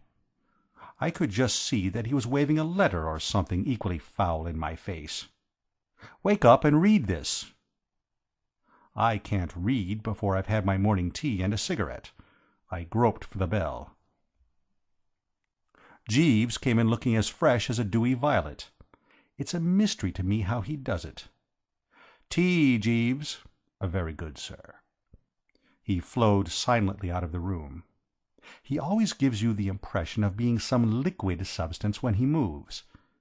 And I found that Rocky was surging round with his beastly letter again. "What is it?" I said. "What on earth's the matter?" "Read it." "I can't. I haven't had my tea." "Well, listen then." "Who's it from?" "My aunt." At this point I fell asleep again. I woke to hear him saying, "So what on earth am I to do?" Jeeves trickled in with the tray, like some silent stream meandering over its mossy bed, and I saw daylight. "Read it again, Rocky, old top," I said. "I want Jeeves to hear it. Mr. Todd's aunt has written him a rather rummy letter, Jeeves, and we want your advice." "Very good, sir." He stood in the middle of the room, registering devotion to the cause, and Rocky started again. "My dear Rockmetaler, I have been thinking things over for a long while, and I have come to the conclusion that I have been very thoughtless to wait so long before doing what I have made up my mind to do now." "What do you make of that, Jeeves?" "It seems a little obscure at present, sir, but no doubt it becomes clearer at a later point in the communication." "It becomes as clear as mud," said Rocky. "Proceed, old scout," I said, champing my bread and butter. "You know how all my life I have longed to visit New York, and see for myself the wonderful gay life of which I have read so much. I fear that now it will be impossible for me to fulfill my dream. I am old and worn out. I seem to have no strength left in me." "Sad, Jeeves, what?" "Extremely, sir." "Sad nothing," said Rocky. "It's sheer laziness. I went to see her last Christmas, and she was bursting with health. Her doctor told me himself that there was nothing wrong with her whatever, but she will insist that she's a hopeless invalid, so he has to agree with her. She's got a fixed idea that the trip to New York would kill her, so though it's been her ambition all her life to come here, she stays where she is. Rather like the chappie whose heart was in the Highlands, a chasing of the deer, Jeeves. The cases are in some respects parallel, sir. Carry on, Rocky, dear boy." "So I have decided that if I cannot enjoy all the marvels of the city myself, I can at least enjoy them through you. I suddenly thought of this yesterday, after reading a beautiful poem in the Sunday paper about a young man who had longed all his life for a certain thing and wanted it in the end only when he was too old to enjoy it. It was very sad, and it touched me." "A thing," interpolated Rocky bitterly, "that I have not been able to do in 10 years. As you know, you will have my money when I am gone, but until now I have never been able to see my way to giving you an allowance. I have now decided to do so, on one condition. I have written to a firm of lawyers in New York, giving them instructions to pay you quite a substantial sum each month. My one condition is that you live in New York, and enjoy yourself as I have always wished to do. I want you to be my representative, to spend this money for me as I should do myself. I want you to plunge into the gay, prismatic life of New York. I want you to be the life and soul of brilliant supper parties. Above all, I want you, indeed I insist on this, to write me letters at least once a week, giving me a full description of all you are doing and all that is going on in the city, so that I may enjoy at second hand what my wretched health prevents my enjoying for myself. Remember that I shall expect full details, and that no detail is too trivial to interest. Your affectionate aunt, Isabel Rockmetaler. "What about it?" said Rocky. "What about it?" I said. "Yes, what on earth am I going to do?" It was only then that I really got on to the extremely rummy attitude of the chappie, in view of the fact that a quite unexpected mess of the right stuff had suddenly descended on him from a blue sky. To my mind it was an occasion for the beaming smile and joyous whoop. Yet here the man was, looking and talking as if fate had swung on his solar plexus. It amazed me. "Aren't you bucked?" I said. But if I were in your place, I should be frightfully braced. I consider this pretty soft for you." He gave a kind of yelp, stared at me for a moment, and then began to talk of New York in a way that reminded me of Jimmy Mundy, the reformer chappie. Jimmy had just come to New York on a hit-the-trail campaign, and I had popped in at Garden a couple of days before, for half an hour or so, to hear him. He had certainly told New York some pretty straight things about itself, having apparently taken a dislike to the place. But, by Jove, you know dear old Rocky made him look like a publicity agent for the old metrop. "Pretty soft," he cried. "To have to come and live in New York? To have to leave my little cottage and take a stuffy, smelly, overheated hole of an apartment in this heaven-forsaken, festering Gehenna? To have to mix night after night with a mob who think that life is a sort of St. Vitus's dance, and imagine that they're having a good time because they're making enough noise for 6 and drinking too much for 10. I loathe New York, Bertie. I wouldn't come near the place if I hadn't got to see editors occasionally. There's blight on it. It's got moral delirium tremens. It's the limit. The very thought of staying more than a day in it makes me sick. And you think this thing is pretty soft for me." I felt rather like Lot's friends must have done when they dropped in for a quiet chat and had their genial host begin to criticize the cities of the plain. I had no idea old Rocky could be so eloquent. "It would kill me to live in New York," he went on, "to have to share the air with 6 million people, to have to wear stiff collars and decent clothes all the time, to—" he started. "Good Lord, I suppose I should have to dress for dinner in the evenings.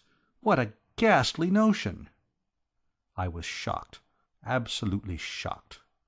"My dear chap," I said reproachfully, "do you dress for dinner every night, Bertie?" "Jeeves," I said coldly. The man was still standing like a statue by the door.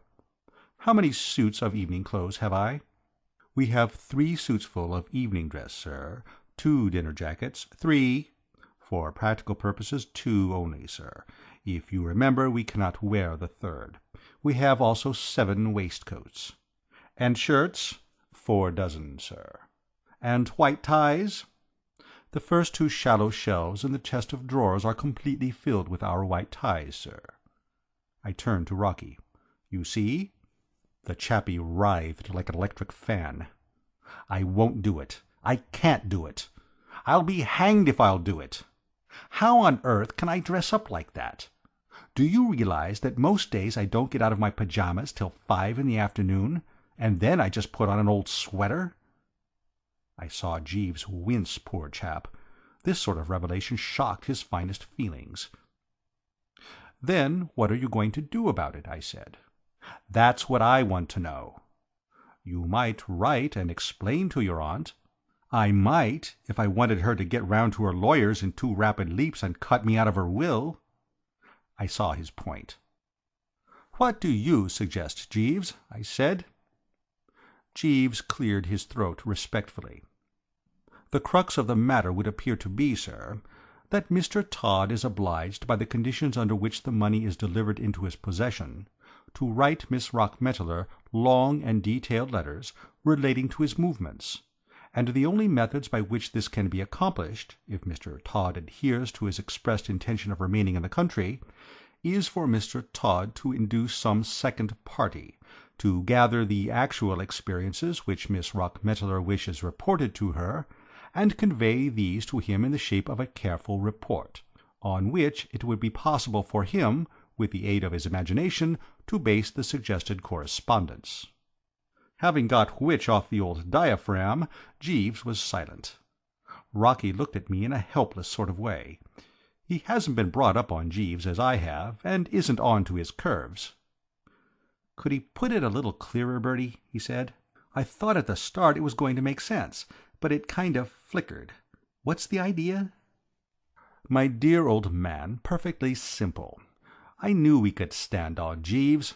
All you've got to do is get somebody to go round the town for you and take a few notes, and then you work up the notes into letters. That's it, isn't it, Jeeves?" "Precisely, sir."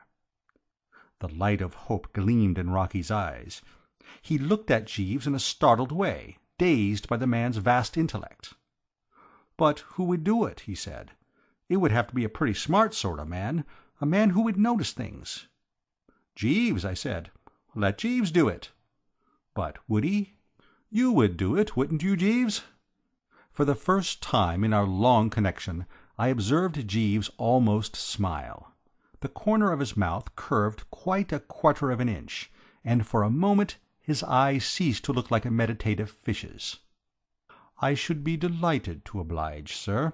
As a matter of fact, I have already visited some of New York's places of interest on my evening out, and it would be most enjoyable to make a practice of the pursuit." "Fine! I know exactly what your aunt wants to hear about, Rocky. She wants an earful of the cabaret stuff. The place you ought to go to first, Jeeves, is Ragelheimer's. It's on 42nd Street. Anybody will show you the way." Jeeves shook his head. "Pardon me, sir. People are no longer going to Ragelheimer's. The place at the moment is Frolics on the Roof."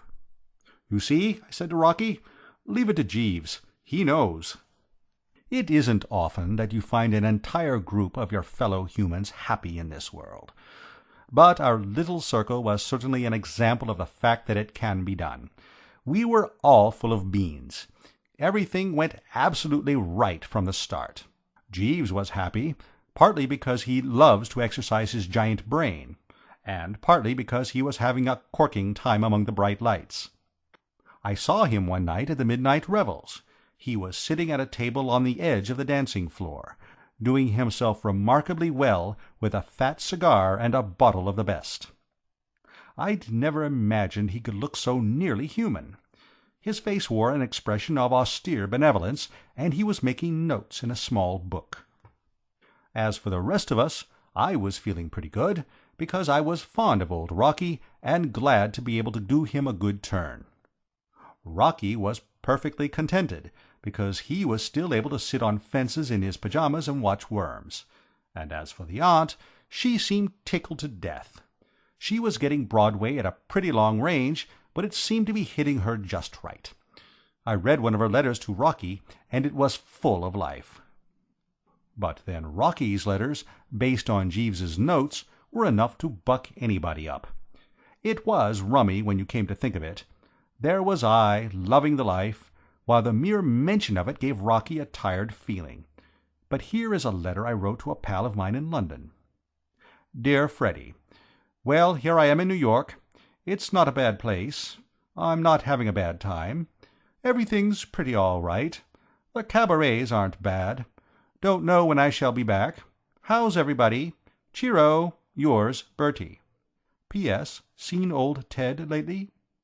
Not that I cared about Ted, but if I hadn't dragged him in I couldn't have gotten the confounded thing onto the second page. Now here's old Rocky on exactly the same subject. Dearest Aunt Isabel, how can I ever thank you enough for giving me the opportunity to live in this astounding city? New York seems more wonderful every day. Fifth Avenue is at its best, of course, just now. The dresses are magnificent. Wads of stuff about the dresses. I didn't know Jeeves was such an authority. I was out with some of the crowd at the midnight revels the other night. We took in a show first, after a little dinner at a new place on 43rd Street. We were quite a gay party. Georgie Cohen looked in about midnight, and got off a good one about Willie Collier. Fred Stone could only stay a minute, but Doug Fairbanks did all sorts of stunts and made us roar. Diamond Jim Brady was there as usual, and Laurette Taylor showed up with a party. The show at the revels is quite good. I am enclosing a program. Last night a few of us went round to Frolics on the Roof. And so on and so forth, yards of it. I suppose it's the artistic temperament or something. What I mean is, it's easier for a chappie who's used to writing poems and that sort of tosh to put a bit of a punch into a letter than it is for a chappie like me. Anyway, there's no doubt that Rocky's correspondence was hot stuff. I called Jeeves in and congratulated him. "Jeeves, you're a wonder." "Thank you, sir." "How you notice everything at these places beats me. I couldn't tell you a thing about them, except that I've had a good time. It's just a knack, sir. Well, Mr. Todd's letters ought to brace Miss Rockmetaler all right, what?" "Undoubtedly, sir," agreed Jeeves. And by Jove they did. They certainly did, by George. What I mean to say is, I was sitting in the apartment one afternoon, about a month after the thing had started, smoking a cigarette and resting the old bean, when the door opened and the voice of Jeeves burst the silence like a bomb. It wasn't that he spoke loud. He has one of those soft, soothing voices that slide through the atmosphere like a note of a far-off sheep. It was what he said that made me leap like a young gazelle. "Miss Rockmetaler." And in came a large, solid female. The situation floored me. I'm not denying it. Hamlet must have felt much as I did when his father's ghost bobbed up in the fairway. I'd come to look on Rocky's aunt as such a permanency at her own home that it didn't seem possible that she could really be here in New York. I stared at her. Then I looked at Jeeves. He was standing there in an attitude of dignified detachment, the chump. When, if ever he should have been rallying round the young master, it was now.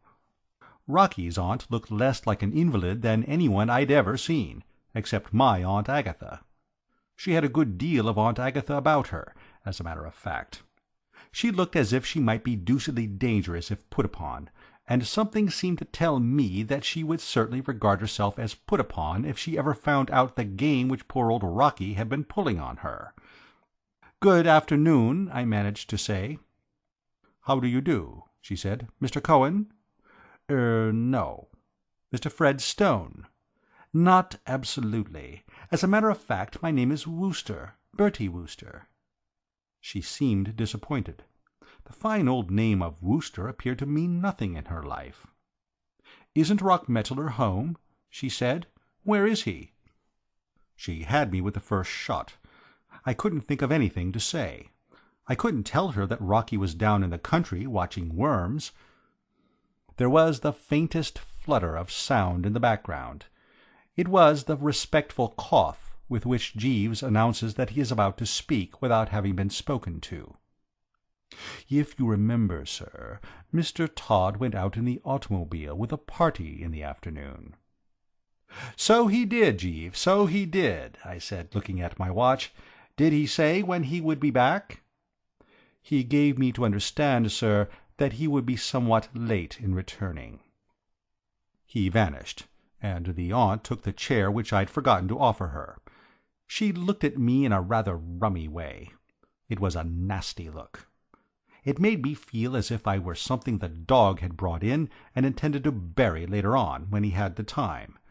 My own Aunt Agatha back in England has looked at me exactly the same way many a time, and it never fails to make my spine curl. "You seem very at home here, young man. Are you a great friend of Rockmetaler's?" "Oh, yes, rather." She frowned as if she had expected better things of old Rocky. "Well, you need to be," she said, "the way you treat his flat as your own." I give you my word, this quite unforeseen slam simply robbed me of the power of speech. I'd been looking on myself in the light of the dashing host, and suddenly to be treated as an intruder jarred me. It wasn't, mark you, as if she had spoken in a way to suggest that she considered my presence in the place as an ordinary social call. She obviously looked on me as a cross between a burglar and the plumber's man come to fix the leak in the bathroom. It hurt her, my being there. At this juncture, with the conversation showing every sign of being about to die in awful agonies, an idea came to me. Tea, the good old stand-by. "Would you care for a cup of tea?" I said.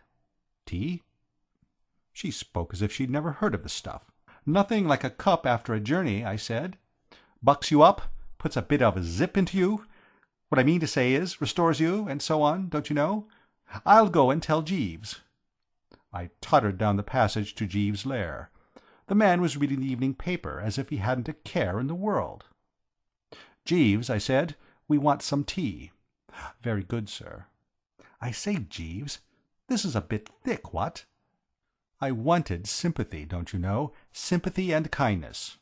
The old nerve centres had had the deuce of a shock. She's got the idea this place belongs to Mr. Todd. What on earth put that into her head?" Jeeves filled the kettle with a restrained dignity. "No doubt because of Mr. Todd's letters, sir," he said. "It was my suggestion, sir, if you remember, that they should be addressed from this apartment in order that Mr. Todd should appear to possess a good central residence in the city." I remembered. We had thought it a brainy scheme at the time. "Well, it's bally awkward, you know, Jeeves. She looks on me as an intruder. By Jove, I suppose she thinks I'm someone who hangs about here, touching Mr. Todd for 3 meals and borrowing his shirts. Yes, sir. It's pretty rotten, you know. Most disturbing, sir. And there's another thing. What are we going to do about Mr. Todd? We've got to get him up here as soon as ever we can. When you have brought the tea, you had better go out and send him a telegram, telling him to come up by the next train." "I have already done so, sir. I took the liberty of writing the message and dispatching it by the lift attendant." "By Jove, you think of everything, Jeeves." "Thank you, sir. A little buttered toast with the tea?" "Just so, sir, thank you." I went back to the sitting-room. She hadn't moved an inch. She was still bolt upright on the edge of her chair, gripping her umbrella like a hammer-thrower. She gave me another one of those looks as I came in. There was no doubt about it. For some reason she had taken a dislike to me. I suppose because I wasn't George M. Cohan. It's a bit hard on a chap. "This is a surprise, what?" I said, after about 5 minutes' restful silence, trying to crank the conversation up again. "What is a surprise?" "You're coming here, don't you know, and so on." She raised her eyebrows and drank me in a bit more through her glasses. "Why is it surprising that I should visit my only nephew?" she said. Put like that, of course, it did seem reasonable. "Oh, rather," I said. "Of course, certainly. What I mean is—" Jeeves projected himself into the room with the tea. "I was jolly glad to see him. There's nothing like having a bit of business arranged for one when one isn't certain of one's lines. With a teapot to fool about with, I felt happier." "Tea, what?" I said. It wasn't what I meant to say. My idea had been to be a good deal more formal, and so on. Still, it covered the situation. I poured her out a cup. She sipped it and put the cup down with a shudder. "Do you mean to say, young man," she said frostily, "that you expect me to drink this stuff?" "Rather. Bucks you up, you know." "What do you mean by the expression, bucks you up?" "Well, it makes you full of beans, you know. Makes you fizz." "I don't understand a word you say. You're English, aren't you?" I admitted it. She didn't say a word. And somehow she did it in a way that made it worse than if she had spoken for hours. Somehow it was brought home to me that she didn't like Englishmen, and that if she had had to meet an Englishman, I was the one she'd have chosen last. Conversation languished again after that. Then I tried again. I was becoming more convinced every moment that you can't make a really lively salon with a couple of people, especially if one of them lets it go a word at a time. "Are you comfortable at your hotel?" I said. "At which hotel?" "The hotel you're staying at." "I'm not staying at an hotel." "Stopping with friends, what?" "I am naturally stopping with my nephew." I didn't get it for the moment. Then it hit me. "What? Here?" I gurgled. "Certainly. Where else should I go?" The full horror of the situation rolled over me like a wave. I couldn't see what on earth I was to do. I couldn't explain that this wasn't Rocky's flat without giving the poor old chap away hopelessly, because she would then ask me where he did live, and then he would be right in the soup. I was trying to induce the old bean to recover from the shock and produce some results when she spoke again. "Will you kindly tell my nephew's manservant to prepare my room? I wish to lie down." "Your nephew's manservant?" "The man you call Jeeves. If Rock Mettler has gone for an automobile ride, there is no need for you to wait for him. He will naturally wish to be alone with me when he returns." I found myself tottering out of the room. The thing was too much for me. I crept into Jeeves's den. "Jeeves," I whispered. "Sir?" "Mix me a B&S, Jeeves. I feel weak." "Very good, sir." "This is getting thicker every minute, Jeeves." "Sir?" "She thinks you're Mr. Todd's man. She thinks this whole place is his, and everything in it. I don't see what you're to do, except stay on and keep it up. We can't say anything, or she'll get on to the whole thing, and I don't want to let Mr. Todd down. By the way, Jeeves, she wants you to prepare her bed." He looked wounded.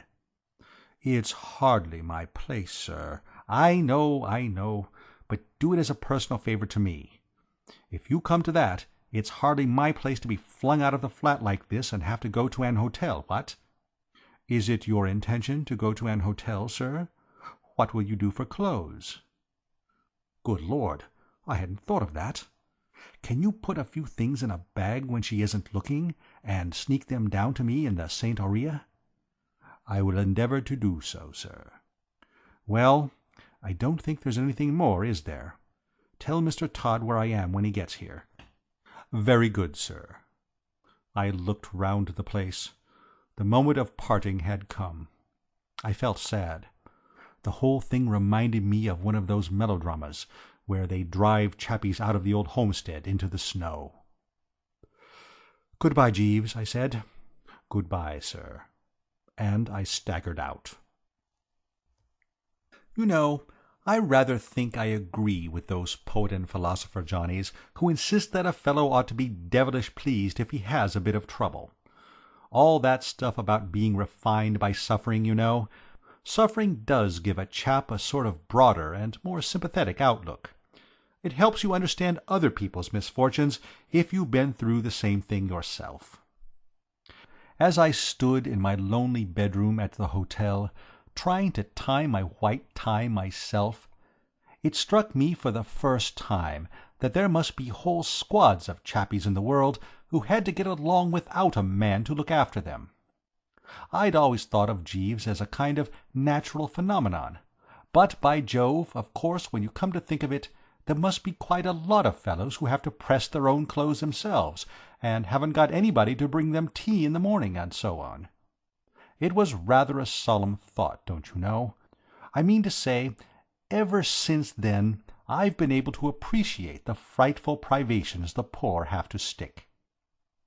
I got dressed somehow. Jeeves hadn't forgot a thing in his packing. Everything was there, down to the final stud. I'm not sure this didn't make me feel worse. It kind of deepened the pathos. It was like what somebody or other wrote about the touch of a vanished hand. I had a bit of dinner somewhere and went to a show of some kind, but nothing seemed to make any difference. I simply hadn't the heart to go on to supper anywhere. I just sucked down a whiskey and soda in the hotel smoking-room and went straight up to bed. I didn't know when I felt so rotten. Somehow I found myself moving about the room softly, as if there had been a death in the family. If I had anybody to talk to, I should have talked in a whisper. In fact, when the telephone bell rang, I answered in such a sad, hushed voice that the fellow at the other end of the wire said hello 5 times, thinking he hadn't got me. It was Rocky. The poor old scout was deeply agitated. "Bertie, is that you, Bertie? Oh, gosh, I'm having a time." "Where are you speaking from?" "The midnight revels. We've been here an hour, and I think we're a fixture for the night. I've told Aunt Isabel I've gone out to call up a friend to join us. She's glued to a chair with 'This is the Life' written all over her, taking it in through the pores. She loves it, and I'm nearly crazy." "Tell me all, old top," I said. "A little more of this," he said, "and I shall sneak quietly off to the river and end it all. Do you mean to say you go through this sort of thing every night, Bertie, and enjoy it? It's simply infernal. I was just snatching a wink of sleep behind the bill of fare just now when about 1,000,000 yelling girls swoop down with toy balloons. There are 2 orchestras here, each trying to see if they can't play louder than the other. I'm a mental and physical wreck. When your telegram arrived, I was just lying down for a quiet pipe, with a sense of absolute peace stealing over me. I had to get dressed and sprint 2 miles to catch the train. It nearly gave me heart failure. And on top of that, I almost got brain fever inventing lies to tell Aunt Isabel. And then I had to cram myself into these confounded evening clothes of yours." I gave a sharp wail of agony. It hadn't struck me till then that Rocky was depending on my wardrobe to see him through. "You'll ruin them." "I hope so," said Rocky in the most unpleasant way. His troubles seemed to have had the worst effect on his character. "I should like to get back at them somehow. They've given me a bad enough time. They're about 3 sizes too small, and something's apt to give at any moment. I wish to goodness it would, and give me a chance to breathe. I haven't breathed since 7:30. Thank heaven Jeeves managed to get out and buy me a collar that fitted, or I should be a strangled corpse by now. It was touch and go till the stud broke. Bertie, this is pure Hades. Aunt Isabel keeps urging me to dance. How on earth can I dance when I don't know a soul to dance with? And how the deuce could I, even if I knew every girl in the place? It's taking big chances even to move in these trousers. I had to tell her I've hurt my ankle. She keeps asking me when Cohen and Stone are going to turn up, and it's simply a question of time before she discovers that Stone is sitting 2 tables away. Something's got to be done, Bertie. You've got to think up some way of getting me out of this mess. It was you who got me into it." "Me? What do you mean?" "Well, Jeeves, then. It's all the same. It was you who suggested leaving it to Jeeves.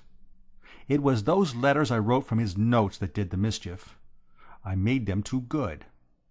My aunt's just been telling me about it. She says she had resigned herself to ending her life where she was, and then my letters began to arrive describing the joys of New York, and they stimulated her to such an extent that she pulled herself together and made the trip. She seems to think she's had some miraculous kind of faith cure. I tell you I can't stand it, Bertie. It's got to end." "Can't Jeeves think of anything?" "No. He just hangs around saying, 'Most disturbing, sir.' A fat lot of help that is." "Well, old lad," I said, "after all, it's far worse for me than it is for you. You've got a comfortable home, and Jeeves, and you're saving a lot of money." "Saving money? What do you mean, saving money?" "Why, the allowance your aunt was giving you. I suppose she's paying all the expenses now, isn't she?" "Certainly she is, but she stopped the allowance. She wrote the lawyers tonight. She says that now she's in New York there's no necessity for it to go on, as we shall always be together, and it's simpler for her to look after that end of it. I tell you, Bertie, I've examined the darn cloud with a microscope, and if it's got a silver lining, it's some little dissembler." "But, Rocky, old top, it's too bally awful. You've no notion of what I'm going through in this beastly hotel without Jeeves. I must get back to the flat." "Don't come near the flat." "But it's my own flat." "I can't help that. Aunt Isabel doesn't like you.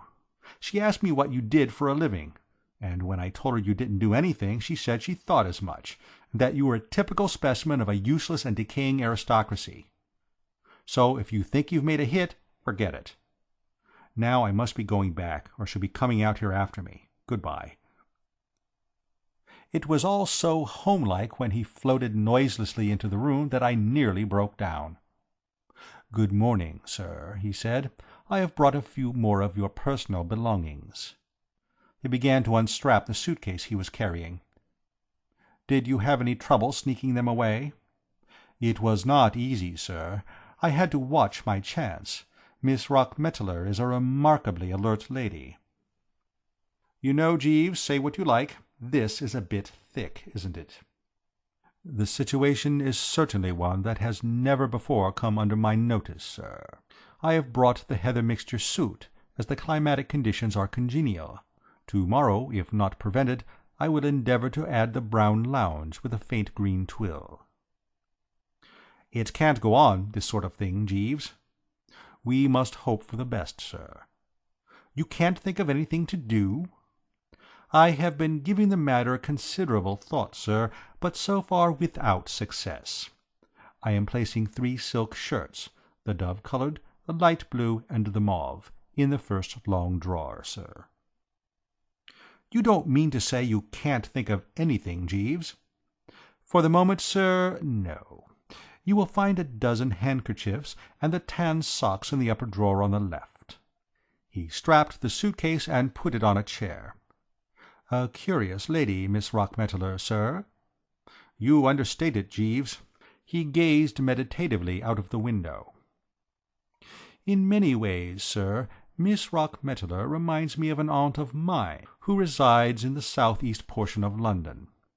Their temperaments are much alike. My aunt has the same taste for the pleasures of the great city. It is a passion with her to ride in hansom cabs, sir. Whenever the family takes their eyes off her, she escapes from the house and spends the day riding about in cabs. On several occasions she has broken into the children's savings bank to secure the means to enable her to gratify this desire." "I love to have these little chats with you about your female relatives, Jeeves," I said coldly, for I felt the man had let me down, and I was fed up with him. "But I don't see what all this has got to do with my trouble." "I beg your pardon, sir. I am leaving a small assortment of neckties on the mantelpiece, sir, for you to select according to your preference. I should recommend the blue with the red domino pattern, sir." Then he streamed imperceptibly toward the door and flowed silently out. I've often heard that chappies, after some great shock or loss, have a habit, after they've been on the floor for a while wondering what hit them, of picking themselves up and piecing themselves together, and sort of taking a whirl at beginning a new life. Time, the great healer, and nature adjusting herself, and so on and so forth. There's a lot in it. I know, because in my case, after a day or two of what you might call prostration, I began to recover. The frightful loss of Jeeves made any thought of pleasure more or less a mockery, but at least I found that I was able to have a dash at enjoying life again. What I mean is, I braced up to the extent of going round the cabarets once more, so as to try to forget, if only for the moment. New York's a small place when it comes to the part of it that wakes up just as the rest is going to bed, and it wasn't long before my tracks began to cross old Rocky's. I saw him once at Peel's, and again at Frolics on the Roof. There wasn't anybody with him either time except the aunt, and though he was trying to look as though he had struck the ideal life, it wasn't difficult for me, knowing the circumstances, to see that beneath the mask the poor chap was suffering. My heart bled for the fellow. At least, what there was of it that wasn't bleeding for myself bled for him. He had the air of one who was about to crack under the strain. It seemed to me that the aunt was looking slightly upset also. I took it that she was beginning to wonder when the celebrities were going to surge around, and what had suddenly become of all those wild, careless spirits Rocky used to mix in with his letters. I didn't blame her. I had only read a couple of his letters, but they certainly gave the impression that poor old Rocky was by way of being the hub of New York night-life, and that if by any chance he failed to show up at a cabaret, the management said, "What's the use?" and put up the shutters.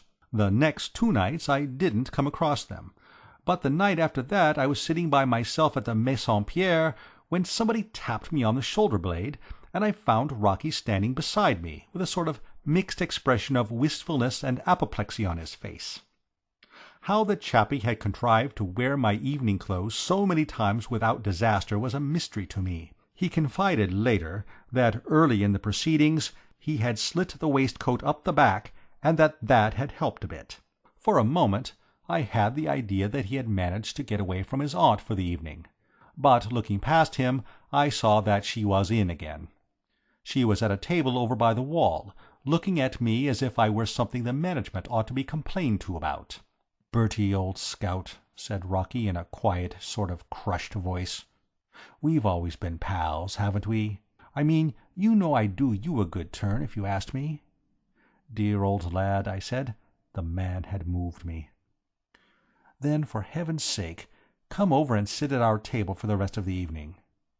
"Well, you know, there are limits to the sacred claims of friendship." "My dear chap," I said, "you know I'd do anything in reason, but—" "You must come, Bertie. You've got to. Something's got to be done to divert her mind. She's brooding about something. She's been like that for the last 2 days. I think she's beginning to suspect. She can't understand why we never seem to meet anyone I know at these joints. A few nights ago I happened to run into 2 newspaper men I used to know fairly well. I introduced them to Aunt Isabel as David Belasco and Jim Corbett, and it went well. But the effect has worn off now, and she's beginning to wonder again. Something's got to be done, or she will find out everything, and if she does I'd take a nickel for my chance of getting a cent from her later on. So for the love of Mike, come across to our table and help keep things going." I went along. One has to rally round a pal in distress. Aunt Isabel was sitting bolt upright, as usual. It certainly did seem as if she had lost a bit of the zest with which she had started out to explore Broadway. She looked as if she had been thinking a good deal about rather unpleasant things. "You've met Bertie Wooster, Aunt Isabel?" said Rocky. "I have." There was something in her eye that seemed to say, "Out of a city of 6 million people, why did you pick on me?" "Take a seat, Bertie. What'll you have?" said Rocky.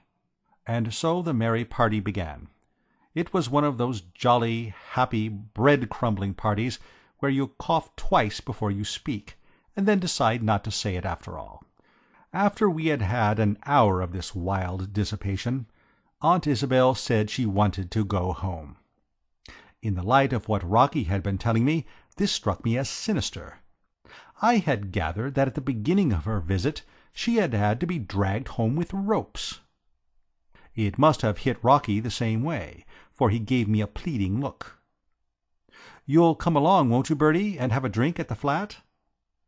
I had a feeling that this wasn't in the contract, but there wasn't anything to be done. It seemed brutal to leave the poor chap alone with the woman, so I went along. Right from the start, from the moment we stepped into the taxi, the feeling began to grow that something was about to break loose. A massive silence prevailed in the corner where the aunt sat, and though Rocky, balancing himself on the little seat in front, did his best to supply dialogue, we weren't a chatty party. I had a glimpse of Jeeves as we went into the flat, sitting in his lair, and I wished I could have called to him to rally round. Something told me that I was about to need him. The stuff was on the table in the sitting-room. Rocky took up the decanter. "Say when, Bertie." "Stop!" barked the aunt, and he dropped it. I caught Rocky's eye as he stooped to pick up the ruins. It was the eye of one who sees it coming. "Leave it there, Rockmetaler," said Aunt Isabel, and Rocky left it there. "The time has come to speak," she said. "I cannot stand idly by and see a young man going to perdition." Poor old Rocky gave a sort of gurgle, a kind of sound rather like the whiskey had made running out of the decanter onto my carpet. "Eh?" he said, blinking. The aunt proceeded. "The fault," she said, "was mine. I had not seen the light. But now my eyes are open. I see the hideous mistake I have made, by urging you into contact with this wicked city." I saw Rocky grope feebly for the table. His fingers touched it, and a look of relief came into the poor chappie's face. I understood his feelings. "But when I wrote you that letter, Rockmetaler, instructing you to go to the city and live its life, I had not had the privilege of hearing Mr. Mundy speak on the subject of New York." "Jimmy Mundy!" I cried. You know how it is sometimes when everything seems all mixed up, and suddenly you get a clue.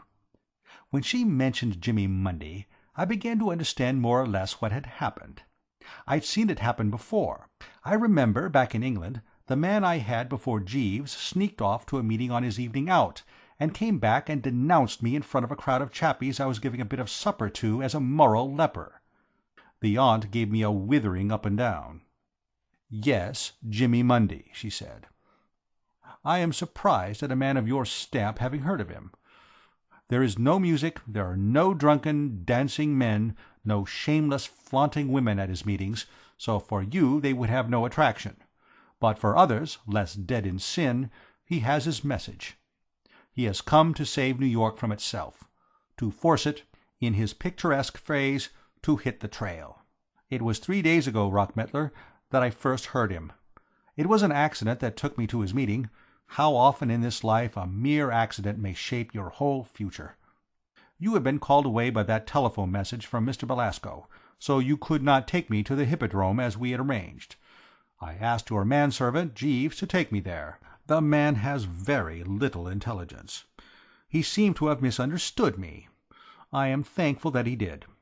He took me to what I subsequently learned was Madison Square Garden, where Mr. Mundy is holding his meetings. He escorted me to a seat and then left me, and it was not till the meeting had begun that I discovered the mistake which had been made. My seat was in the middle of a row. I could not leave without inconveniencing a great many people, so I remained. She gulped. Rockmettler, I have never been so thankful for anything else. Mr. Mundy was wonderful. He was like some prophet of old, scourging the sins of the people. He leaped about in a frenzy of inspiration till I feared he would do himself an injury. Sometimes he expressed himself in a somewhat odd manner, but every word carried conviction. He showed me New York in its true colors. He showed me the vanity and wickedness of sitting in gilded haunts of vice, eating lobster when decent people should be in bed. He said that the tango and the fox-trot were devices of the devil to drag people down into the bottomless pit. He said that there was more sin in 10 minutes with a Negro banjo orchestra than all the ancient revels of Nineveh and Babylon. And when he stood on one leg and pointed right where I was sitting and shouted, "This means you," I could have sunk through the floor. I came away a changed woman. Surely you must have noticed the change in me, Rockmettler. You must have seen that I was no longer the careless, thoughtless person who had urged you to dance in those places of wickedness. Rocky was holding on to the table as if it was his only friend. "Yes," he stammered, "I thought something was wrong." "Wrong? Something was right. Everything was right. Rockmettler, it is not too late for you to be saved. You have only sipped of the evil cup, you have not drained it. It will be hard at first, but you will find that you can do it if you fight with a stout heart against the glamour and fascination of this dreadful city. Won't you, for my sake, try, Rockmettler? Won't you go back to the country tomorrow and begin the struggle? Little by little, if you use your will—" I can't help thinking it must have been the word will that roused dear old Rocky like a trumpet call. It must have brought home to him the realization that a miracle had come off and saved him from being cut out of Aunt Isabel's. At any rate, as she said it he perked up, let go of the table, and faced her with gleaming eyes. "Do you want me to go back to the country, Aunt Isabel?" "Yes." "Not to live in the country?" "Yes, Rockmettler." "Stay in the country all the time, do you mean? Never to come to New York?" "Yes, Rockmettler, I mean just that. It's the only way. Only there can you be safe from temptation. Will you do it, Rockmettler? Will you, for my sake?" Rocky grabbed the table again. He seemed to draw a lot of encouragement from that table. "I will," he said. "Jeeves," I said. It was the next day, and I was back in the old flat, lying in the old armchair, with my feet upon the good old table. I had just come from seeing dear old Rocky off to his country cottage, and an hour before he had seen his aunt off to whatever hamlet it was that she was the curse of. So we were alone at last. "Jeeves, there's no place like home, what?" "Very true, sir." "The jolly old roof-tree and all that sort of thing, what?" "Precisely, sir." I lit another cigarette. "Jeeves." "Sir?" "Do you know, at one point in the business I really thought you were baffled." "Indeed, sir." "When did you get the idea of taking Miss Rockmettler to the meeting? It was pure genius." "Thank you, sir. It came to me a little suddenly one morning when I was thinking of my aunt, sir." "Your aunt? The hansom cab one?" "Yes, sir. I recollected that, whenever we observed one of her attacks coming on, we used to send for the clergyman of the parish. We always found that if he talked to her awhile of higher things, it diverted her mind from the hansom cabs.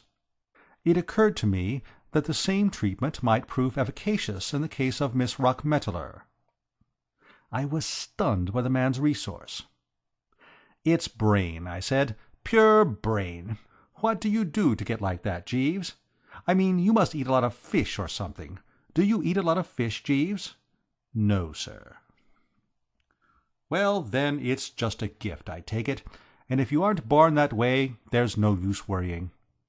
"Precisely, sir," said Jeeves. "If I might make the suggestion, sir, I should not continue to wear your present tie. The green shade gives you a slightly bilious air. I should strongly advocate the blue with the red domino pattern instead, sir." "All right, Jeeves," I said humbly. "You know." The End of My Man Jeeves by P. G. Wodehouse.